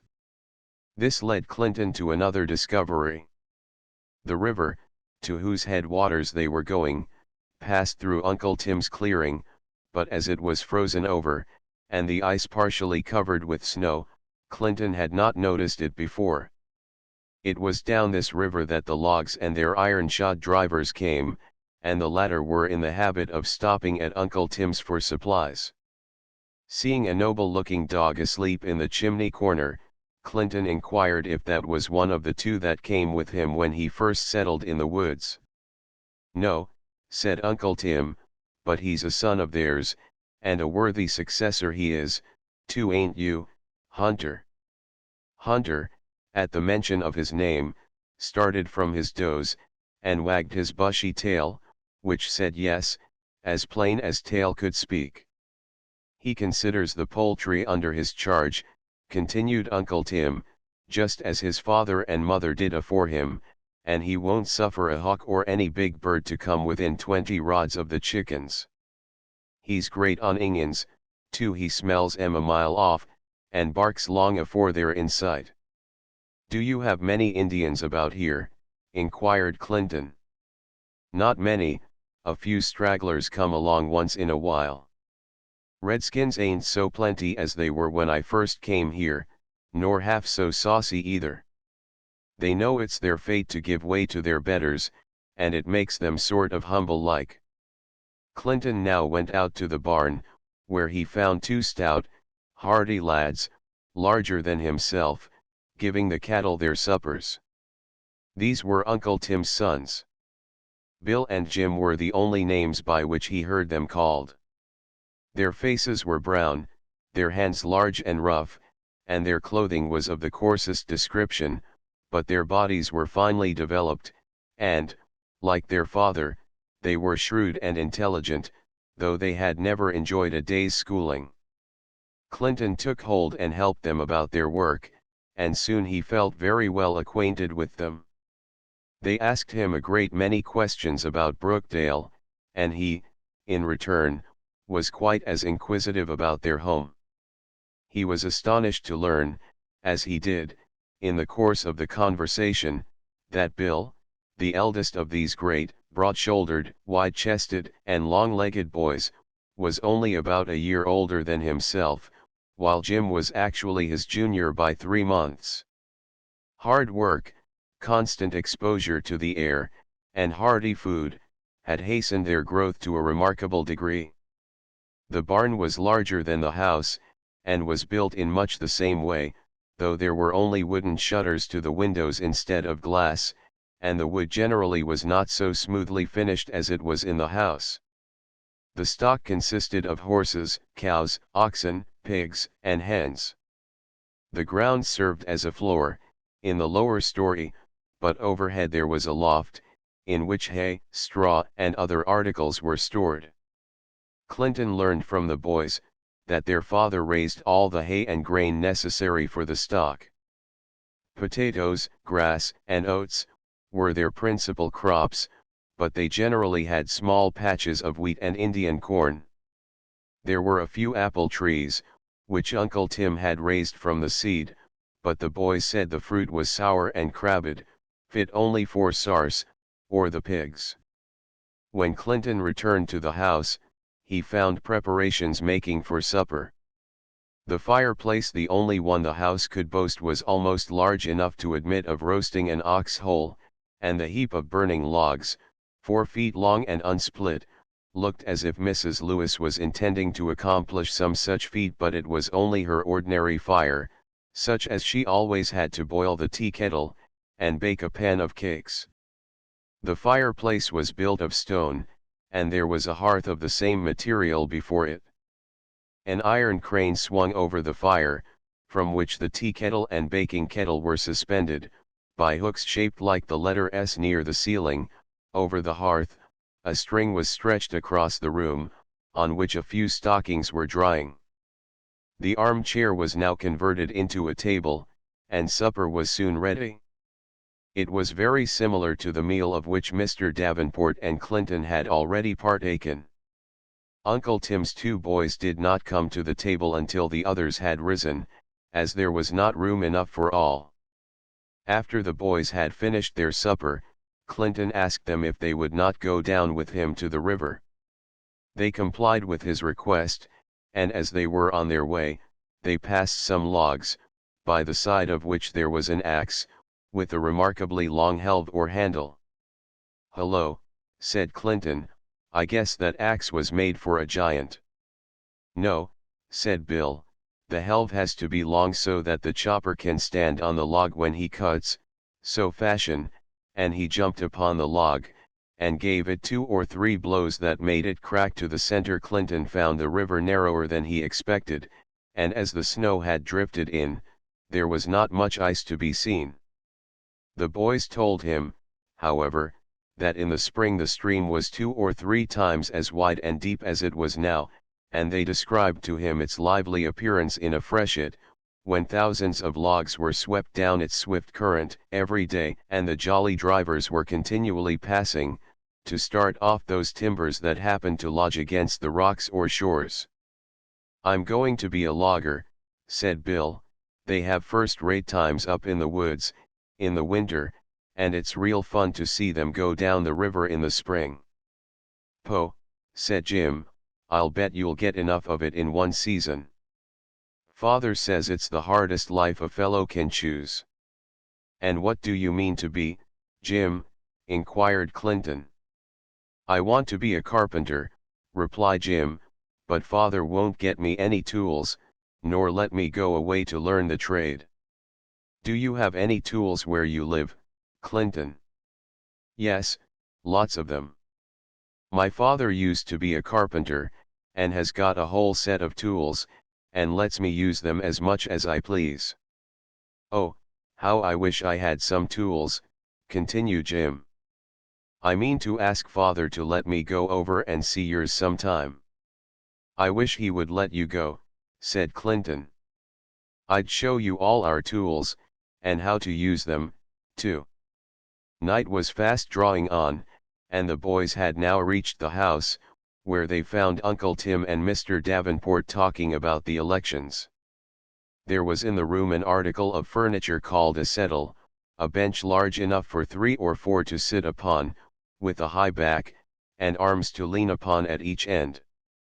Clinton did not notice this particularly as it stood in the back part of the room, but when the boys moved it up to the fire, and all 3 seated themselves upon it, he was much pleased with it. "Father," he said, during a pause in the conversation, "I wish we had one of these seats. Don't you suppose I could make one?" "I think very likely you could," replied Mr. Davenport. "I mean to try, when I get home," added Clinton, and he examined it still more carefully, to see how it was constructed. "That settle was my grandfather's, Master Clinton," said Uncle Tim, "and you must see if you can't make one that will last as long as that has. Then your grandchildren will have something to remember you by." "I'll try," said Clinton, with a laugh. "I'll try, those are good words, my boy," said Uncle Tim. "That's what Colonel Miller said, when General Brown asked him if he could carry Queenstown Heights. "I'll try," said he, and sure enough he did try, and gained a splendid victory, and Congress gave him a gold medal, with "I'll try" engraved on it. So you stick to that motto, Master Clinton, and I guess your grandchildren will have a settle to remember you by, don't you think so?" Clinton laughed, and seeing Uncle Tim was in so pleasant a mood, he asked him if he wouldn't let Jim go over to see him, sometime. Jim, finding the ground was broken, lost no time in putting in a word for himself, and as Mr. Davenport said he should like to have the boys visit Clinton, Uncle Tim gave a sort of half-promise that Jim should go, sometime when he could spare him. The rest of the evening was spent in listening to Uncle Tim's stories of his early life in the woods. He related many interesting accounts of his adventures with bears and wolves, and other savage animals, which were then more numerous than now. One of his anecdotes, which greatly amused Clinton, was as follows: "Now I'm going to tell you a story," said Uncle Tim, "that happened a good many years ago, up in Vermont. I guess it was afore I was born, but never mind, it may be just as new to you, for all that. There were 3 brothers that went from Massachusetts and settled close together in the wilderness, up there. They all lived in one log hut, and ate out of the same porringer, but each fellow had his own patch of land, and as it was pleasanter being together than alone, they agreed to take turns in working upon each other's farms. One day, all hands worked on Jake's farm, the next day on Sam's, and the next on Bill's. Perhaps I haven't got the names right, but never mind that. But by and by one of them got sort of jealous, or dissatisfied, or something of that kind, and said he would not work that way any longer, nohow. So the other 2 stuck together, and let the odd sheep do as he pleased. Well, one day, while the 2 that agreed were working in the field, they heard a tremendous outcry from the other brothers' lot. So they up and seized their rifles, which they always kept right under their noses, and ran to see what the matter was. They expected to see some horrible sight, you know, but what do you suppose they found? Why, there was their brother up in a little sapling, rocking to and fro, and bellowing with all his might, and below was a great bear, looking up dreadful earnest at him. It seems the bear came suddenly at him, and as he hadn't time to go after his rifle, he sprung to the nearest sapling, which he knew the bear couldn't climb. But the sapling was so slender it bent over like a bow, bringing him in such a position that he had to hold on with both his feet and hands, and the bent part of his body, which was covered with his buckskin breeches, hung down almost within reach of the bear. Old Bruin soon discovered this, and so stood up on his hind legs, to see if he couldn't reach him that way, but all he could do was to give the fellow a push with his forepaw, which set him and his sapling to swinging back and forth. His claws did not go through the buckskin breeches, but the man thought he was a gone case, and roared dreadfully. The bear then squatted on his haunches to enjoy the sport, and when the force of the blow was spent, and the man began to get steady, he up and gave him another start. When the other two fellows saw the state of the case, they laughed about as loud as their brother hollered, and it was some time afore they could steady their hands so as to put a bullet into the bear. After that scrape all three of them hitched horses together again and went to work on the old plan. The old bear paid dear for his sport, but you can't say he didn't do some good in the world, can you? If it hadn't been for him, just as likely as not the fuss among those brothers would have grown bigger and bigger, until they quarreled just like cats and dogs. At 9 o'clock, Uncle Tim wound up his yarns, and soon after all retired to bed. They ascended to the second floor by means of a ladder. There were 2 bedrooms, with a space between them, which served both as an entry and a storeroom. The great chimney came up through this entry. Each bedroom had 1 window, in the gable end of the house, but the space between the rooms was dark, except when the chamber doors were open. The roof came down nearly to the floor, on each side, and in the center of the rooms, a tall man could hardly stand erect.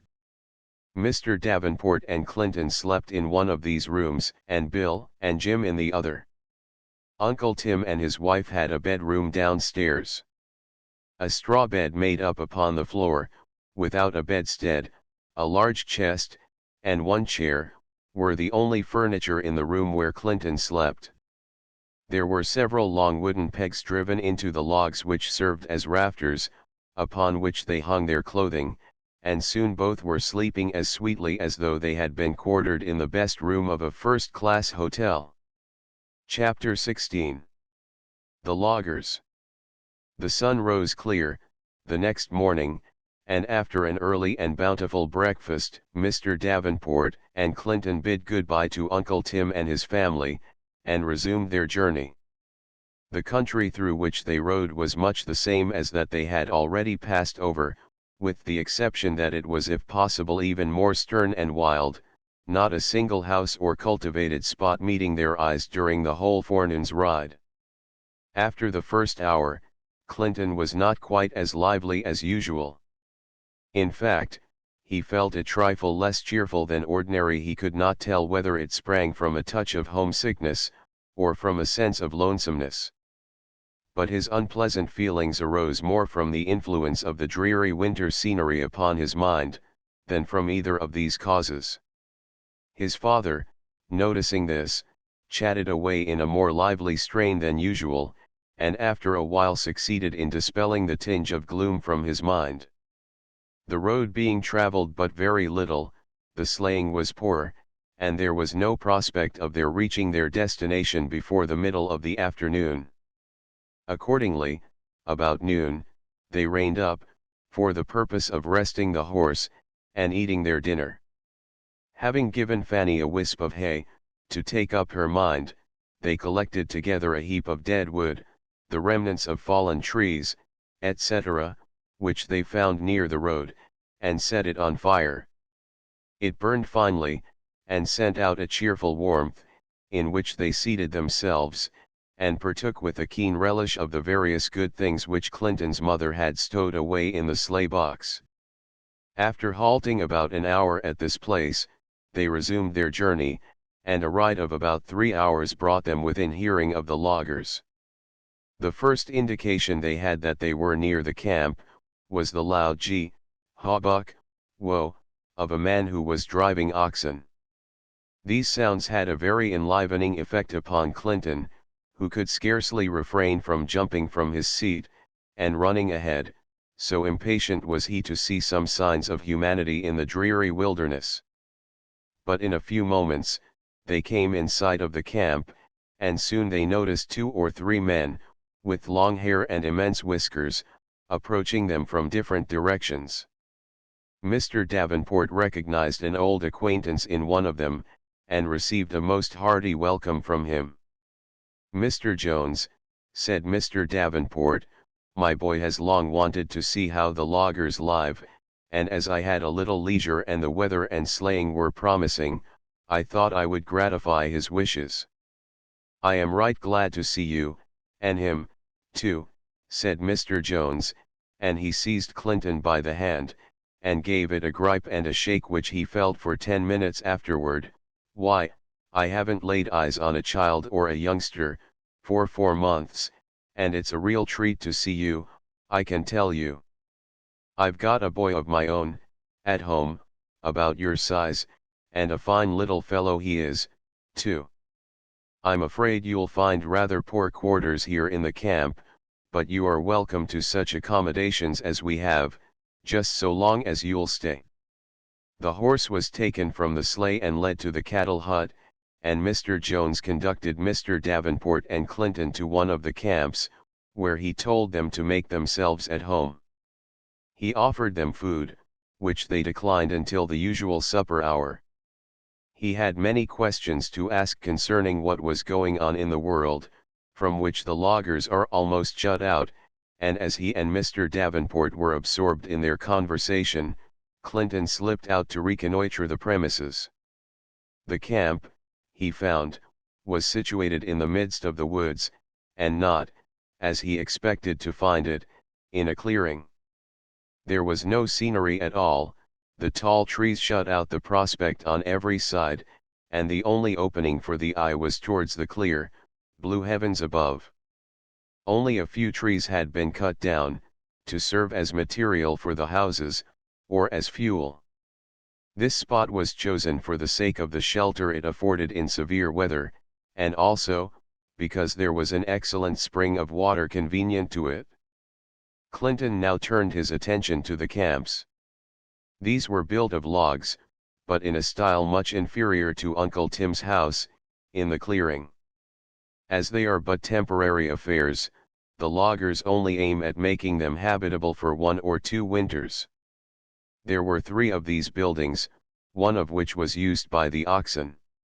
They were each about 20 feet long by 15 wide and were built of logs placed one on the top of another, and the whole sides and roof covered with bark.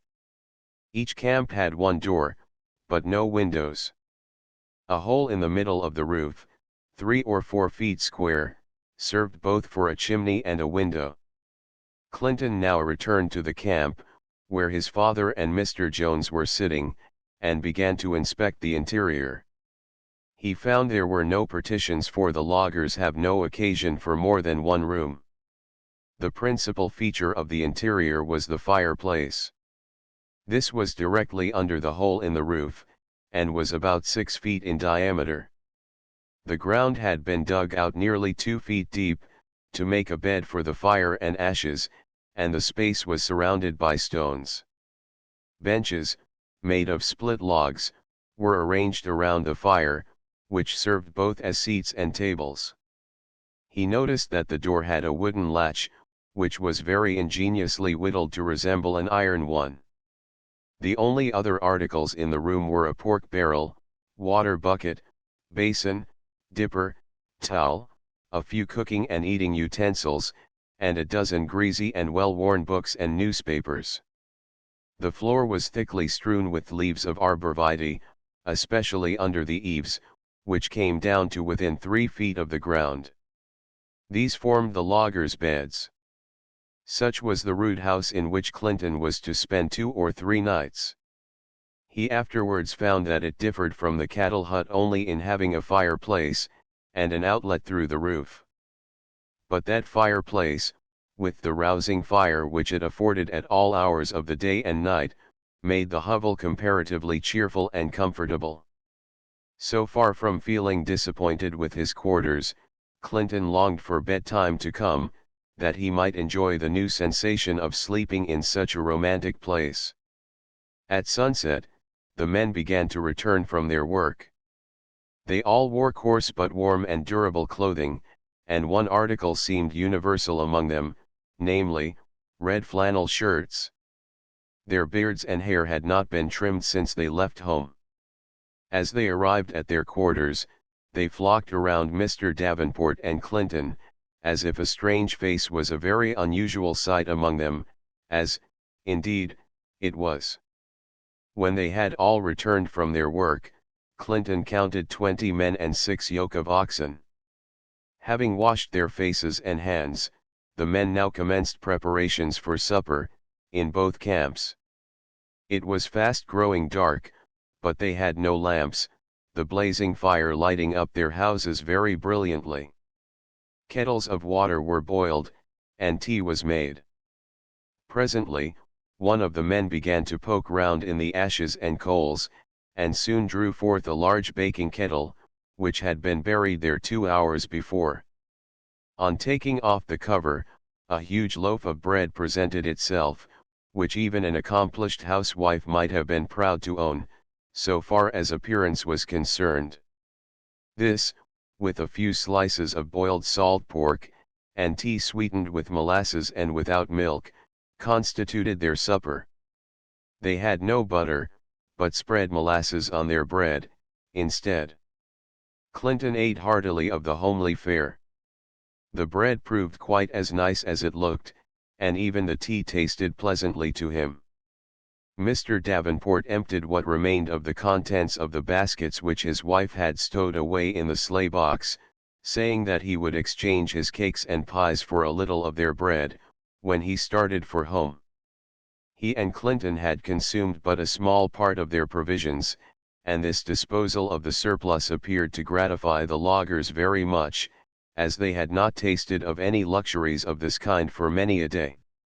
After supper, the men gathered around the fire, on the benches, and talked, and told stories, until nearly 10 o'clock, when one after another began to creep away to his bed of leaves, and stretch himself out, with his feet towards the fire. Clinton and his father soon followed their example, and extended themselves upon the soft leaves, without removing their clothing. The novelty of their position, the crackling and glare of the fire, and the breathing and snoring of a dozen strong men, did not permit either of them to sleep much during the first part of the night. Clinton lay for more than 2 hours, at times watching the stars through the opening in the roof, and then gazing steadfastly at the flickering fire and the curling smoke spangled with sparks. But at last he fell asleep, though he awoke again, several times, before morning. Occasionally, one of the men, who happened to awake, would get up and put a fresh log upon the fire, which is kept burning by night as well as by day. By sunrise, the next morning, the men in both camps had dispatched their breakfasts, and turned out the oxen, and were ready to commence the day's work. Mr. Davenport and Clinton determined to accompany them to the scene of their operations, which was a short distance from the camp, and spread over a considerable extent of ground. The men did not all work together, but after proceeding a little way, they separated into 3 different gangs. The choppers, or those who cut down the trees, formed one party, and proceeded by themselves to their particular spot. Another gang were called swampers.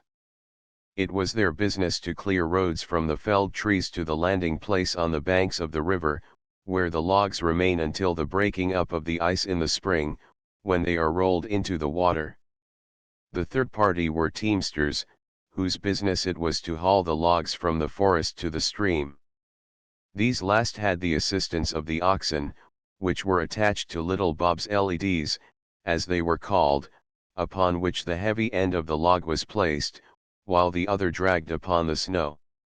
Clinton had abundant time to witness the operations of all these gangs, during the day.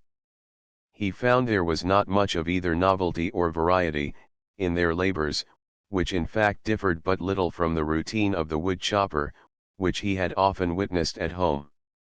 The sturdy strokes of the choppers, followed by the falling of the noble tree, the stripping of the prostrate trunk of its branches, the clearing of a passageway for the oxen through the small growth, and the hauling of the log to the river's bank, were by no means novel sights to him. At the landing place he found hundreds of logs piled up, awaiting the opening of the river.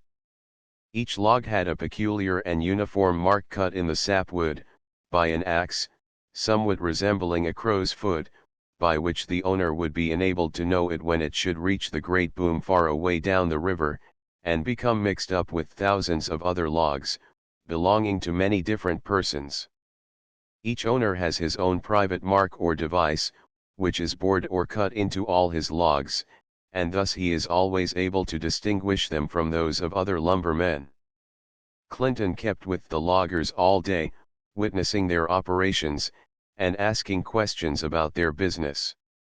Indeed, he did not dare to go far from them, for fear of getting lost in the woods.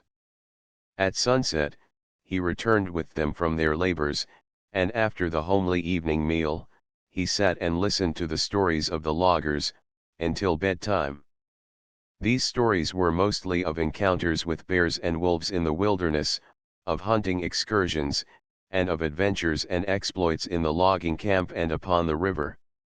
One of the oldest and most intelligent of the men related the following adventure, in answering some inquiries of Clinton concerning the manner of driving logs to mill 6 years ago. Said he, "I was logging upon the headwaters of the Penobscot. We cut 8,000 logs, and about the last of April we started them downstream. It took 2 or 3 days to roll them all in, and by that time, some of those we started first were perhaps more than 50 miles downstream, while others had lodged within 100 rods of us. So we divided into 3 gangs, one to descend by boats, and the others by land each side of the stream. Each man was provided with a pole, having a stout hook in the end, and with these we pushed off the logs, wherever we found they had lodged on the banks or rocks. The first few days, we made pretty good progress, having little to do but to roll in the logs, and set them afloat merrily down the river." "Did you camp at nights, as you do here?" inquired Clinton. "Yes, we camped out, but we had nothing but little huts made of spruce boughs, where we ate and slept. As I was saying, all went on pretty easy at first, and some days we got over 15 or 20 miles of ground. But by and by we came to a jam." "Do you know what a jam is?" "No, sir." "Well, when the river gets choked up with logs which have met with some obstruction, we call it a jam. Sometimes, 1,000 logs will accumulate in this way, forming a sort of dam across the river, and interrupting the flow of the water. And, oftentimes, all this is occasioned by a single log catching upon a projecting rock, and if that single log could be started, the whole mass would go downstream with a tremendous rush." "I should think that would be fine sport," said Clinton. "It's all very fine to look at," continued the logger, "but you wouldn't think there was much sport about it, if you had to go out upon this immense raft, and loosen the logs, at the risk of being ground to atoms by them when they start." "Are people ever killed in that way?" inquired Clinton.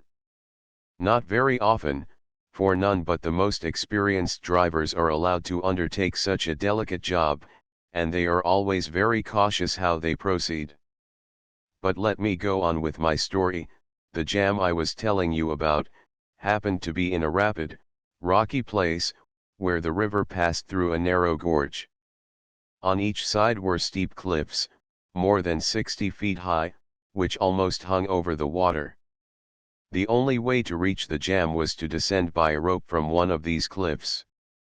This was so hazardous an undertaking, that we concluded to wait a day or two, to see if the choked-up mass wouldn't clear itself, by its own pressure, and thus save us all trouble and danger. But after waiting nearly 2 days, there were no signs of the jam's breaking. We can generally tell when this is going to happen, by the swaying of the logs, but the mass was as firm and compact as ever, and it was evident that we must do something to start it. There was an old and very expert driver in our gang, who offered to descend to the jam, and see what could be done.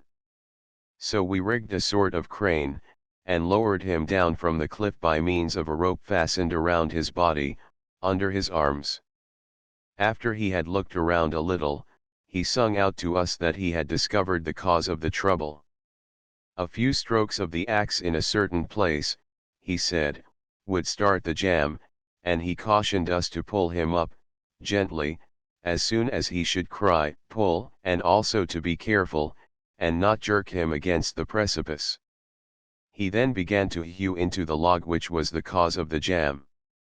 After he had worked a few minutes, the mass began to heave and sway, and he cried out, "Pull." As the spot where he had been chopping was near the center of the stream, he started instantly towards the cliff, so that his rope should be perpendicular. But before he could put himself in the right position for being drawn up, the huge mass of logs rose up in a body, and then, with a crash, rolled away in every direction from under his feet. The scene was awful. Some of the logs plunged headlong down the rapids, with tremendous force, others leaped entirely out of the water, turning complete somersets, end over end, others were hurled crosswise upon each other, or dashed madly together by hundreds, or were twisted and twirled about, in a most fearful manner. At the first movement of the jam, our man was plunged into the water. For a moment, we were horror-struck, but we pulled away at the rope, expecting to draw up only a mangled and lifeless body. And we should have done so, had we been half a second later, for we had just raised the man out of the water, when a mass of 70-foot logs swept by, directly under him, with force enough to have broken every bone in his body, had he been in their way. He suffered no harm but his ducking and fright. But I don't believe he will ever forget that day's adventure. So, my boy, you see it isn't all sport, driving logs, though some think this is the pleasantest part of a logger's life. How do you stop the logs, when they have gone as far as you want them to go? Inquired Clinton. They are stopped by great booms, built of logs, and bolted and chained together very strong. These booms are rigged across the river, so that the floating logs cannot pass them. The great boom at Old Town, near Bangor, where our drive brought up, that year, had over 1 million of logs in it, when we got down there, 7 weeks after we started from the forests.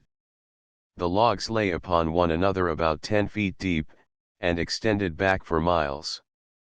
They belonged to hundreds of different men and companies, but as each had its own mark, there was no difficulty in sorting them out. The boom is opened at set times, to let out a portion of the logs, and then the river below is all alive with men and boys, in small boats, who grapple the logs as they float down, and form them into rafts, or tow them to the various mills on the river. Very few of the logs escape, unless too many are let out from the boom at once, or the river is swollen by a freshet, in which case they sometimes float off to sea and are lost. But all hands seem to be going to bed, and I guess we had better follow their example. Upon this, the old logger stretched himself upon the bed of faded leaves, and Clinton, who for some time had been his only listener, was soon in the same position. Chapter 17. A Talk in the Woods. Early the next morning, Mr. Davenport and Clinton decided to start for home, as there were indications of an approaching change in the weather, which might render the roads very uncomfortable, if it did not compel them to prolong their stay at the loggers' camp longer than would be agreeable. After a breakfast of hot bread and molasses, fried pork and tea, Fanny was harnessed, and bidding farewell to their forest friends, they jumped into the sleigh, and set their faces towards Brookdale. As they were riding along the solitary road, Mr. Davenport asked Clinton if he thought he should like to be a logger. "I don't know, but I should," he replied. "There are a good many things about the business I should like. It makes them strong and healthy, and I guess they have good times in the camps, and on the rivers. It is quite a romantic life, too, and they seem to meet with a good many curious adventures." "The novelty and romance of it soon wear off," replied Mr. Davenport. "These gone, do you think you should like the business well enough to follow it up year after year?" "Why, no, I suppose I should get tired of it, being away from home so much of the time," said Clinton. "The work is very hard, too," suggested his father. "Yes, sir. And the pay is not very great, in proportion." "Isn't it?" "It is, however, a very useful employment," continued Mr. Davenport, "and there must be men to engage in it. It is an honorable employment, too, for all useful labor is honorable. But I should not call it a very desirable employment. The logger not only has to labor very hard, but he must go far away from his home, and deprive himself of nearly every comfort of civilized life, and expose himself to many dangers. And for all this hardship and toil, he does not receive so much pay as many a mechanic earns in his shop, with half the effort." "Does not Mr. Preston make a great deal of money at logging?" inquired Clinton. "I suppose he makes a fair business of it," replied his father, "but he is a contractor, and employs a good many hands. I was speaking of the hired men, not of those who manage the business." "Is Mr. Jones a contractor?" "No, he works by the month, and hard work he finds it, too, I fear." "Then why does he follow it?" "Because he is obliged to. He has a family to support, and this is the only way by which he can provide for them." "Should you like to know how it happened that he cannot make money by an easier and pleasanter method?" "Yes, sir," replied Clinton. "When he and I were boys together," continued Mr. Davenport, "his father was rich, but mine was poor. When I was 9 years old, I was taken from school, and put out to work, but Henry Jones was not only kept at school, for many years after, but was not required to do any work, even in his leisure hours. He was well dressed, and had everything he wanted, and I can remember to this day how I used to envy him. I could not go to school even in winter, but had to work constantly, and earn my own living. When I was about 14 years old, I engaged myself as an apprentice to a carpenter. I liked the work, and soon made pretty good progress. As I had the long winter evenings to myself, it occurred to me that I might make up for my lack of school privileges, by an improvement of those leisure hours. So I got some school books, and set myself to studying. Soon after I reached my 16th year, I offered myself as a candidate for schoolmaster in our town, and was accepted, for the winter term, my master having agreed to release me for 3 months, as he usually had little business during that portion of the year. And I, the poor self-taught boy, was not only a school teacher, but Henry Jones, whose privileges I had so often envied, was one of my scholars. A very dull scholar he was, too, for he did not take the slightest interest in his studies. Before I had finished my term, he left school, against the wishes of his parents, having been fairly shamed out of it. He remained about home several months, doing nothing, until his father secured a situation for him in a merchant's store in Portland, but when he made his appearance in the counting room, the merchant found him so deficient in penmanship and arithmetic, that, after a week's trial, he sent Henry back to his father, with the message that he would not answer. His failure discouraged him from attempting to do anything more. Instead of remedying the defects in his education, he refused to go to school any more, but spent his time principally in lounging about his father's place of business, and in sauntering around the town. He was a perfect idler, and as his father continued to support and clothe him, he took no more thought for the morrow, than the pigs in our sty do, and I doubt whether he was half so valuable to the world as they are. But this state of things could not last forever. His father had embarked very largely in the famous Eastern land speculations, and when the crash came, he found himself ruined. And yet even then, Henry managed to hang upon him like a dead weight for 2 or 3 years, sponging his living out of his father's shattered fortunes. But after a while, his father died, and then Mr. Jones had to shift for himself. But what was he fit for? It took him a great while to find out. He tried several lighter kinds of employment, but did not succeed. At length a man came along who was making up a gang of loggers, and despairing of any better employment, he engaged in that, and has continued at it ever since. He is with his family only 4 or 5 months in the year, and during that time he works hard, at farming, not for himself, but as a hired man. I should think he would feel bad, when he thinks how he wasted his youth, said Clinton. He does, said Mr. Davenport. He is a worthy and industrious man now, but he cannot repair the errors of his boyhood. Had he worked half as hard when a youth as he has had to since, he would probably be under no necessity of laboring now. But then his parents were rich and indulgent, and he thought he should never be obliged to work. Whenever we meet, he always says, "Oh dear, what a fool I have been. If my father had only kicked me into the street when I was 12 years old, and left me to shirk for myself, I might have been something now." And I never see him, without thanking God that I was brought up to depend upon myself, from my boyhood. Fanny had now come to a long and steep hill, and Mr. Davenport and Clinton got out and walked up, to lighten her load.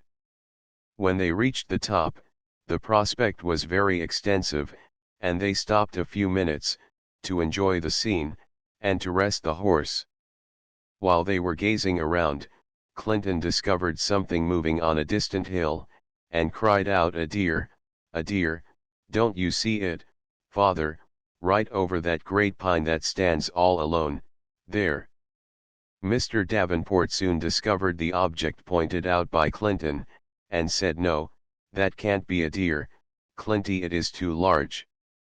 It is a moose, and a noble great one, too. I should like to have a shot at him, but he is too far off." "I didn't know there were moose around in this part of the state," said Clinton. "One of the loggers told me they hadn't seen one this winter." "They are pretty scarce now in this section of the country," said his father, "but now and then one is seen. That fellow has probably been pursued, and has strayed away from his yard." The moose continued in sight for several minutes. Its gait was a swift, regular trot, which no obstacle seemed to break. There was something noble in its bearing, and Clinton stood watching and admiring it, until it disappeared in the woods. He and his father then got into the sleigh, and drove on. "The moose is a handsomer animal than I supposed," said Clinton. "That one Mr. Preston brought home, 2 or 3 years ago, was a coarse, clumsy-looking fellow. They always look so, seen at rest, and close to," replied Mr. Davenport. "But when they are in motion, and at a distance, there is something quite majestic about them. They travel very fast, and they always go upon the trot. It makes no difference if they come to a fence or other obstruction 5 or 6 feet high, they go right over it, without seeming to break their trot. I have been told that they will travel 20 miles an hour, which is almost as fast as our railroad trains average. I have heard of their being harnessed into sleds. Did you ever see it done?" "No, but they are sometimes trained in this way, and they make very fleet teams. The reindeer, which are used to draw sleds in some parts of Europe, are not so strong or so fleet as our moose. It is curious that their great antlers should come off every year," said Clinton. "Yes, and it is even more curious that such an enormous mass should grow out again in 3 or 4 months' time. This is about the time of the year that their new antlers begin to sprout. I saw a pair, once, that weighed 70 pounds, and expanded over 5 feet to the outside of the tips. The moose must have a very strong neck, to carry this burden about upon his head. When the antlers are growing, they are quite soft and sensitive, and the moose is very careful not to injure them. This is one reason, I suppose, why they frequent the lakes and rivers in the summer and autumn, instead of roaming through the forests. At these seasons of the year, the hunter has only to conceal himself on the shore of some pond or lake, and he is pretty sure to fall in with them. But the best time to hunt them is in the winter or spring, when they are in their yards, as they are called. Did you ever see a moose yard, father? Yes, I saw one a good many years ago. A party of us went back into the forests on a hunting excursion one spring, and as near as I can remember, it was in this very part of the country that we came across the yard. That was before the loggers came this way, and frightened away the moose. There were no roads, then, in this section, and we traveled on foot, on snowshoes, with our guns in our hands, and our provisions on our backs. Some hours before we discovered the yard, we knew we were near one, by the trees which had been barked by them in the fall. Having got upon the right track, we followed it up, as silently as possible, until we came to the yard. But the moose had heard or smelt us, and vacated their quarters before we reached them. The yard we found to be an open space of several acres, with paths running in every direction, all trodden hard, for the moose does not break fresh snow, when he can help it.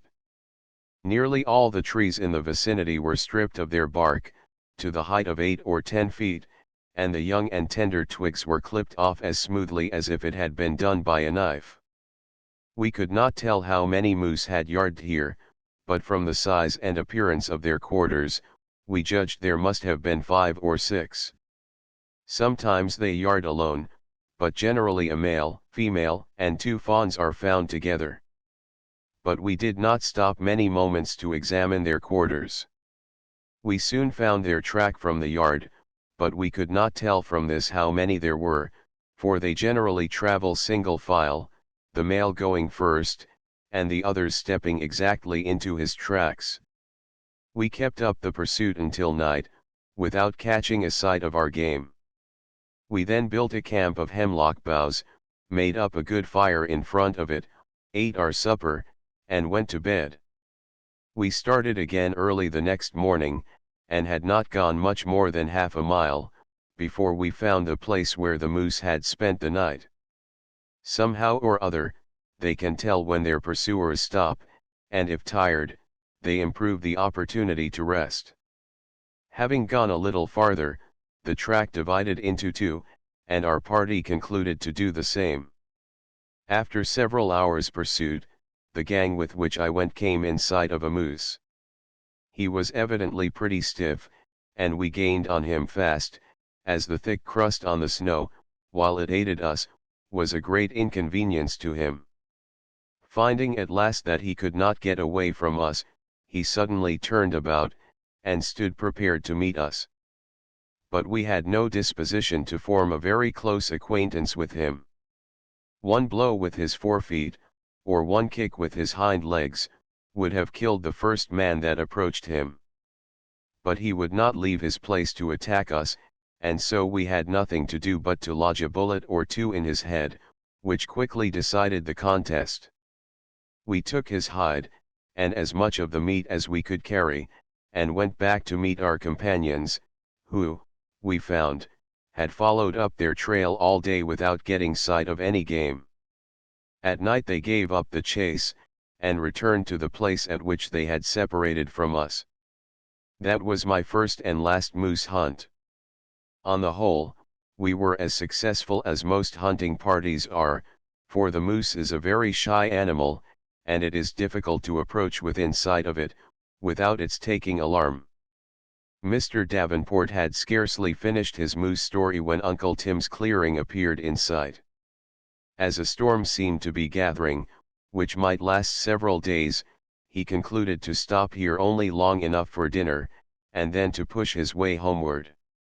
Uncle Tim and his wife and boys were glad to see him and Clinton, and they seemed quite disappointed when they found their guests were not going to stop overnight. After an hour's visit, the travelers resumed their journey, and arrived home early in the evening, without any remarkable adventure. The storm which Mr. Davenport anticipated, set in about dark, in the form of rain and sleet, and continued for 2 or 3 days. This kept Clinton in the house, much of the time, and gave him an opportunity to relate to his mother and Annie the various incidents of his excursion, which he did with great minuteness and fidelity. Chapter 18. Work and Play. The days were now perceptibly longer, and the sun had begun to make quite an impression on the huge snow banks in which Brookdale had been nearly buried up all winter.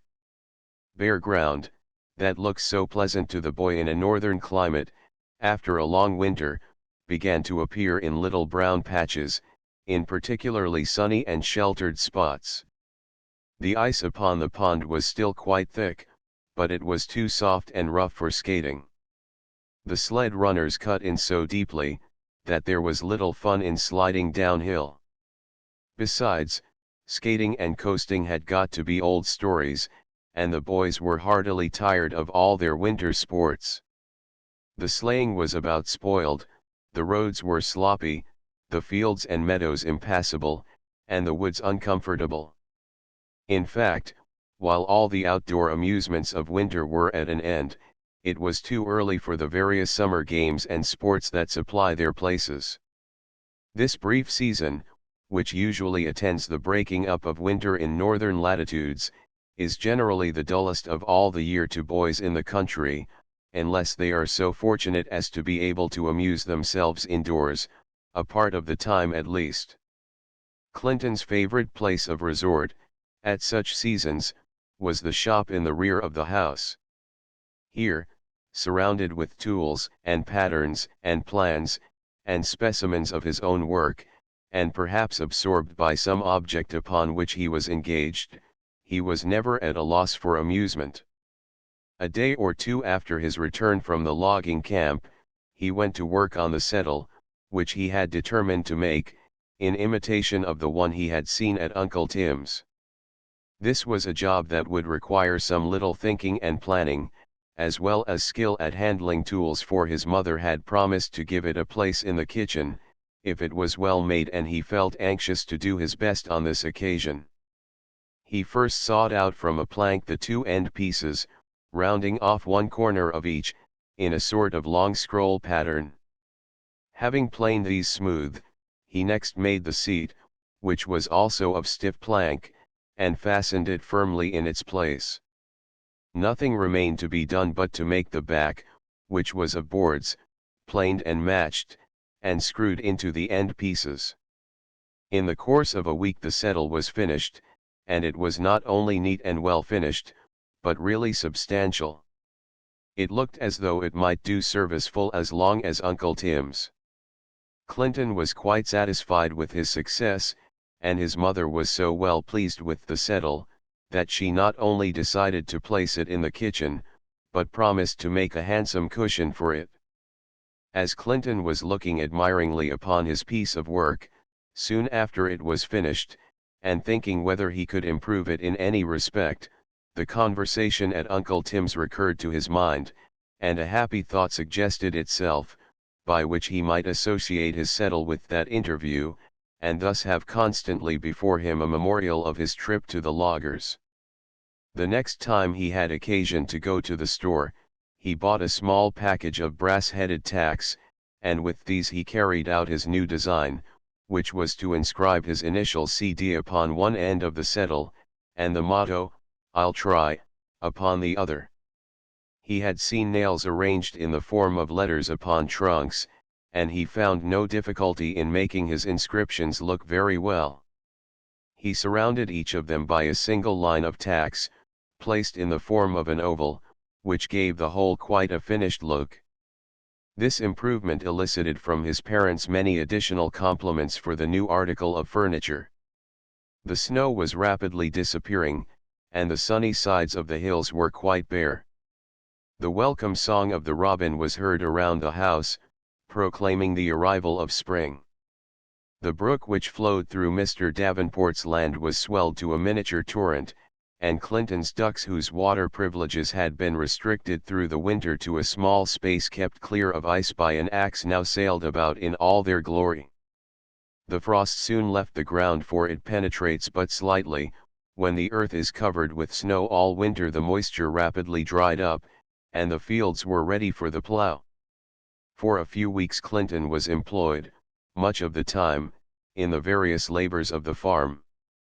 He usually drove the plowing team, but he sometimes turned the furrow, by way of change, while his father guided the oxen.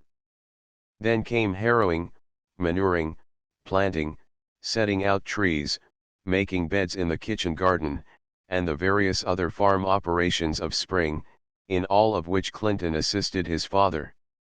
He also attended to his own patch of ground, of which he had the sole care every year. As they were at work in the kitchen garden one day, Mr. Davenport asked Clinton how he should like to take the whole charge of it for the season. "Why, I should think I might take care of it, just as well as you, after it's all planted," replied Clinton.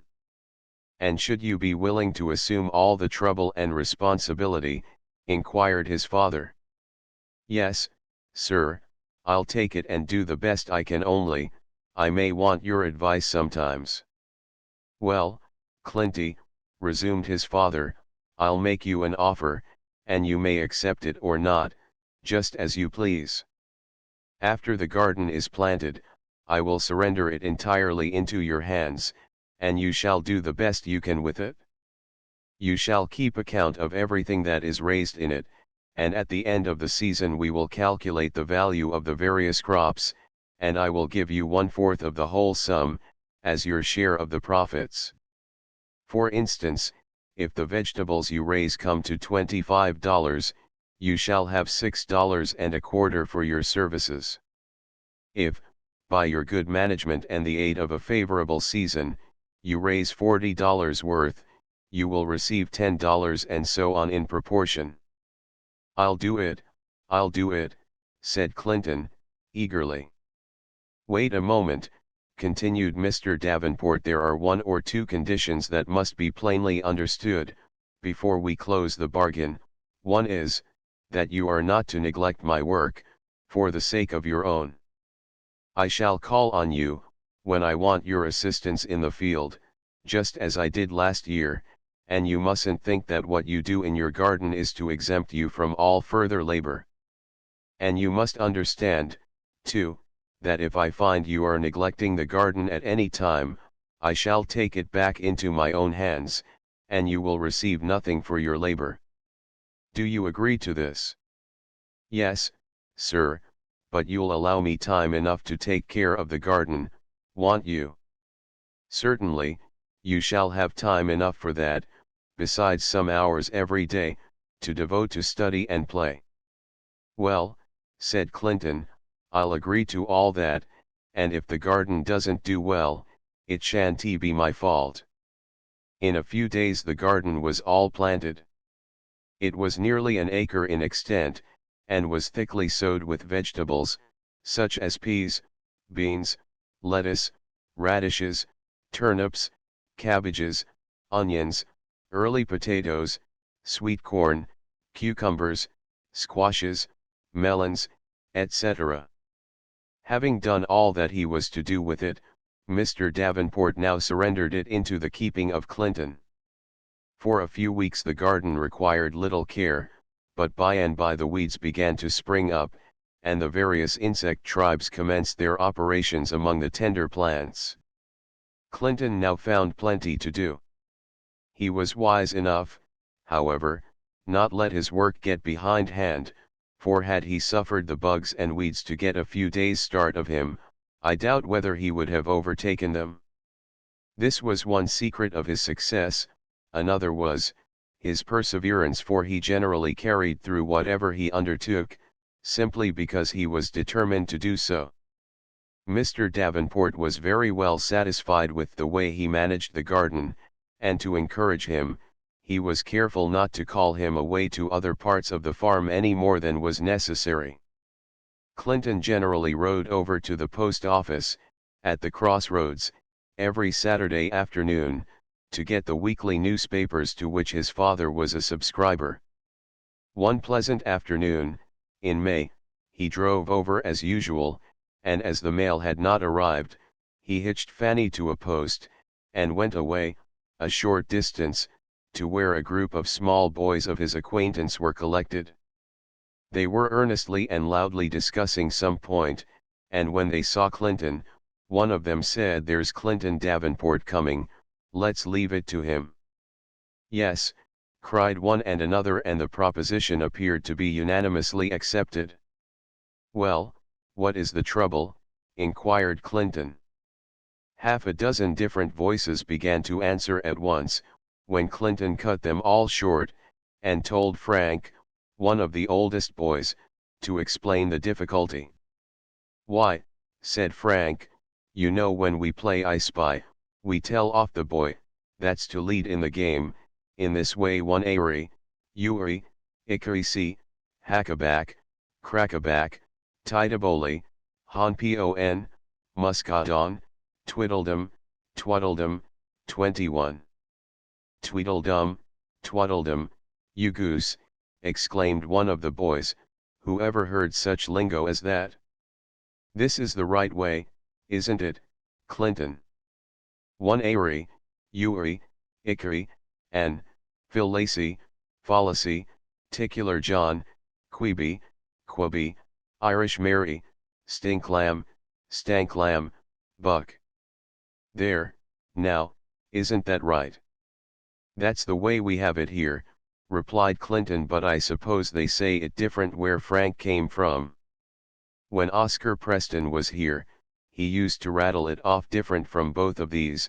I believe this is the way he said he learned it: one airy, Uri, Icary, and, Phil Lacey, Fallacy, Nicholas Jones, Queeby, Quaby, Irish Mary, Hooldy, Goldie, Lou. Ho! I never heard of that way before," said one of the boys. "I guess that's the latest Boston edition." "If you can't agree on any of these," said Clinton, "I'll tell you what you can do. You can tell off with one zal, ziuzal, zicker all zan, bobtail, vinegar, titter all, 10, harum, scarum, back out. Or, if that doesn't suit, then take eeny, meeny, mony mite, pescalana, bona, strike, perigo, walk." "Pooh," said Frank, "that ain't right, nor anywhere near it. This is the way I learned that: one eeny, meeny, mony, my, pistolane, bony, sly, argy, dargy, walk."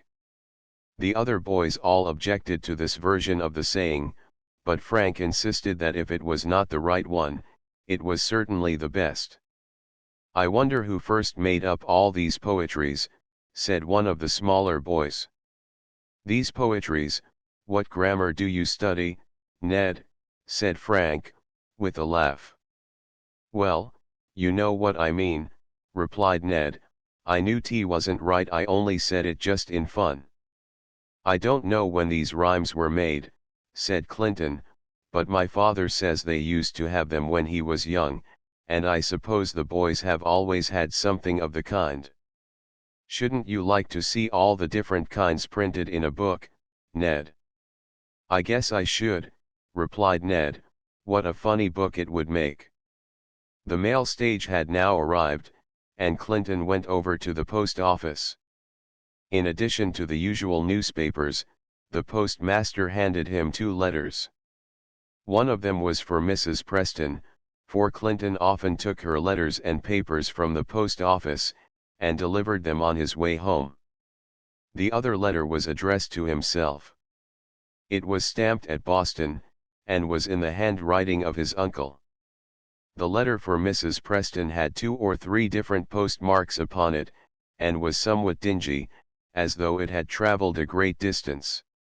This, together with the fact that the address was written in a cramped and awkward hand, led Clinton to suspect, or at least hope, it was from Jerry. He hurried back as fast as possible, and when he reached Mrs. Preston's, his curiosity was so much excited that he determined to stop and hear who the letter was from. He watched Mrs. Preston as she first glanced at the address, and then hastily broke the seal, and before she had read half its contents, he felt so certain that he had guessed right, that he inquired, "Isn't it from Jerry, Mrs. Preston?" But Mrs. Preston was too eagerly engaged to heed his question, and she continued reading until she had finished the letter, when she replied, "Yes, it is from Jerry, and I'm very much obliged to you for bringing it. Poor boy. He's having a hard time of it, but it's a great satisfaction to know where he is." "Where is he?" inquired Clinton, whose curiosity was now thoroughly awakened. "You may read the letter, if you wish," said Mrs. Preston, handing it to Clinton. "Read it aloud, if you please, so that Emily and Harriet may hear." Clinton complied with her request. Correcting the grammar, spelling, and punctuation, the letter read as follows: Rio Janeiro, March 30th. Dear Mother, I write these few lines to let you know I am alive and well, and I hope this will find you so. You will see from the date I am a good ways from home. I came here in the brig Susan, which sailed from Boston in February. We have had a very rough time. Last week we encountered a terrible gale, and I thought it was a gone case with us. We had to put in here to repair damages, and as there is a chance to send letters home, I thought I would write. We are bound for Valparaiso, and have got to go round Cape Horn. It is a long voyage, and I guess I shall go to California before I come home. I don't like going to sea so well as I expected, and I don't mean to go another voyage. It's a hard life, I can tell you. I am sorry I took that money, but I had to have some. I didn't spend but little of it, but somebody has stolen the rest, some of the sailors, I suppose, but I don't know who. I mean to pay you back again, out of my wages. I suppose father hasn't got through logging yet. I should like to see you all, but I must wait a spell. Tell Mary the first am going to fetch her home a pretty present, and I shall bring something for the others, too. I can't see to write any longer, so goodbye to you all. Jeremiah Preston. Mother, said Harriet, as soon as Clinton had finished reading the letter, what does Jerry mean about taking money? Don't ask me any questions now, replied Mrs. Preston, in a tone that cut off all further inquiries. Jerry's theft had been a secret in her own breast, until now, but as he had alluded to it in his letter, and as his letter must be read by all the family, she knew it could no longer be concealed. Still, she was provoked that Harriet should be so thoughtless as to allude to the subject in the presence of Clinton. Emily, continued Mrs. Preston, you run and get your atlas, and let Clinton show us where Jerry is, before he goes.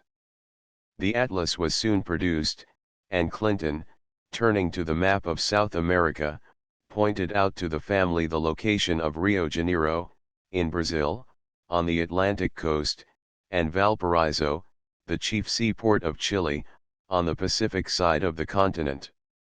Then, remembering his own unopened letter, he bade them good night, and started for home. Chapter 19. Bitter Fruits. Mother, I've got lots of news, said Clinton, as he entered the house. Mrs. Preston's had a letter from Jerry, and I've got one from Uncle Clinton. Jerry's gone to sea, and wrote home from Rio Janeiro. He came near being shipwrecked, and he says he's got enough of going to sea. He's got to go clear round Cape Horn, though, to Valparaiso, before he can come home. And what does your Uncle Clinton write? Oh, I haven't read that yet, but I'm going to now, said Clinton, and he sat down and opened his letter. See what a long one it is, he added, holding it open. I wonder what it can all be about. It was as follows: Boston, May 12, 185-. My dear nephew and namesake, it's a long while since you have had a letter from me, and I suppose you will wonder what is going to happen when you see this, but don't be frightened, there's nothing alarming in the wind. We all felt very sorry, when your father wrote us that your anticipated visit to Boston this spring must be postponed. Willie, in particular, was sadly disappointed. He had set his heart on having a nice time with you, piloting you around the city, showing you the elephants, and making himself generally useful and agreeable. And will you believe it, the silly fellow actually boo-hooed right out when your father's letter came, and put a wet blanket on his anticipations. Well, never mind, you'll come this summer or fall, won't you? I promised Willie you shall, and as I always keep my promises, you see there is no backing out of that. Tell your father that he must let you come, as soon as he can spare you, and if he doesn't, I shall send a writ after you. I have a case on the docket, as we lawyers say, that I guess will interest you a little. Willie insists upon my writing a history of it for your benefit, and as he is full 4 feet high, now, and keeps a terrible great dog, I suppose I must comply with his wishes. The parties in this case are, on the one side, our venerable and dignified Commonwealth, and on the other, that young harum-scarum crony of yours, if you will own him as such, Oscar Preston. You knew, I suppose, that Oscar went to sea after he left Brookdale so suddenly, last fall. He got back again in the winter, perfectly cured of his life on the ocean wave fever, and has done nothing but loaf about and cut up shines ever since. He wouldn't go to school, and he wouldn't go to work, and he wouldn't do anything that his father wished him to do. But his bad habits were not all negative ones, I can assure you, for a few weeks ago it happened to be discovered, somehow or other, that he and 2 or 3 other boys had formed a band of thieves, and had stolen several articles from different persons and houses. The affair went before the grand jury, and one of the young scamps confessed the whole story.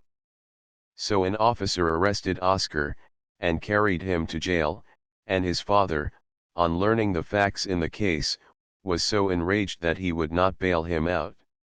He came to me, however, to see what could be done for Oscar, and engaged me to act as his counsel. I inquired into all the facts, and when I found how conclusive the evidence was against him, I told his father the best thing Oscar could do would be to plead guilty, and trust to the mercy of the judge, who, I had little doubt, would take into consideration his youth, and sentence him to the reform school. His father objected to this at first, but at last he was convinced that this would be the best course. So we both went over to the jail, in Cambridge Street, last week, to talk with Oscar about it. We found him in a little cell, about 12 feet by 8, engaged in reading a newspaper, which someone had distributed among the prisoners. He did not appear very glad to see his father, and spoke in a surly manner to him. I really pitied the poor man, for he felt so badly that he could hardly keep from crying, when he saw the situation of his son. Oscar did not know me, I suppose. I believe I never saw him before, although I had often heard Willie speak of him. Mr. Preston told him that I was a lawyer whom he had engaged to manage his case, and he then proceeded to tell him the conclusion we had arrived at. "I shan't do it," he instantly replied, "I ain't guilty, and I won't say I am." "But," said I, "this is very foolish in you, for here are the clearest proofs of your guilt, and you can't rub them out." "I don't care," he said, "I won't cave in now, anyhow. I mean to stick it out to the last." I then told him we were afraid he would be sentenced to the House of Correction, whereas, if he confessed his guilt, we could probably get the judge to send him to the reform school. "I don't want to go to the reform school," he replied, "Of the two, I'd rather go to the House of Correction. That would be all over with, in 2 or 3 months, but if I'm sent to the reform school, I shall have to stay 3 or 4 years, and I won't do it, I'll run away first." So he continued to talk, and we continued to reason with him, but all in vain, and finally we left him, in no pleasant mood.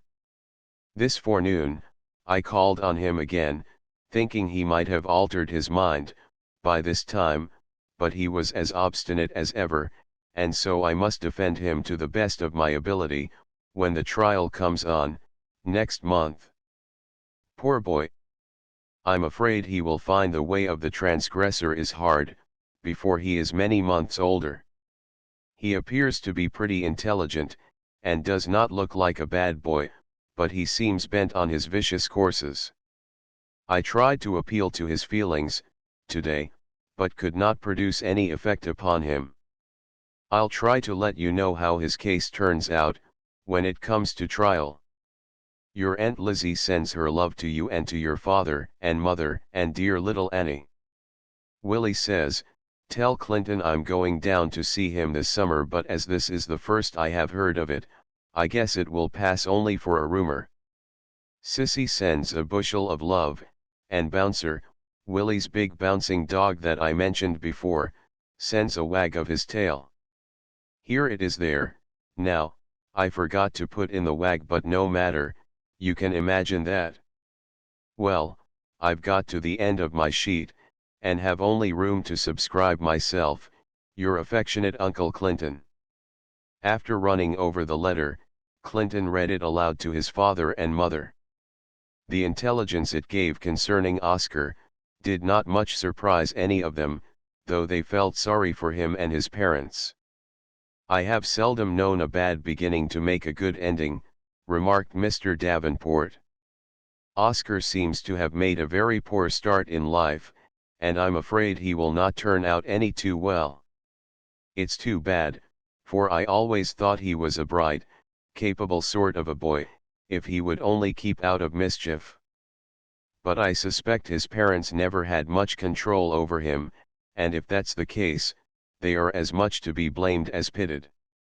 After conversing a while longer on Oscar's case, Mr. Davenport told Clinton he had better not mention the subject out of the family, as it might reach the ears of Jerry's mother, and make her feel unpleasantly. He also told Clinton he had concluded to let him go to Boston in October, and that he might write to either his Uncle Clinton or to his cousin Willie, and inform them of the fact. He also directed him to invite Willie to come and spend his summer vacation with him, and to extend the same invitation to the rest of the family.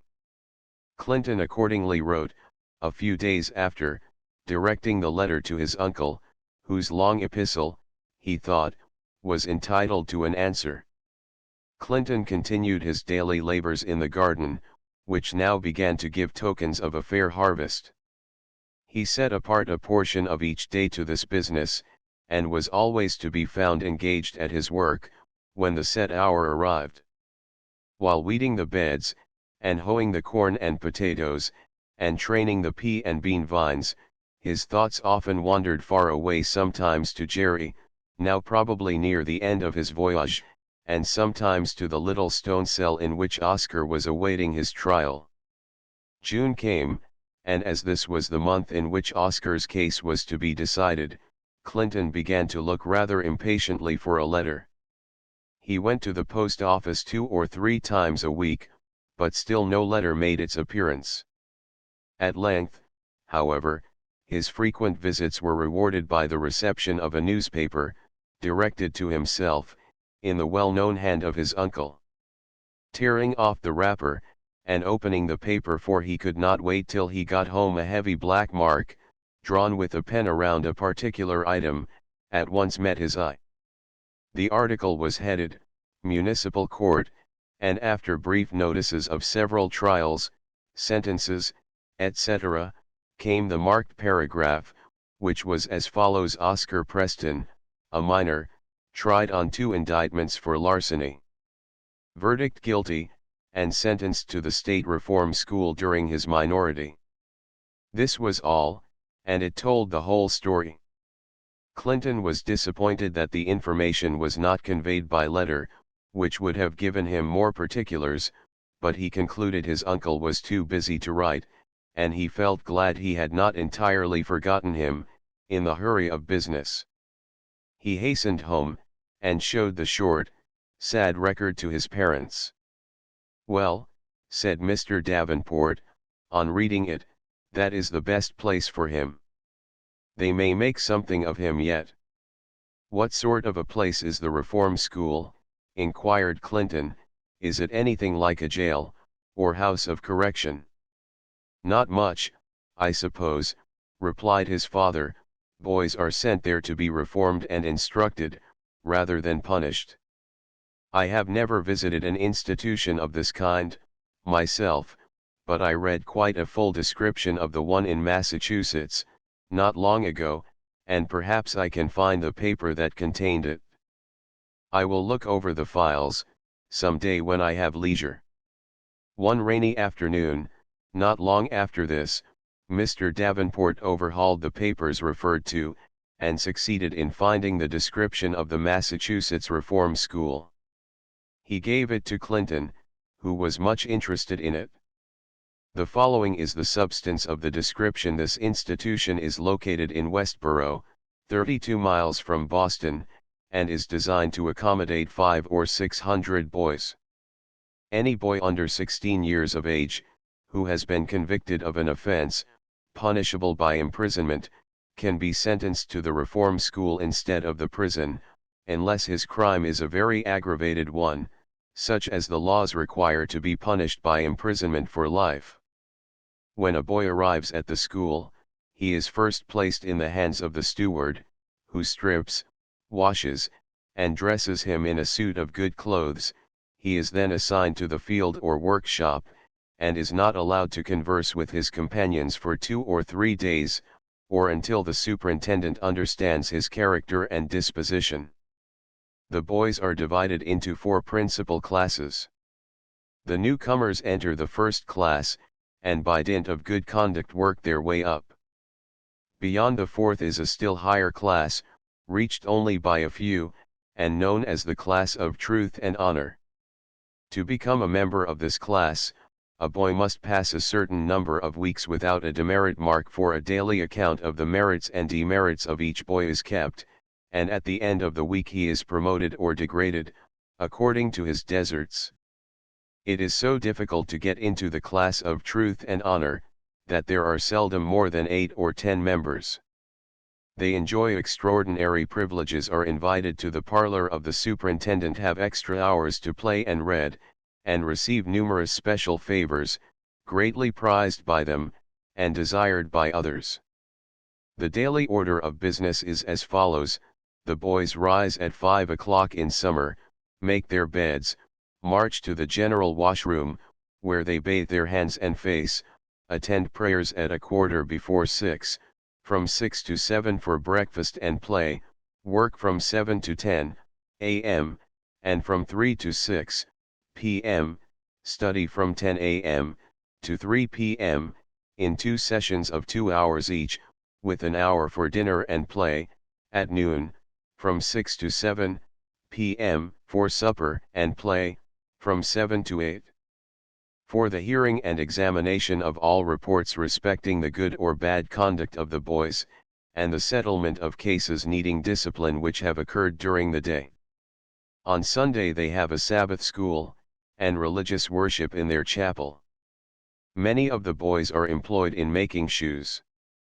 They not only make and mend all their own shoes, but manufacture for dealers, who contract for their labor. About 80 boys are employed in the tailor's shop, where all the clothing, bedding, etc., used in the institution, are made and repaired. In the shops, no noise or confusion is allowed during working hours. The boys are arranged in divisions, to each of which there is a monitor, who has a slate on his bench, with the names of the boys, in his division, written upon it, and when one of them commits a fault, the disciplinarian gives notice of the fact to the monitor, who makes a demerit mark opposite to the delinquent's name. A portion of the boys are employed upon the farm, which embraces nearly 300 acres. Then, there is the laundry, in which some 20 boys do the washing and ironing, under the direction of a matron, and the kitchen, in which several boys do the cooking and baking, etc. Boys, committed to the reform school, are kept till they are reformed and discharged, or bound out as apprentices to mechanics and farmers, or sent to prison if they are found to be incorrigible. They cannot be committed to the institution for less than 1 year, or for a longer term than during their minority. "Well," said Mr. Davenport, after Clinton had finished reading the account, "now you can imagine in what sort of a place Oscar is living, and what he is about, for I suppose he has been sent to the reform school before this." "Yes, sir," replied Clinton, "and I guess it will come rather hard to him, at first, to go to work, don't you?"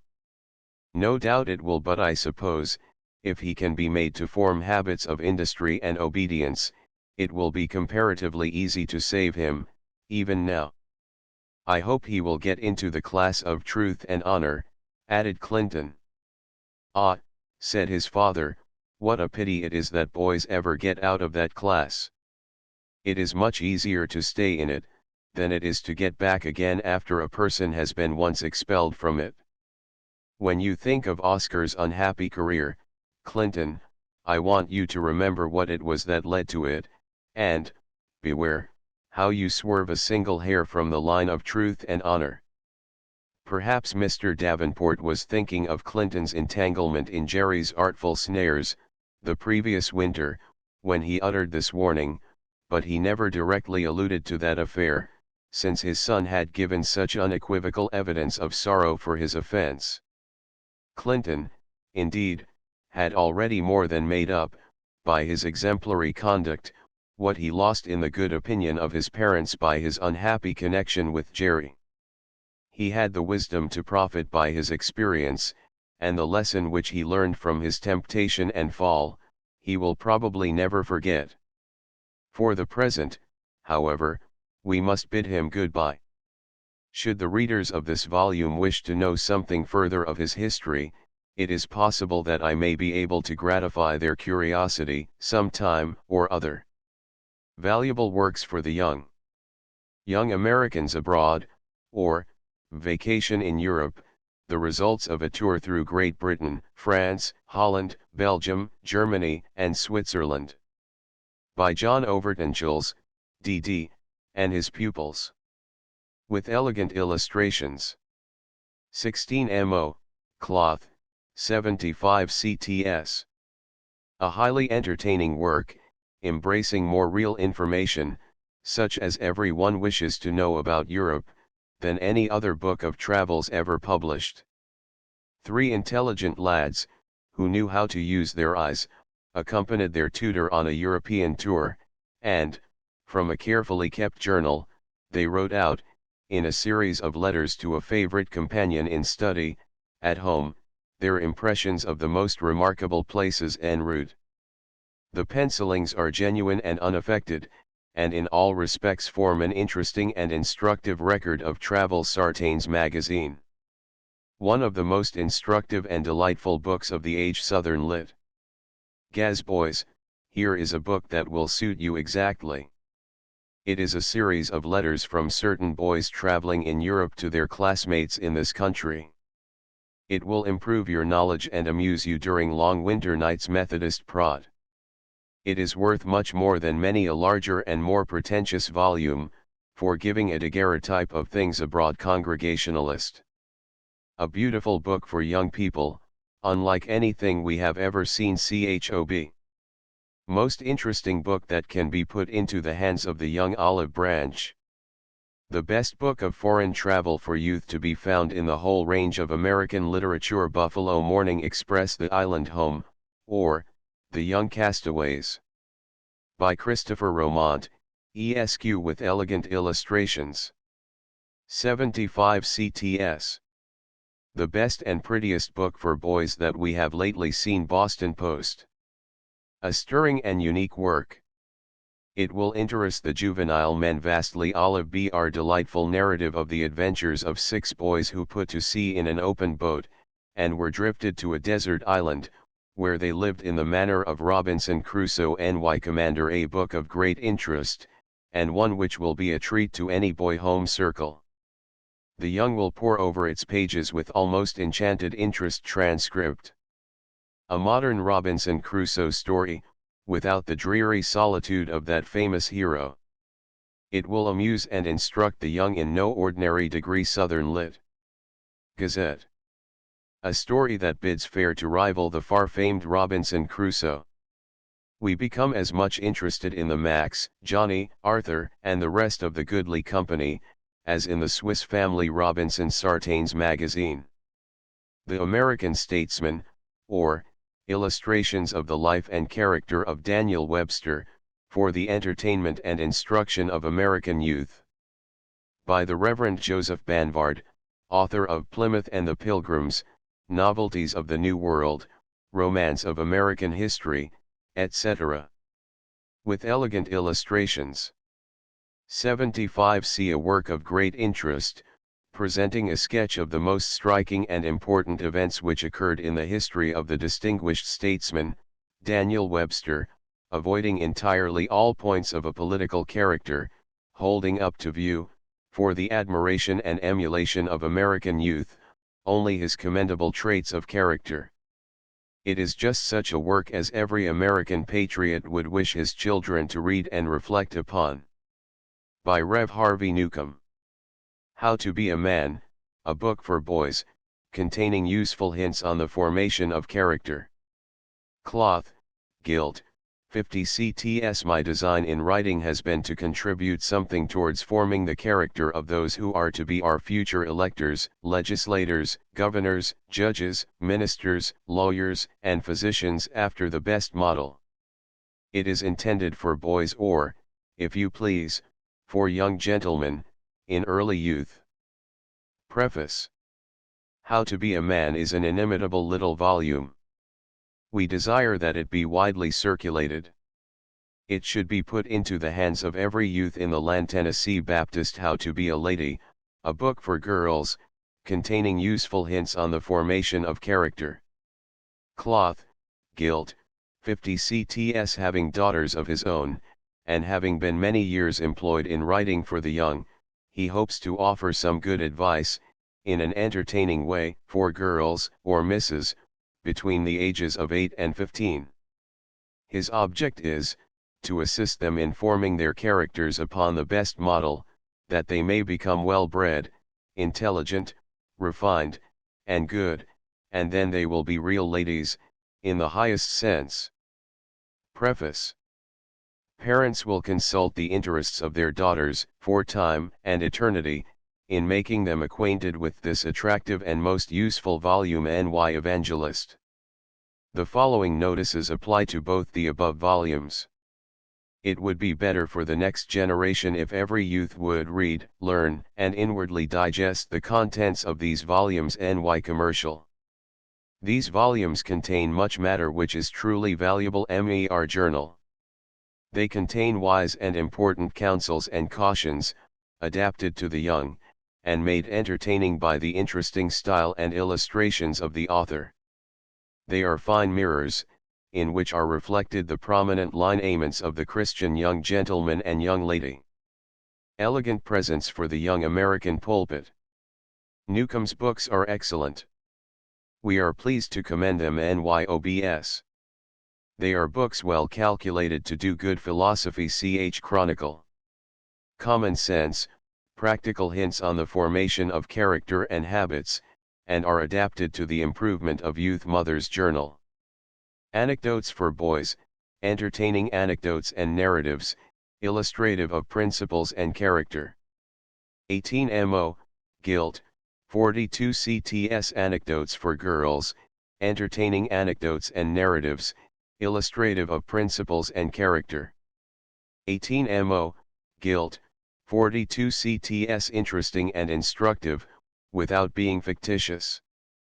The anecdotes are many, short, and spirited, with a moral drawn from each, adapted to every age, condition, and duty of life. We commend them to families and schools. Albany Spectator. Works of great value, for a truth or principle is sooner instilled into the youthful heart by an anecdote, than in any other way. They are well selected. F.G. Gaz. Nothing has a greater interest for a youthful mind than a well-told story, and no medium of conveying moral instruction so attractive or so successful. The influence is far more powerful when the child is assured that they are true. We cannot too strongly recommend them to parents. Western Continent, Baltimore. National Series of American Histories. By Rev. Joseph Banvard. The attention of the public is invited to the following notices of Banvard's histories.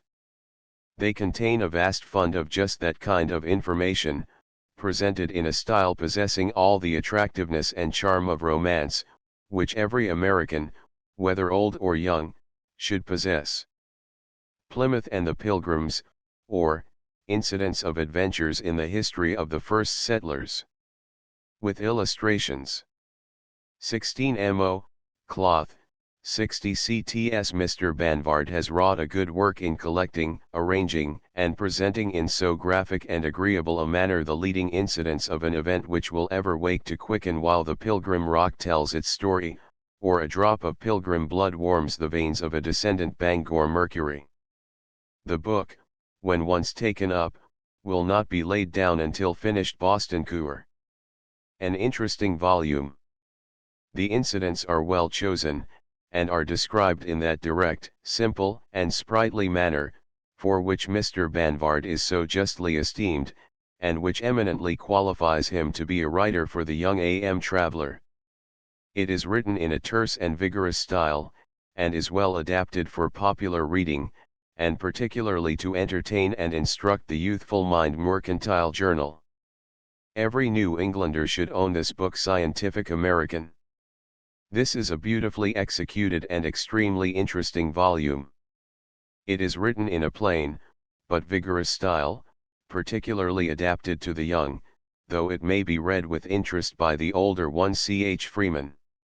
Highly attractive in style and instructive in matter, and well calculated to engage the attention of young persons. N.Y. Commander ADV. Mr. Banvard has here produced a work that will be read with pleasure and instruction by everyone. The style is clear and forcible, and his manner of weaving incidents and character, and giving position to historical events, felicitous. B.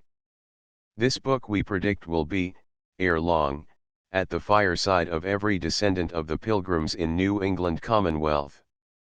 It is written in a pleasing style, abounding in incident, anecdote, and fact. The author has shelled the grain from the dry husks, and so spread a feast better adapted to the tastes and requirements of the young rambler. This book will be read with peculiar interest by all who would learn the causes which gave to our country its peculiar religious and political character. Cabinet. There is no work on American history of the same size which affords an equal amount of information. Carpetbag. It reminds us much of that admirable historical series for the young, Sir Walter Scott's Tales of a Grandfather. Ch. Register. Treated with the talent and skill for which Mr. Banvard has become noted, as a descriptive and popular writer, watchman and reflector. Few works will have a greater run, especially with youth. Many thrilling facts are either brought to light for the first time from musty records, or from tomes inaccessible to the public, generally Journal and Messenger. It is full of interest, abounding with vivid illustrations of fearless courage, enduring fortitude, ingenious strategy, and romantic adventure. It will find its way into every family. Willis's Home Journal. Novelties of the New World, an account of the adventures and discoveries of the first explorers of North America. By Rev. Joseph Banvard, author of Plymouth and the Pilgrims, etc. Being the second volume of Banvard's series of American histories. With numerous illustrations. 16 mo, cloth, 60 cts. If Mr. Banvard completes the series as he has begun, he will supply an important desideratum for the young, a series of books which will serve as valuable introductions and enticements to more extended historical reading. The plan of the author is to seize on the prominent and interesting points in the history of our country, and present them in a continuous and sprightly narrative. A.M. Traveler. We have seen the boys bend over these pages, unwilling to leave them, either for play or sleep, and when finished, inquiring anxiously when the next would come. Watchman and Reflector. It has all the interest of a romance. Portland Transcript. Written in a felicitous style, which is neither too childish for adults, nor yet too difficult of comprehension for children, they will delight and instruct. Journal. Some of the most interesting scenes and events in the New World are here brought together and invested with a charm that is irresistible by old or young. Intel. The subject is handled in a masterly manner. Olive Branch. This is a lively and entertaining history of some of the most romantic and important events in the early times of European explorations of America Commonwealth. Mr. Banvard has much of that talent, so rare and valuable, which enables its possessor to interest and instruct the young. We are glad to see the romantic stories of our colonial times disinterred and reproduced from the ponderous volumes in which they have been buried, and brought forward in a form adapted to the taste and capacity of the youthful reader. NY Recorder. It contains strange adventures filled with romance. The volume has also some 14 good illustrations express the extraordinary hardships and thrilling incidents connected with the history of the early explorers, together with the charm which Mr. Banvard has thrown around it by his popular style of writing, renders it exceedingly interesting. Secretary. A very pleasant, instructive, and interesting book is this. The historical incidents, sketches of character, national customs, and amusing anecdotes told in it, give it a charm which even the grave scholar will acknowledge and approve. Patriot.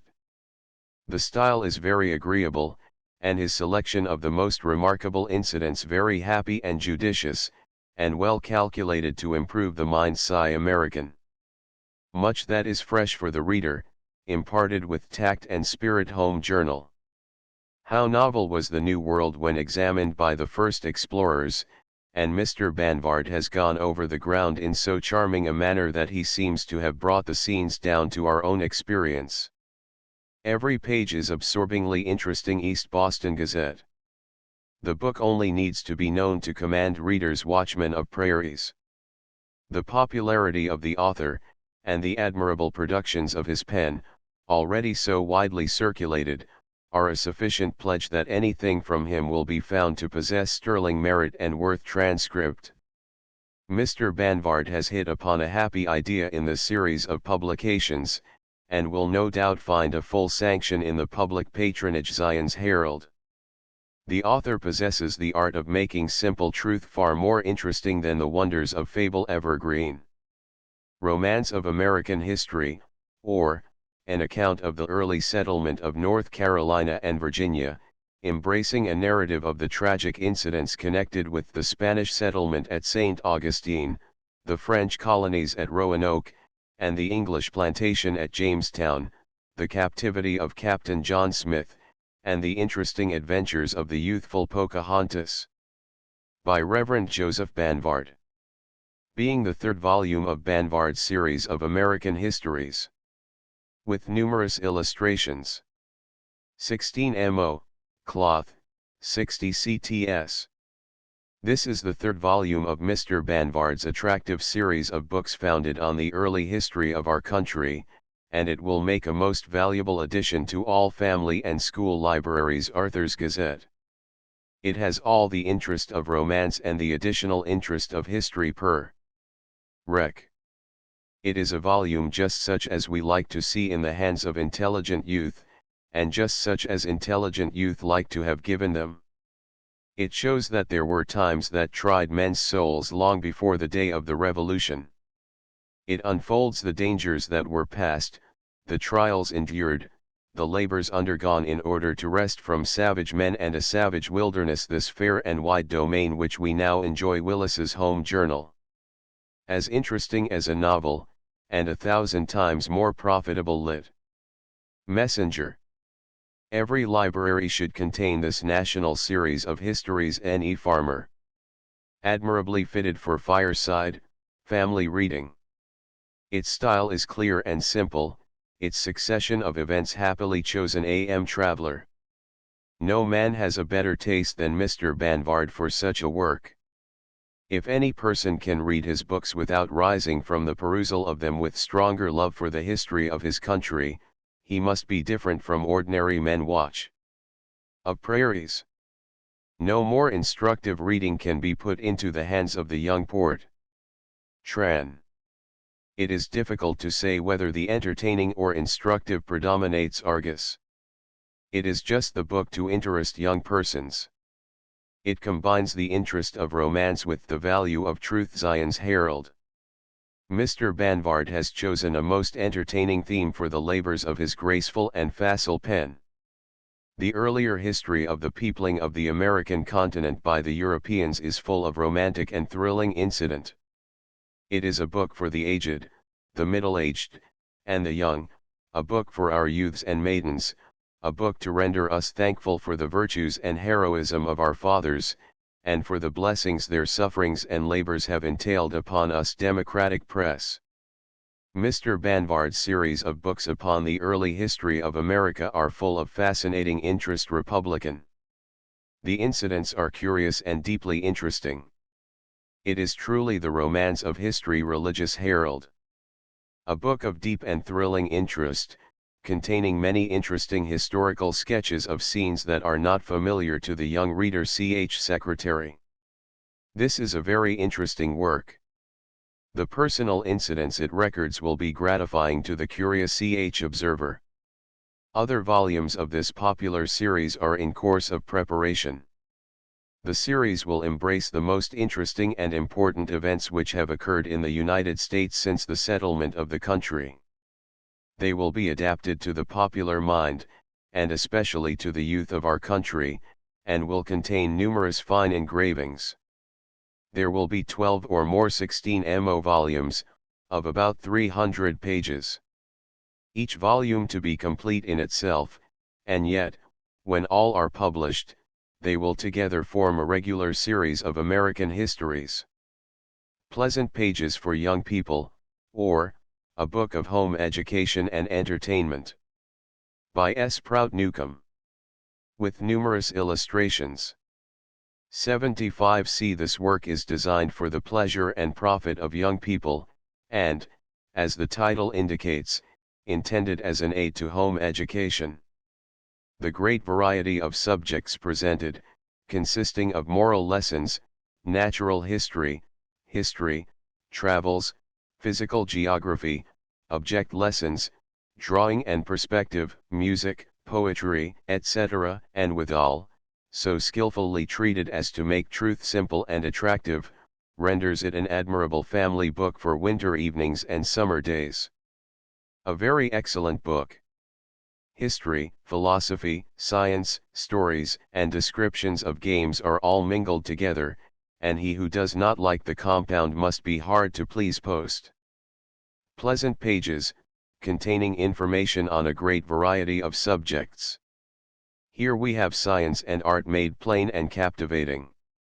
The lessons in drawing and perspective alone are worth the price of the volume. And then 1,000 questions which the intelligent young mind raises are here answered. Parlor Magazine. This is indeed a home book of endless amusement. Boston Atlas. An admirable book of home education. We commend it to families. Alb Spec. A work admirably adapted to the instruction and amusement of the young reg. A pleasant book, full of all sorts of information upon all sorts of subjects. Jour. One of the most delightful works for young people we have ever met with. Few persons, young or old, could examine its pages without gaining knowledge of a useful kind. It is one of the most successful combinations of the pleasant with the useful to be found. Daily Advertiser. A book of not only pleasant pages, but of singularly instructive pages. Even people not so very young might be profited by its perusal. South Boston Gazette. It presents much solid information, and opens before the young new fields of observation. The youngsters will clap their hands with joy. Scientific American. There is a great deal of valuable information communicated in a very simple and easy way. While it is full of useful instruction to children, it is also suggestive to those who are called to conduct their education. Puritan Recorder. We like this book. It is well fitted for the family library. The young like facts. When these are set forth in a pleasant way, the interest is greater than fiction ever awakens, unless the fiction is made to appear like truth. Godey's Lady's Book. The Guiding Star, or, The Bible God's Message. By Louisa Payson Hopkins. With frontispiece. 16 mo, cloth, 50 cts. An excellent work to put into the hands of youth. It is written in conversational style, and opens up most beautifully, and with great simplicity, the great leading evidences that the Bible contains God's message to man. Those seeking after truth will find it worthy of frequent perusal. Dr. Sprague, in Albany Spectator. We cordially commend the work to parents, children, and Sabbath schools. Kong. This volume should be in the hands of every youthful reader, and adult persons would find it not only interesting, but instructive. Ch. Cron. The popular author of this book has conferred a favor on the public, for which she deserves something more than thanks. Ch. Secretary. One of the most valuable books for youth that we have seen. Cong Journal. A book of more than common excellence. How often have we wished that all the youth of our land might become familiar with its contents. Ch. Mirror. Chambers's Works. Chambers's Home Book and Pocket Miscellany. Containing a choice selection of interesting and instructive reading for the old and the young. 6 volumes. 16 mo, cloth, 3,00. This work is considered fully equal, if not superior, to either of the Chambers's other works in interest, and, like them, contains a vast fund of valuable information. Following somewhat the plan of the miscellany, it is admirably adapted to the school or the family library, furnishing ample variety for every class of readers, both old and young. We do not know how it is possible to publish so much good reading matter at such a low price. We speak a good word for the literary excellence of the stories in this work. We hope our people will introduce it into all their families, in order to drive away the miserable flashy trashy stuff so often found in the hands of our young people of both sexes. Scientific American. Both an entertaining and instructive work, as it is a very cheap one. Puritan Rec. It cannot but have an extensive circulation. Albany Express. Of all the series of cheap books, this promises to be the best. Bangor Mercury. If any person wishes to read for amusement or profit, to kill time or improve it, get Chambers's Home Book. Chicago Times. The Chambers are confessedly the best caterers for popular and useful reading in the world. Willis's Home Journal. A very entertaining, instructive, and popular work. NY Commercial. The articles are of that attractive sort which suits us in moods of indolence when we would linger halfway between wakefulness and sleep. They require just thought and activity enough to keep our feet from the land of Nod, without forcing us to run, walk, or even stand. Eclectic, Portland. It is just the thing to amuse a leisure hour, and at the same time combines instruction with amusement. Dover Inquirer. Messrs. Chambers, of Edinburgh, have become famous wherever the English language is spoken and read, for their interesting and instructive publications. They combine instruction with amusement, and throughout they breathe the spirit of the purest morality. Chicago Tribune. Chambers's repository of instructive and amusing papers. With illustrations. An entirely new series, containing original articles. P. 260, 16 mo, cloth, per volume 50 cents. The Messrs. Chambers have recently commenced the publication of this work, under the title of Chambers's Repository of Instructive and Amusing Tracts, similar in style, etc., to the Miscellany, which has maintained an enormous circulation of more than 80,000 copies in England, and has already reached nearly the same in this country.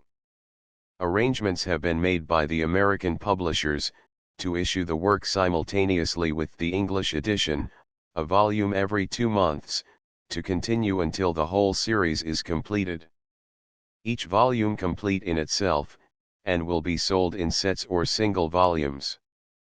Commendatory letters, reviews, notices, and of each of Chambers's works, sufficient to make a good-sized duodecimo volume, have been received by the publishers, but room here will only allow giving a specimen of the vast multitude at hand.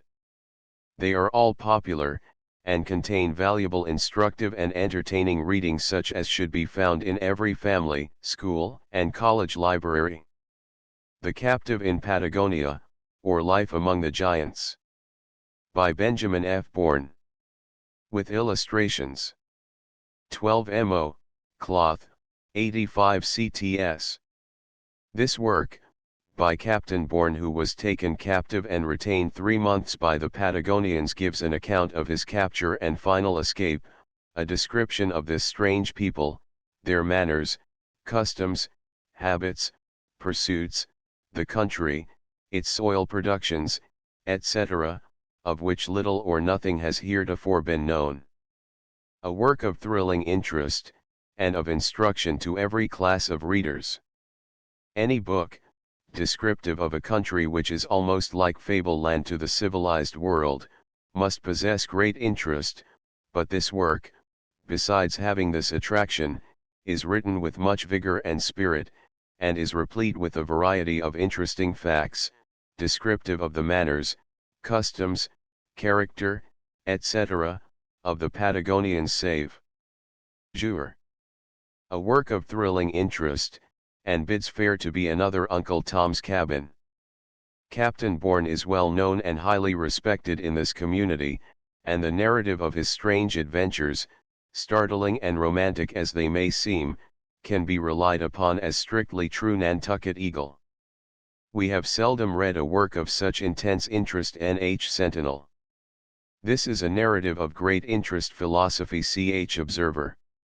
We question whether the scenes, trials, hardships, adventures, etc., could have been more vividly drawn had they emanated from the pen of an Irving or a Cooper Rutland, V.T., Herald. The author is known as a respectable man, and one of high integrity, and from his own experience has given particulars of the manners, customs, habits, and pursuits of the natives. It is a thrilling narrative, and as exciting as Typee Newport Merc. No work of romance can exceed to enchain the mind and awaken interest. Seldom, if ever, have we perused a work with so intense an interest.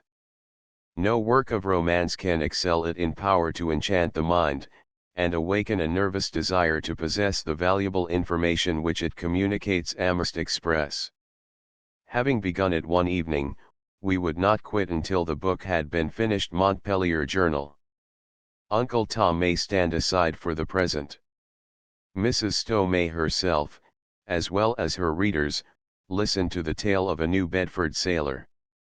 His narrative is one that cannot fail to move both to smiles and tears, containing touches of the broadest and most genial humor, as well as passages of simple pathos, which dissolve the soul in sympathy. Bh. Aurora. Possessing all the interest of real adventure, with all the attractiveness of romance, we do not wonder at its popularity. Boston Atlas. We have never before perused any personal narrative that has interested us as this one. Fountain and Journal, Me. We have scarcely been able to leave its attractive pages. If the reader wishes to be amused, instructed, delighted, and benefited, he cannot do better than to procure a copy. Gardner Evening Transcript. The History of Banking, with a comprehensive account of the origin, rise, and progress of the banks of England, Ireland, and Scotland. By William John Lawson. First American edition. Revised, with numerous additions. By J. Smith Homans, editor of Bankers Magazine. 1 volume octavo, 2,00. A novel book, yet interesting and instructive, containing anecdotes of men who have figured largely in the business, cases of forgeries, counterfeits, detections, trials, etc. Chambers' Encyclopedia of English Literature. A selection of the choicest productions of English authors, from the earliest to the present time. Connected by a critical and biographical history. Forming 2 large imperial octavo volumes of 1,400 pages, double-column letterpress, with upwards of 300 elegant illustrations. Edited by Robert Chambers, embossed cloth, 5,00. This work embraces about 1,000 authors, chronologically arranged and classed as poets, historians, dramatists, philosophers, metaphysicians, divines, etc., with choice selections from their writings, connected by a biographical, historical, and critical narrative, thus presenting a complete view of English literature from the earliest to the present time. Open where you will, you cannot fail to find matter for profit and delight. The selections are gems, infinite riches in a little room, a whole English library fused down into one cheap book. From W. H. Prescott, author of Ferdinand and Isabella. The plan of the work is very judicious. Readers cannot fail to profit largely by the labors of the critic who has the talent and taste to separate what is really beautiful and worthy of their study from what is superfluous. I concur in the foregoing opinion of Mr. Prescott Edward Everett. A work indispensable to the library of a student of English literature. Wayland. We hail with peculiar pleasure the appearance of this work North A.M. Review. It has been fitly described as a whole English library fused down into one cheap book. The Boston edition combines neatness with cheapness. N.Y. Commander ADV. The American edition contains additional likenesses of Shakespeare, Addison, Byron, a full-length portrait of Dr. Johnson, and a beautiful scenic representation of Oliver Goldsmith and Dr. Johnson. These important additions, together with superior paper and binding, render the American far superior to the English edition. The circulation of this work has been immense, and its sale in this country still continues unabated. Chambers' Miscellany of Useful and Entertaining Knowledge. Edited by William Chambers. With elegant illustrative engravings. 10 volumes, 16 mo, cloth, 7,00. This work has been highly recommended by distinguished individuals, as admirably adapted to family, Sabbath, and district school libraries. It would be difficult to find any miscellany superior or even equal to it. It richly deserves the epithets useful and entertaining, and I would recommend it very strongly as extremely well adapted to form parts of a library for the young, or of a social or circulating library in town or country. George B. Emerson, Esq., Chairman, Boston School Book Committee. I am gratified to have an opportunity to be instrumental in circulating Chambers' Miscellany among the schools for which I am Superintendent. J. J. Clute, Town. Sup. Of Castleton, N.Y.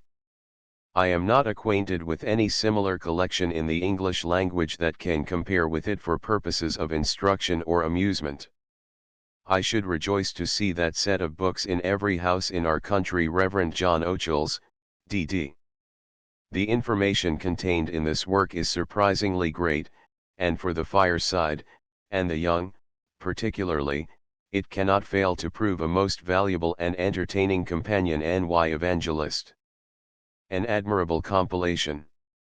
It unites the useful and entertaining. N.Y. Com. My First Impressions of England and Its People. By Hugh Miller, author of Old Red Sandstone, Footprints of the Creator, etc., with a fine likeness of the author. 12 mo, 1,00. Let not the careless reader imagine, from the title of this book, that it is a common book of travels. On the contrary, it is a very remarkable one, both in design, spirit, and execution. The facts recorded, and the views advanced in this book, are so fresh, vivid, and natural, that we cannot but commend it as a treasure, both of information and entertainment. Willis's Home Journal. This is a noble book, worthy of the author of The Footprints of the Creator and the Old Red Sandstone, because it is seasoned with the same power of vivid description, the same minuteness of observation, and soundness of criticism, and the same genial piety.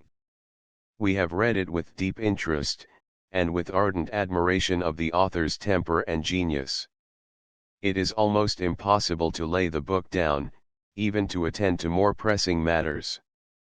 It is, without compliment or hyperbole, a most delightful volume. NY Commercial.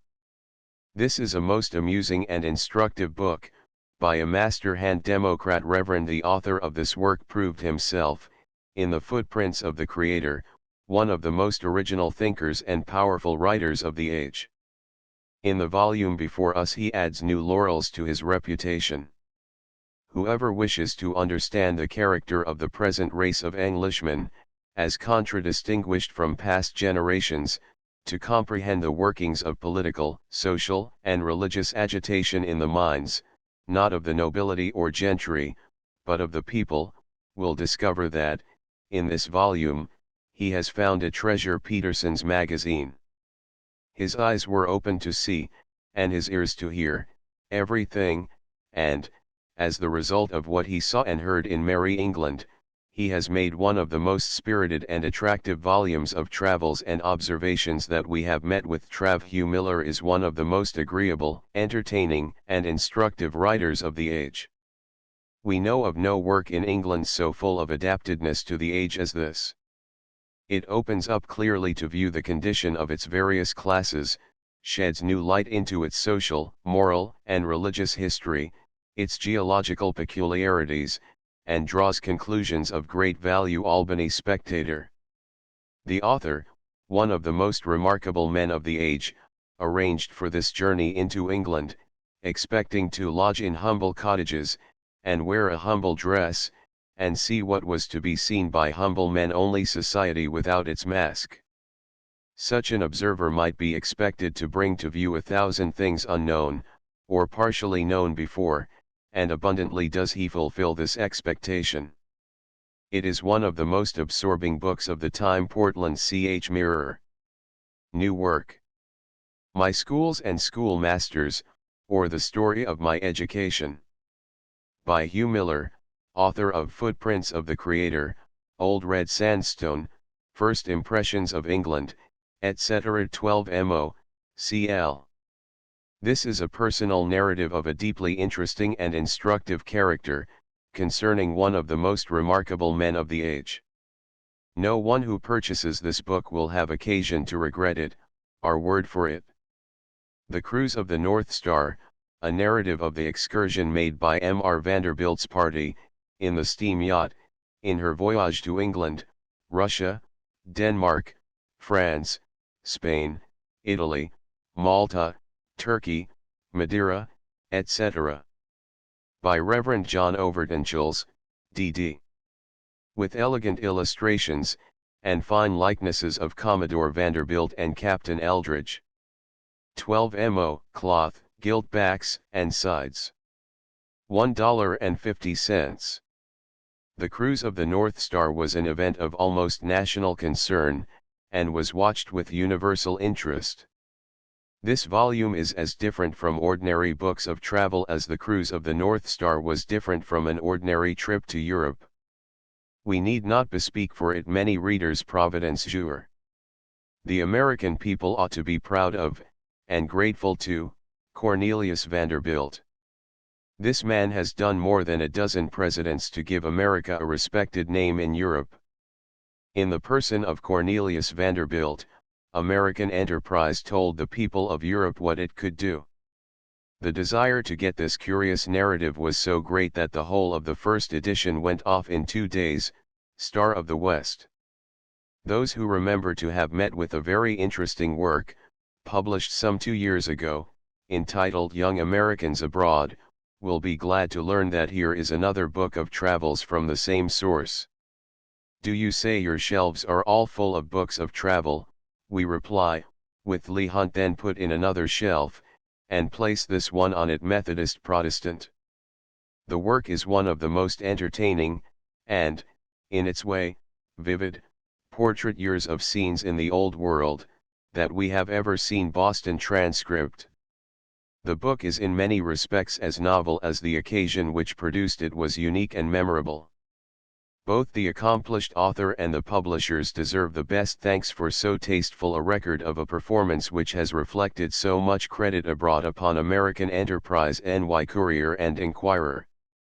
This work is interesting, not only as a memorial of the North Star, and her trip to Europe, but also as a record of European travel, narrated in a lively manner, by a gentleman whose taste and attainments eminently qualify him for the task. New York Times. Never before did a private individual make so magnificent an excursion as Mr. Vanderbilt. Dr. Chills, who was one of his guests, has given to the world a charming account of this unique voyage, in a beautifully printed and illustrated volume. We commend it to our readers as a very entertaining, well-written book. Zion's Herald. The book will be eagerly perused, as a record of one of the unique occurrences of the age, is written with a kind of drawing-room, etiquette-like style, is mellow in sentiment, and is wholly destitute of that straining after the sublime, and stranding in the highfalutin, that characterize the effusions of the tourist, generally Chicago advertiser. This beautiful volume describes, in a chaste and readable manner, the fortunes of the widely known excursion of the princely New York merchant and his family and guests.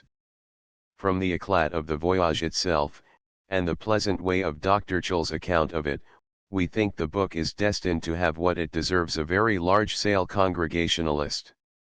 New and popular series for youth.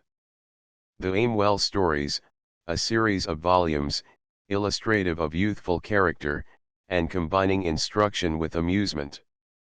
By Walter Aimwell, author of The Boy's Own Guide, Boy's Book of Morals and Manners, N.C. With numerous illustrations. The volumes will contain about 300 pages, 16 mo, each, bound in cloth, with gilt backs. Price 63 cents. Each volume will be complete and independent of itself, but the series will be connected together by a partial identity of characters, localities, and The first 2 volumes of the series are now ready. They are entitled Oscar, or, The Boy Who Had His Own Way, and Clinton, or, Boy Life in the Country. Notices of Clinton. Well, the boys have read it, and pronounce it first rate. We confirm their judgment. It enters into the heart of the boy, comprehends his thoughts, his wishes, and his temptations, mingles in his sports, stimulates him in his studies, and implants right principles and noble views. It is a safe book, an entertaining book, and a useful book. The Independent, N.Y.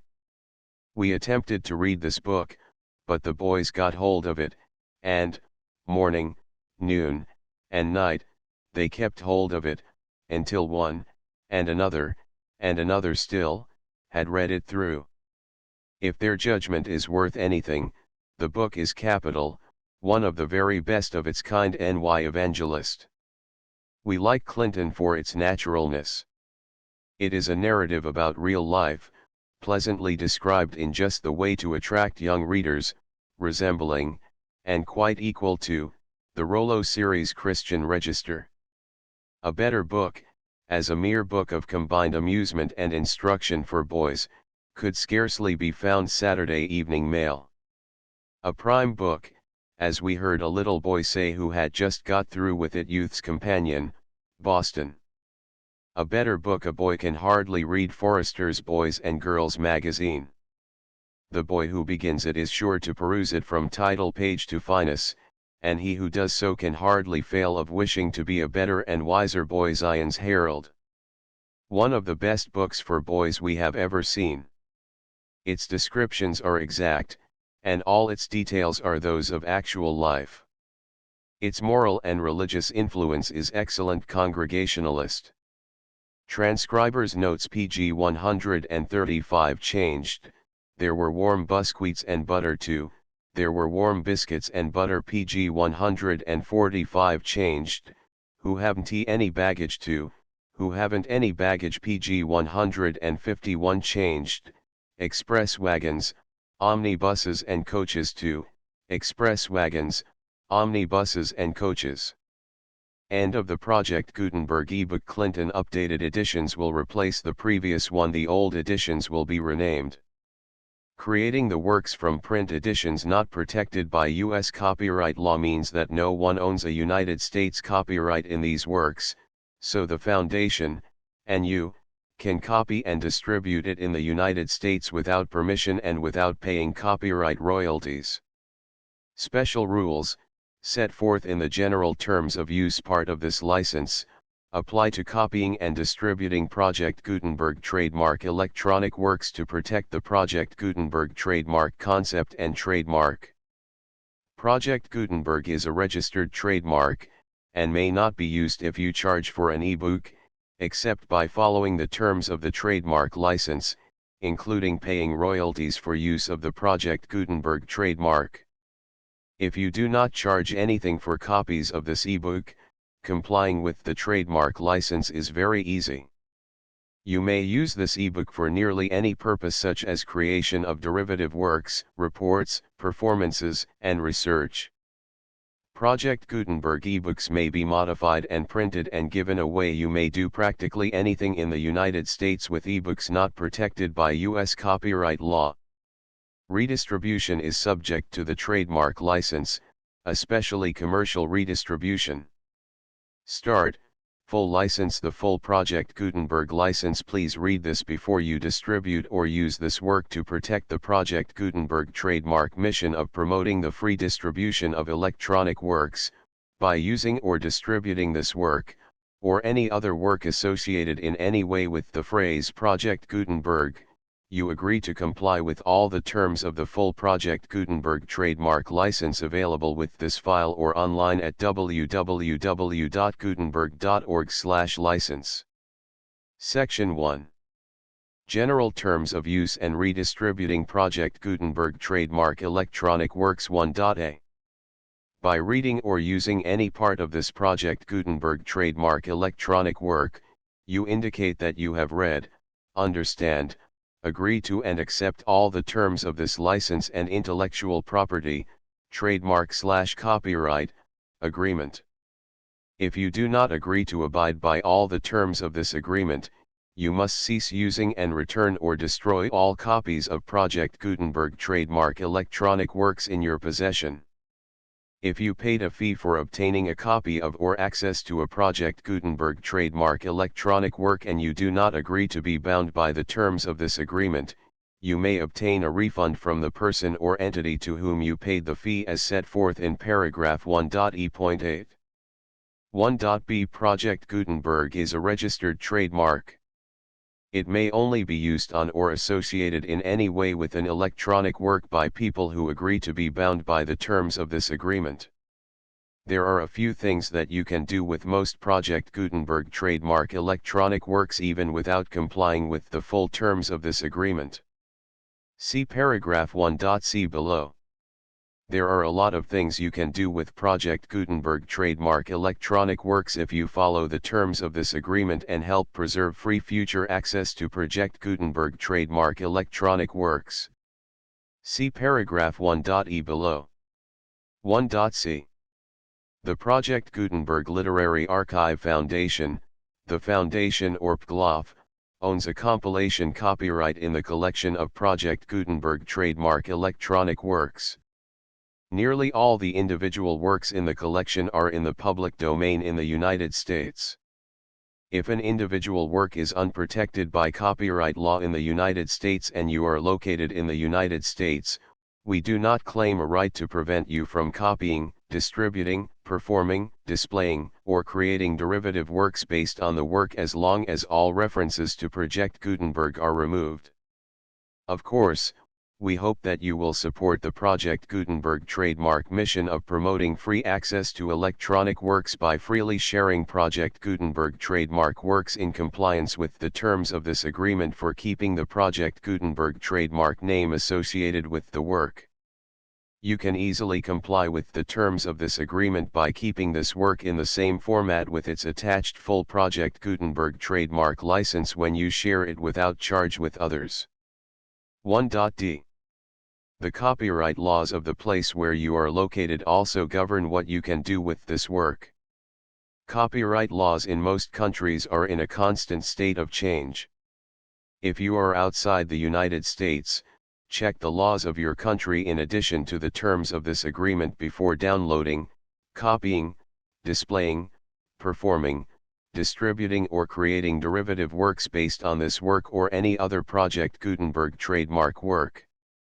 The Foundation makes no representations concerning the copyright status of any work in any country other than the United States.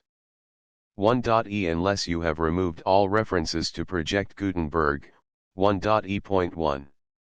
The following sentence, with active links to, or other immediate access to, the full Project Gutenberg trademark license must appear prominently whenever any copy of a Project Gutenberg trademark work, any work on which the phrase Project Gutenberg appears, or with which the phrase Project Gutenberg is associated, is accessed, displayed, performed, viewed, copied or distributed. This ebook is for the use of anyone anywhere in the United States and most other parts of the world at no cost and with almost no restrictions whatsoever. You may copy it, give it away or reuse it under the terms of the Project Gutenberg license included with this ebook or online at www.gutenberg.org.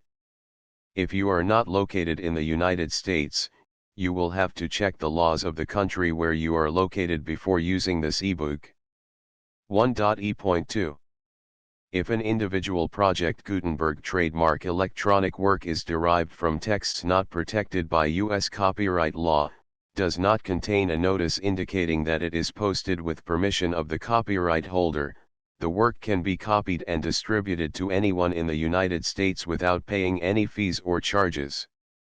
If you are redistributing or providing access to a work with the phrase Project Gutenberg associated with or appearing on the work, you must comply either with the requirements of paragraphs 1.e.1 through 1.e.7 or obtain permission for the use of the work and the Project Gutenberg trademark as set forth in paragraphs 1.e.8 or 1.e.9. 1.e.3.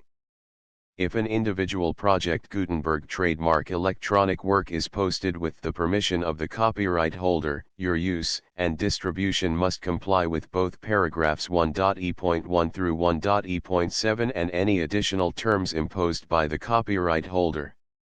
Additional terms will be linked to the Project Gutenberg trademark license for all works posted with the permission of the copyright holder found at the beginning of this work. 1.e.4. Do not unlink or detach or remove the full Project Gutenberg trademark license terms from this work, or any files containing a part of this work or any other work associated with Project Gutenberg trademark. 1.e.5. Do not copy, display, perform, distribute or redistribute this electronic work, or any part of this electronic work, without prominently displaying the sentence set forth in paragraph 1.e.1 with active links or immediate access to the full terms of the Project Gutenberg trademark license. 1.e.6. You may convert to and distribute this work in any binary, compressed, marked up, non-proprietary or proprietary form, including any word processing or hypertext form. However, if you provide access to or distribute copies of a Project Gutenberg trademark work in a format other than plain vanilla ASCII or other format used in the official version posted on the official Project Gutenberg trademark website, www.gutenberg.org, you must, at no additional cost, fee, or expense to the user, provide a copy, a means of exporting a copy, or a means of obtaining a copy upon request, of the work in its original plain vanilla ASCII or other form. Any alternate format must include the full Project Gutenberg trademark license as specified in paragraph 1.e.1. 1.e.7.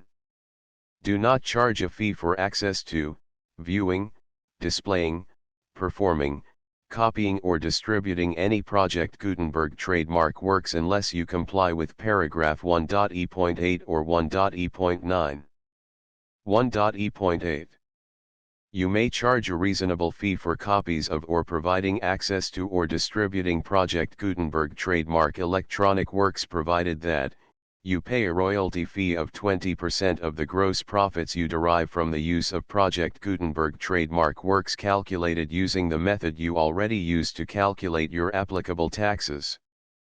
The fee is owed to the owner of the Project Gutenberg trademark, but he has agreed to donate royalties under this paragraph to the Project Gutenberg Literary Archive Foundation.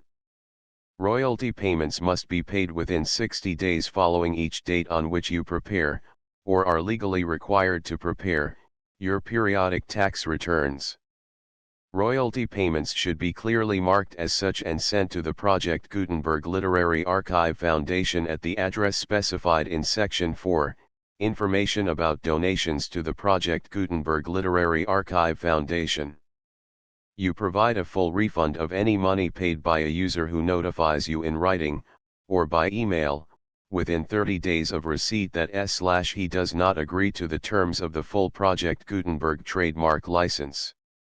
You must require such a user to return or destroy all copies of the works possessed in a physical medium and discontinue all use of and all access to other copies of Project Gutenberg trademark works. You provide, in accordance with paragraph 1.f.3, a full refund of any money paid for a work or a replacement copy, if a defect in the electronic work is discovered and reported to you within 90 days of receipt of the work. You comply with all other terms of this agreement for free distribution of Project Gutenberg trademark works.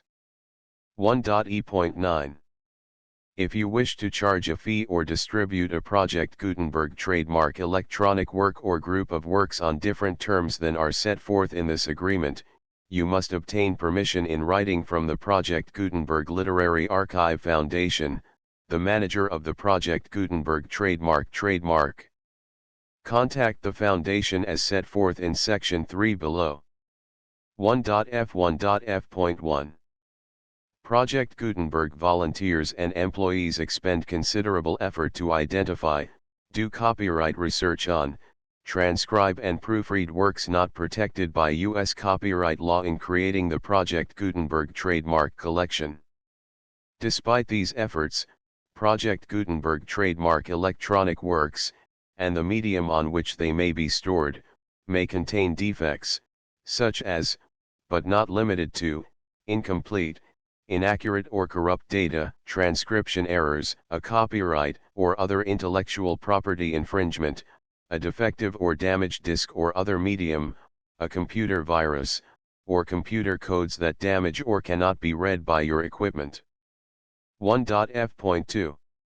Limited warranty, disclaimer of damages, except for the right of replacement or refund described in paragraph 1.f.3, the Project Gutenberg Literary Archive Foundation, the owner of the Project Gutenberg trademark, and any other party distributing a Project Gutenberg trademark electronic work under this agreement, disclaim all liability to you for damages, costs, and expenses, including legal fees. You agree that you have no remedies for negligence, strict liability, breach of warranty or breach of contract except those provided in paragraph 1.f.3. You agree that the Foundation, the trademark owner, and any distributor under this agreement will not be liable to you for actual, direct, indirect, consequential, punitive, or incidental damages even if you give notice of the possibility of such damage. 1.f.3.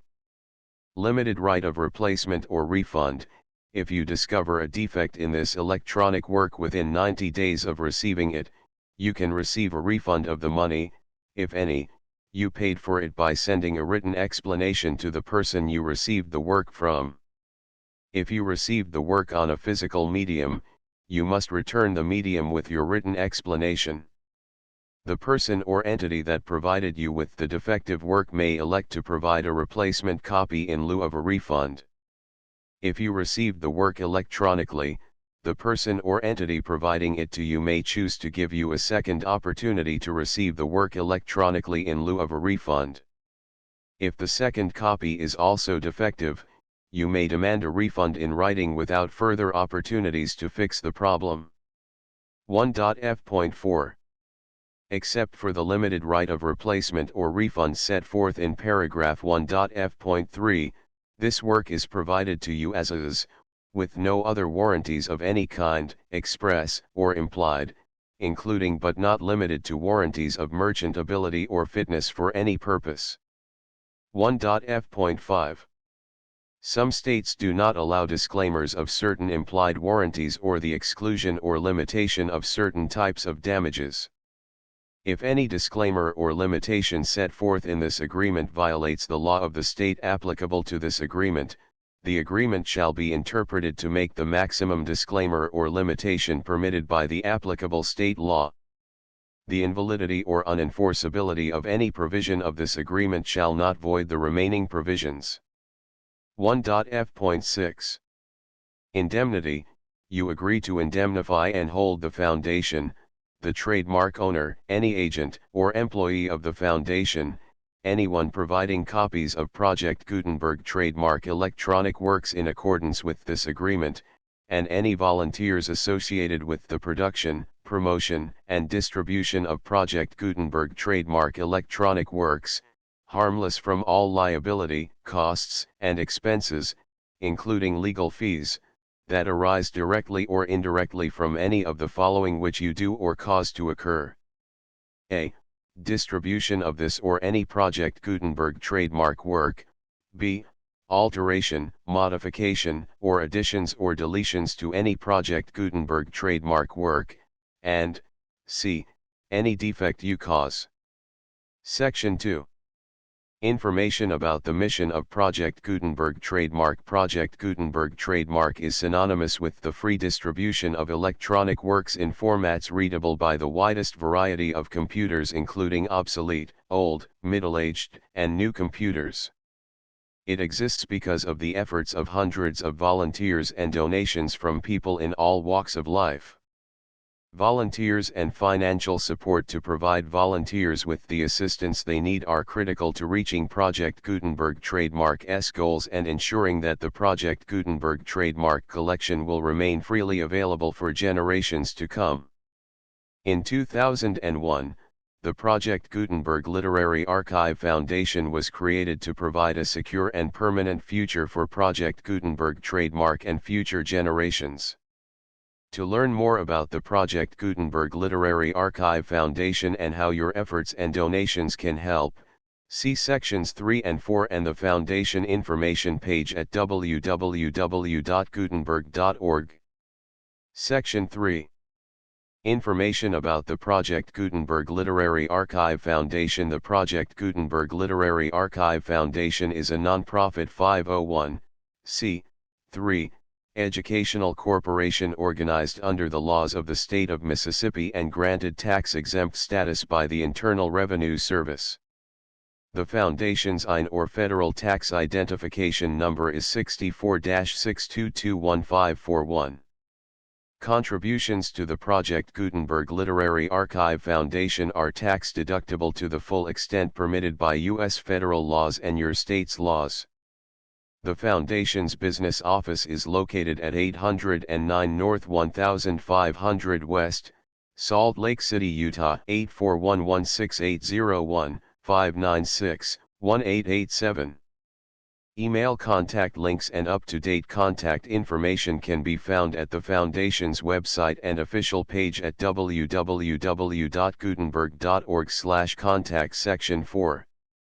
Information about donations to the Project Gutenberg Literary Archive Foundation. Project Gutenberg trademark depends upon and cannot survive without widespread public support and donations to carry out its mission of increasing the number of public domain and licensed works that can be freely distributed in machine-readable form accessible by the widest array of equipment including outdated equipment.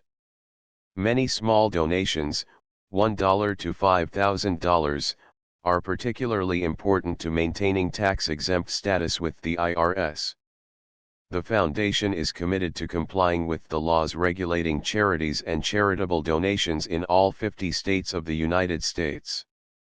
Compliance requirements are not uniform and it takes a considerable effort, much paperwork, and many fees to meet and keep up with these requirements. We do not solicit donations in locations where we have not received written confirmation of compliance. To send donations or determine the status of compliance for any particular state, visit www.gutenberg.org/donate. While we cannot and do not solicit contributions from states where we have not met the solicitation requirements, we know of no prohibition against accepting unsolicited donations from donors in such states who approach us with offers to donate. International donations are gratefully accepted, but we cannot make any statements concerning tax treatment of donations received from outside the United States. U.S. laws alone swamp our small staff. Please check the Project Gutenberg web pages for current donation methods and addresses. Donations are accepted in a number of other ways including checks, online payments, and credit card donations. To donate, please visit www.gutenberg.org/donate. Section 5. General information about Project Gutenberg trademark electronic works. Professor Michael S. Hart was the originator of the Project Gutenberg trademark concept of a library of electronic works that could be freely shared with anyone. For 40 years, he produced and distributed Project Gutenberg trademark ebooks with only a loose network of volunteer support. Project Gutenberg trademark ebooks are often created from several printed editions, all of which are confirmed as not protected by copyright in the U.S. unless a copyright notice is included. Thus, we do not necessarily keep ebooks in compliance with any particular paper edition. Most people start at our website, which has the main PG search facility, www.gutenberg.org. This website includes information about Project Gutenberg trademark, including how to make donations to the Project Gutenberg Literary Archive Foundation, how to help produce our new ebooks, and how to subscribe to our email newsletter to hear about new ebooks. Clinton, or Boy Life in the Country. Preface. Contents. Illustrations. Chapter I. Clinton, and his home. Chapter 2. Jerry and Oscar. Footnotes, Chapter 3. Temptation. Footnotes, Chapter 4. Crime. Chapter V. The Examination. Chapter 6. Jerry and Clinton. Chapter 7. Disclosures. Chapter 8. Confession. Chapter 9. The Runaway. Chapter X. The Journey. Chapter 11. Boston. Chapter 12. The Sailor Boy. Chapter 13. Mary. Chapter 14. The Forests. Chapter 15. The Clearing. Chapter 16. The Loggers. Chapter 17. A Talk in the Woods. Chapter 18. Work and Play. Chapter 19. Bitter Fruits.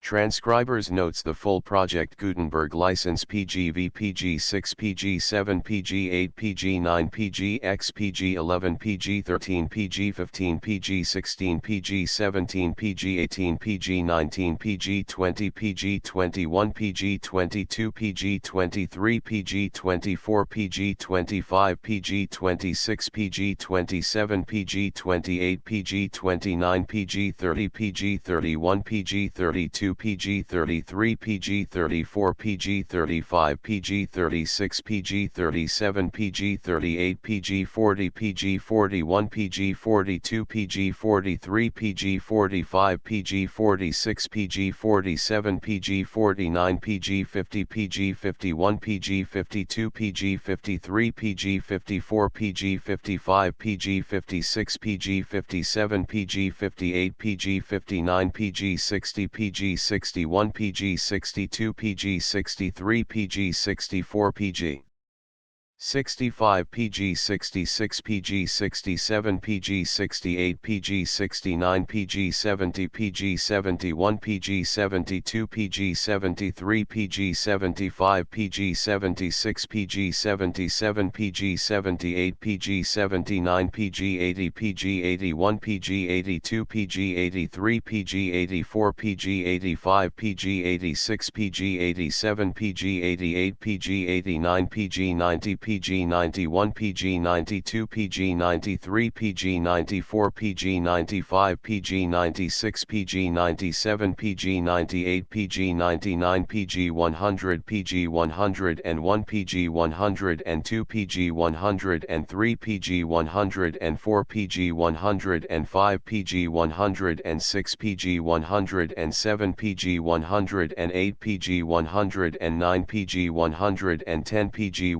111 PG 112 PG 113 PG 114 PG 115 PG 116 PG 117 PG 119 PG 120 PG 121 PG 122 PG 123 PG 124 PG 125 PG 126 PG 127 PG 128 PG 129 PG 130 PG 131 PG 132 PG 134 PG 135 PG 136 PG 137 PG 139 PG 141 PG 143 PG 145 PG 146 PG 147 PG 148 PG 149 PG 150 PG 151 PG 152 PG 153 PG 154 PG 155 PG 156 PG 157 PG 158 PG 160 PG 161 PG 162 PG 164 PG 165 PG 166 PG 167 PG 168 PG 169 PG 170 PG 172 PG 173 PG 174 PG 176 PG 177 PG 178 PG 179 PG 180 PG 181 PG 182 PG 183 PG 184 PG 185 PG 186 PG 188 PG 189 PG 190 PG 191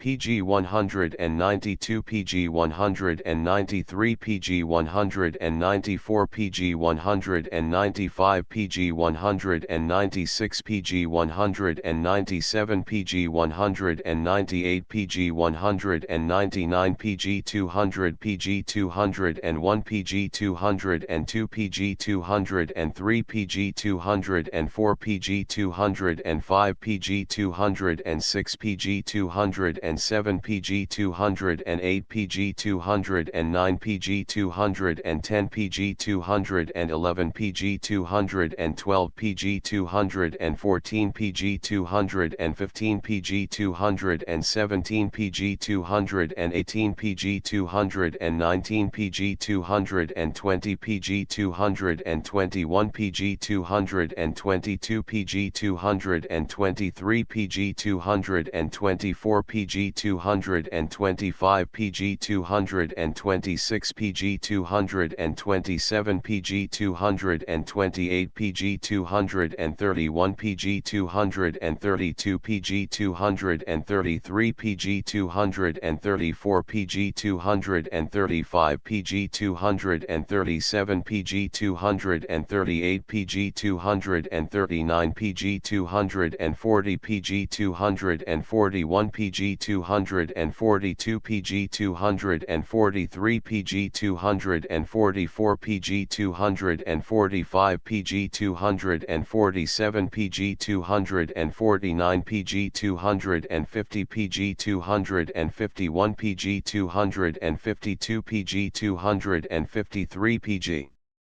254 PG 255 PG 256 PG 257 PG 258 PG 259 PG 260 PG 261 PG 262 PG 263 PG 264 PG 265 PG 266 PG 267 PG 268 PG 271 PG 272 PG 273 PG 274 PG 275